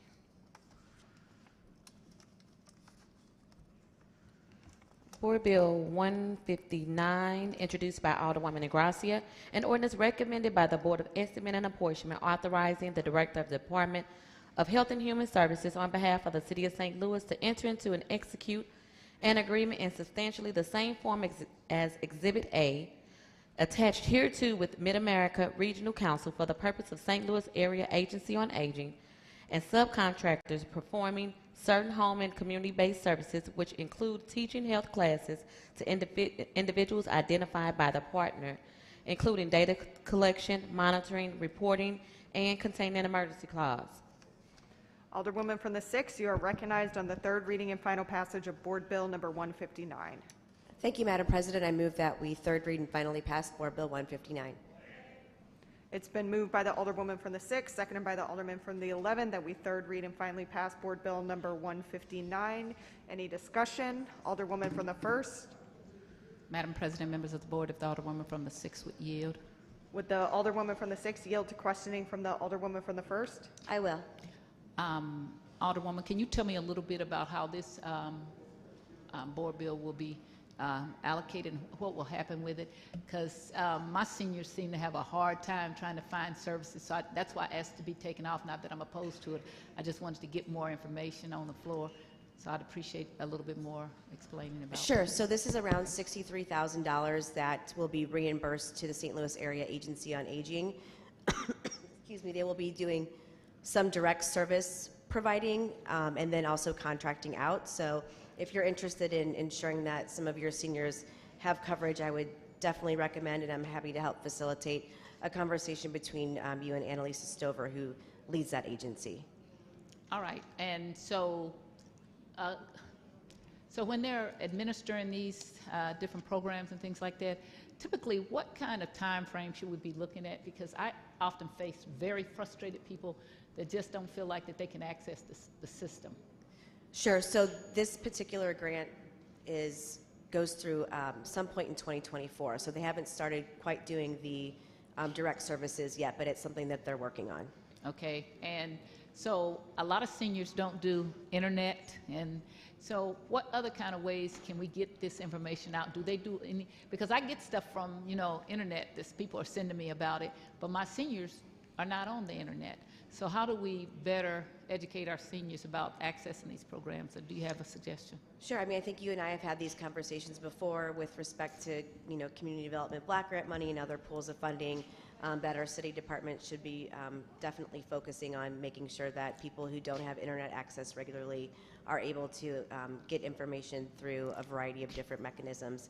I'm not sure exactly what the plan is of the Area Agency on Aging, but again, I'm happy to help facilitate a conversation between you and the Department of Human Services.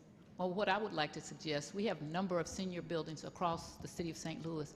They could do things, host informational things in the senior buildings, much as what we could have done with this $500. If you had gone, that first $500, if we had gone to the senior buildings and calmed them down row by row, we would have got a lot of people qualified right away. So I would suggest all across the city that they would host certain kind of informational teas or whatever, or cookies and punch, so that the seniors could find out these things, because many of the seniors living in the senior building are low to moderate income, and they need help. Now, that won't get the people that are out in their individual homes, but it will be a start, okay? And I also think that we need to make a database that's for seniors, that we do mailings a little, maybe once a year, or whatever. I know from the state level, they send this book to you that talks about all the things that you can access as a senior. I wish we would do something like that more. Yeah, I agree. I've got 2 low to moderate income senior buildings in the 6th ward, and I know that those folks deserve the same access to grant monies like this that everyone else does. All right, thank you so much. I appreciate it. Any further discussion? Any further discussion? It's been moved by the Alderwoman from the 27th. From the 6th, would you take a question, please? It's probably really more so a comment on piggybacking on Alderwoman Tyers. Okay. Because me Hold on having one second. Let me ask. Oh, okay, I'm sorry. Alderwoman from the 6th, would you be willing to entertain questions from the Alderwoman from the 27th? You may proceed. Okay, I guess my question is what Alderwoman Tyers said, and so with me having 85% seniors in my community, the challenge has always been to get the information out. Some of them have become computer literate, so they can get the emails and stuff, but some of them haven't. And so I guess my challenge is because St. Louis area for aging, they don't do well by communicating information out. And so they have a lot of services that they do, even to the point of home repair, but seniors are not knowledgeable of it. So in that, I wanted to ask, is there something in that grant that will help them to be better at communicating to get information to those seniors? This grant is pretty specific with respect to home-based services for certain healthcare-related classes like healthy eating, diabetes management, some exercise provisions. I don't see anything in the grant with respect to community outreach. But again, in my limited time left here, I would be happy to help facilitate conversations between anyone in the St. Louis Area Agency on Aging. I think all city departments can be doing better with respect to outreach, but we also have to be thoughtful about that in our budgeting process to make sure we're also giving them the tools they need. This is money that came down from the federal government to a nonprofit agency that's being given to the city, so I think there's not a lot of wiggle room in this particular grant funding for some of the things that you and the Alderwoman from the 1st brought up. So do you know if St. Louis Area for Aging is seeking grants to better do communication to the seniors? Unfortunately, I'm not aware that if they are or not. Okay, thank you. You're welcome.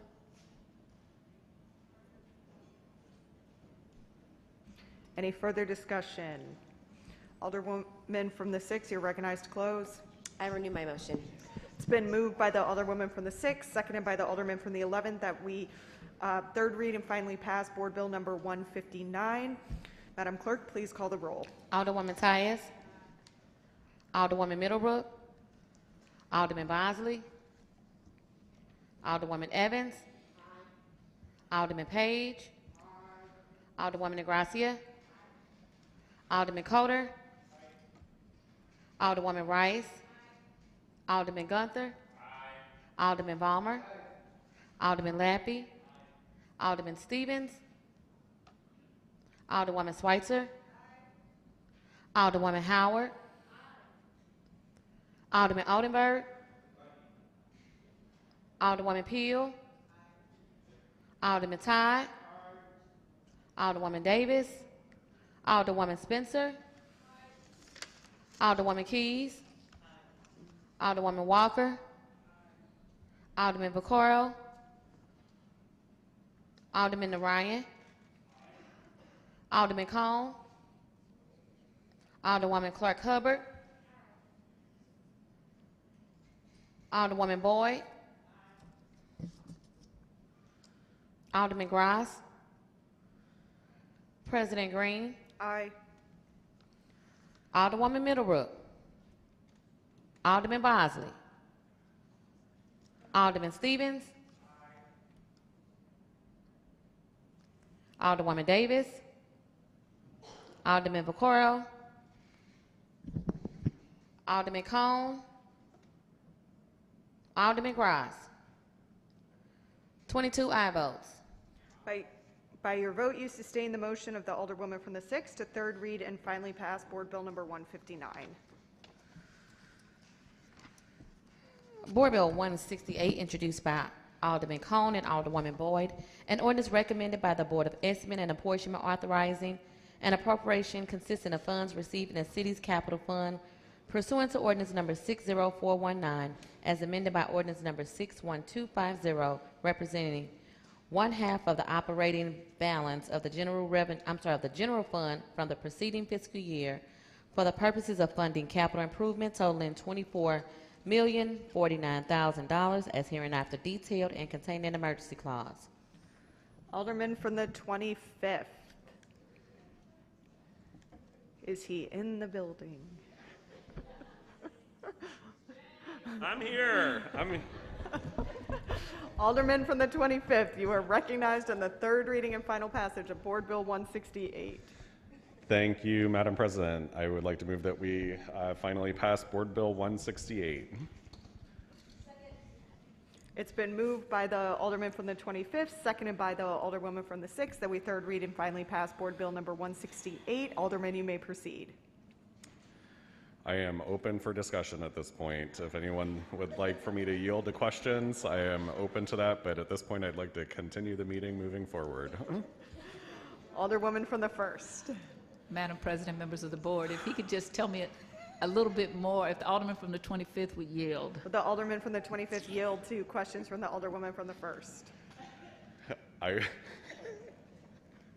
Yes, I will yield to questions. You may proceed. Alderman, how do you spell Shane? S-H-A-N-E. I'm sorry. Alderman, can you just tell me a little bit about the improvements or the... I think I did that when I was explaining Board Bill 160, so I won't reiterate that. But then you told me it didn't belong to that, so I don't want to confuse the people. So just go. I know, yeah. No, that 160 was the concession agreement. 168 is the capital improvement funds, which I already elaborated on earlier in our meeting.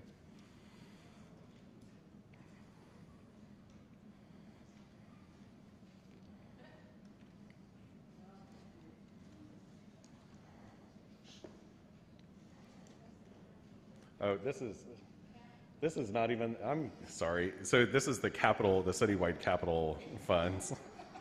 You guys, this has been quite the meeting. My apologies. I'm pulling it up. I'm not hurrying you. I'm sitting here, but I'm about to faint. No, it's I not. haven't eaten all that bread and stuff that you guys have. It's the peanut gallery over here, Alderwoman. It's not. Well, you peanut not galleries, you. please leave him alone.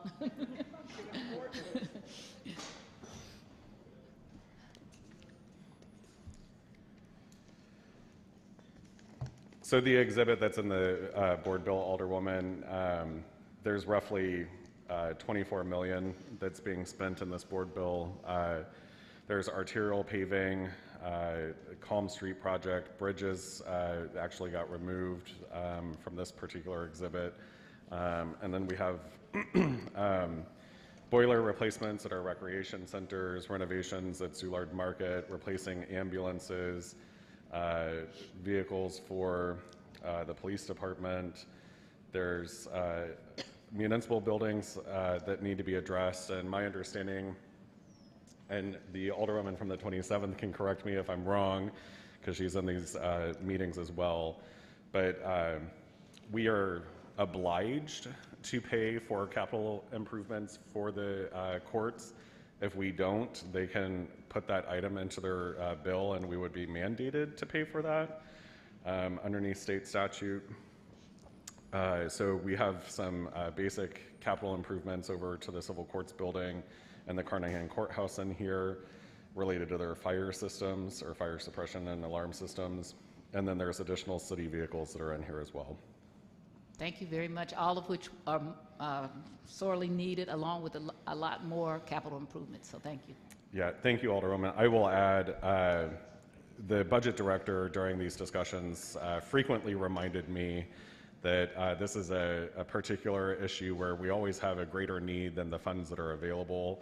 And there's just never enough to go around to address all of the issues that we have as a city. But certainly there was a lot of due diligence here, and also the Citizen Advisory Committee also had recommendations, some of which are not reflected in this budget. But we are trying to work through addressing some of those concerns through ARPA spending and otherwise as well. But Thank you. I have no further questions.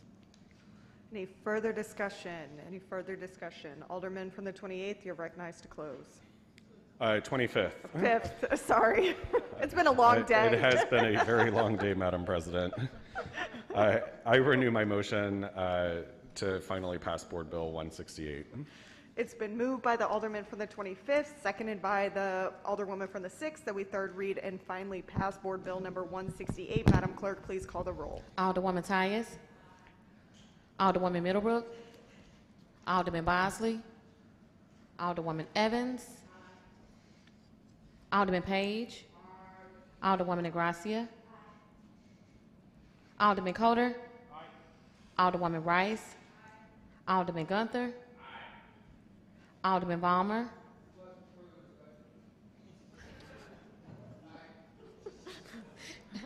Alderman Lappy. Alderman Stevens. Alderwoman Schweitzer. Alderwoman Howard. Thank you. Alderman Oldenburg. Alderwoman Peel. Alderman Todd. Alderwoman Davis. Alderwoman Spencer. Alderwoman Keys. Alderwoman Walker. Alderman Vaccaro. Alderman Narayan. Alderman Cone. Alderwoman Clark Hubbard. Alderwoman Boyd. Alderman Gross. President Green. Aye. Alderwoman Middlebrook. Alderman Bosley.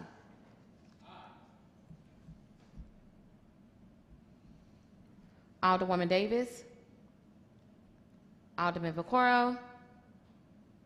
Alderman Gross. 24 aye votes. By your vote, you sustain the motion from the Alderman from the 25th to third read and finally pass Board Bill 168. All other business being suspended. Oh, report of engrossment.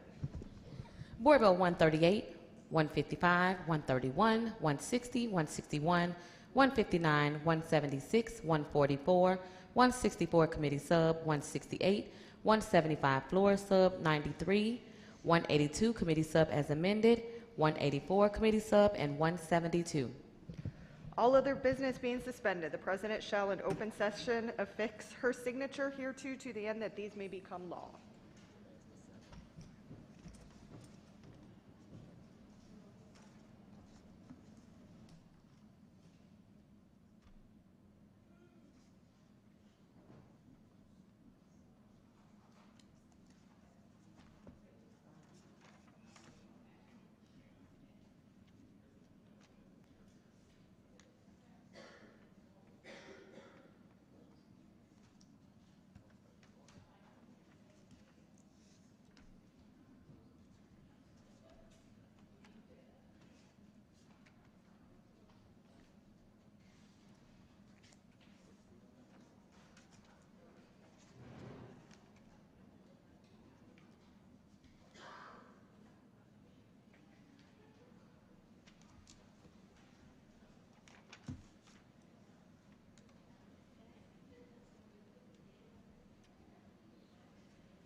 Courtesy resolutions consent calendar.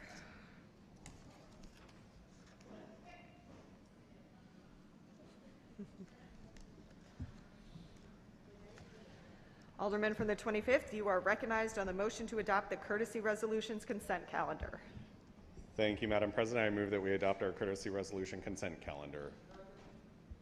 It's been moved by the Alderman from the 25th, seconded by, The 11. 11, that we adopt the courtesy resolutions consent calendar. Any discussion? Alderman from the 9th. Thank you, Madam President. I'd just like to add my name to Resolution 181 and 182.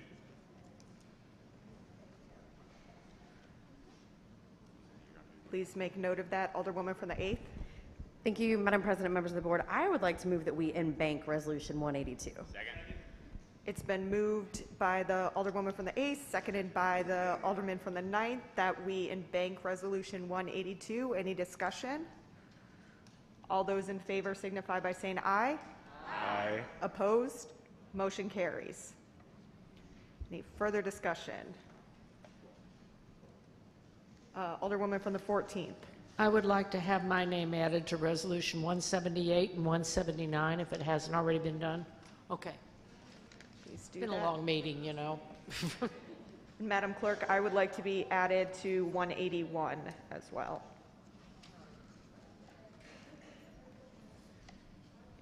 Any further discussion? Any further discussion?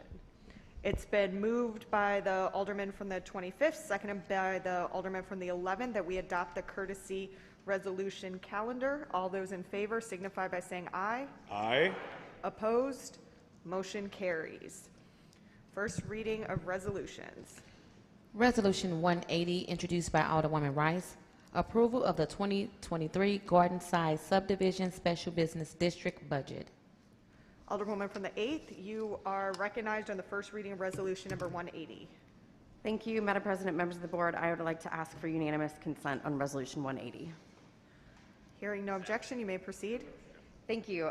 This is a budget produced by the Garden Side Subdivision Special Business District. It's one of their requirements that they come back in front of us and produce this budget, and I thank this group for getting this to me this year. I appreciate that work. So I would like to move to adopt Resolution 180. It's been moved by the Alderwoman from the 8th, seconded by the Alderman from the 9th, that we adopt a resolution number 180. Any discussion? All those in favor signify by saying aye. Aye. Opposed? Motion carries. Let's extend the first reading of resolutions. Second reading of resolutions. We have none. Miscellaneous and unfinished business. We have none. Announcements. Wednesday, February the 8th, Streets will continue their meeting from Monday at 10 a.m. via webinar. Public Safety will have a meeting at 1 p.m. via webinar. I'm sorry, I don't know if I said 10 a.m. for Streets. Continuation from Monday. Public Safety will have a meeting at 1 p.m. via webinar. Thursday, February the 9th, 2023, Convention and Tourism will have a meeting at 9 a.m. via webinar. The Special Committee to the Transition to the 14 Wards will have a meeting at 11 a.m. via webinar. Friday, February the 10th, 2023, full board meeting 10 a.m. in the chambers. That's the extent of the announcements. Any further announcements? Alderman from the 24th. Thank you, Madam President. Just want to make sure that I thank the staff and STL TV. We've been here for a long time today. They've been here for longer than us, so thank you.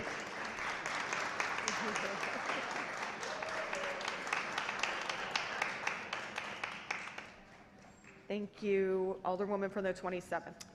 Yes, Madam President and the board, I did not want to be remiss and not recognize Miss Ollie Stewart. Today they named a street after her. And so I wanted to recognize her for her long term of serving our communities and our seniors. And so everybody should congratulate her on her street name. Any further announcements? Alderwoman from the 8th. Thank you, Madam President, members of the board. Just really quickly, I should have just included folks as special guests this morning, but there have been some really hateful attacks on LGBTQ plus Missourians and some really heinous bills being heard today. And since we are all here in session doing this important work, we are not able to go and be in person and defend these communities and these people who deserve to have free lives here in our state. So just a shout out to everyone who was able to travel to Jefferson City today to stand up for trans kids, for LGBTQ people being included in education. There's enough room in Missouri for all of us, and so we love you. Thank you for all that you're doing. Any further discussion? Any further announcements? I am canceling the transition committee for that was regularly scheduled for 11 a.m. on Thursday, and we will be rescheduling to a later date. Any further announcements? All right, Alderman from the 25th, you are recognized on the motion to excuse. Thank you, Madam President.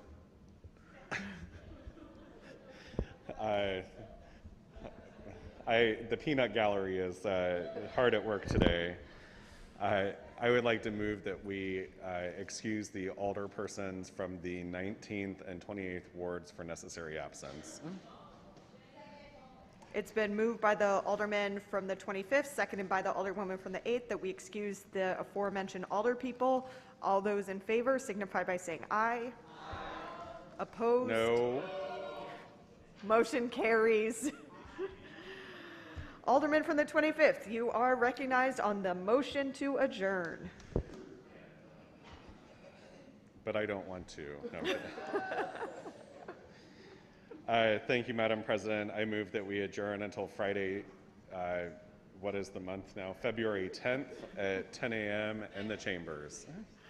It's been moved by the alderman from the 25th, seconded by the alderman from the 10th, that we adjourn until Friday, February 10th. All those in favor signify by saying aye. Aye. Opposed? Motion carries. We are adjourned.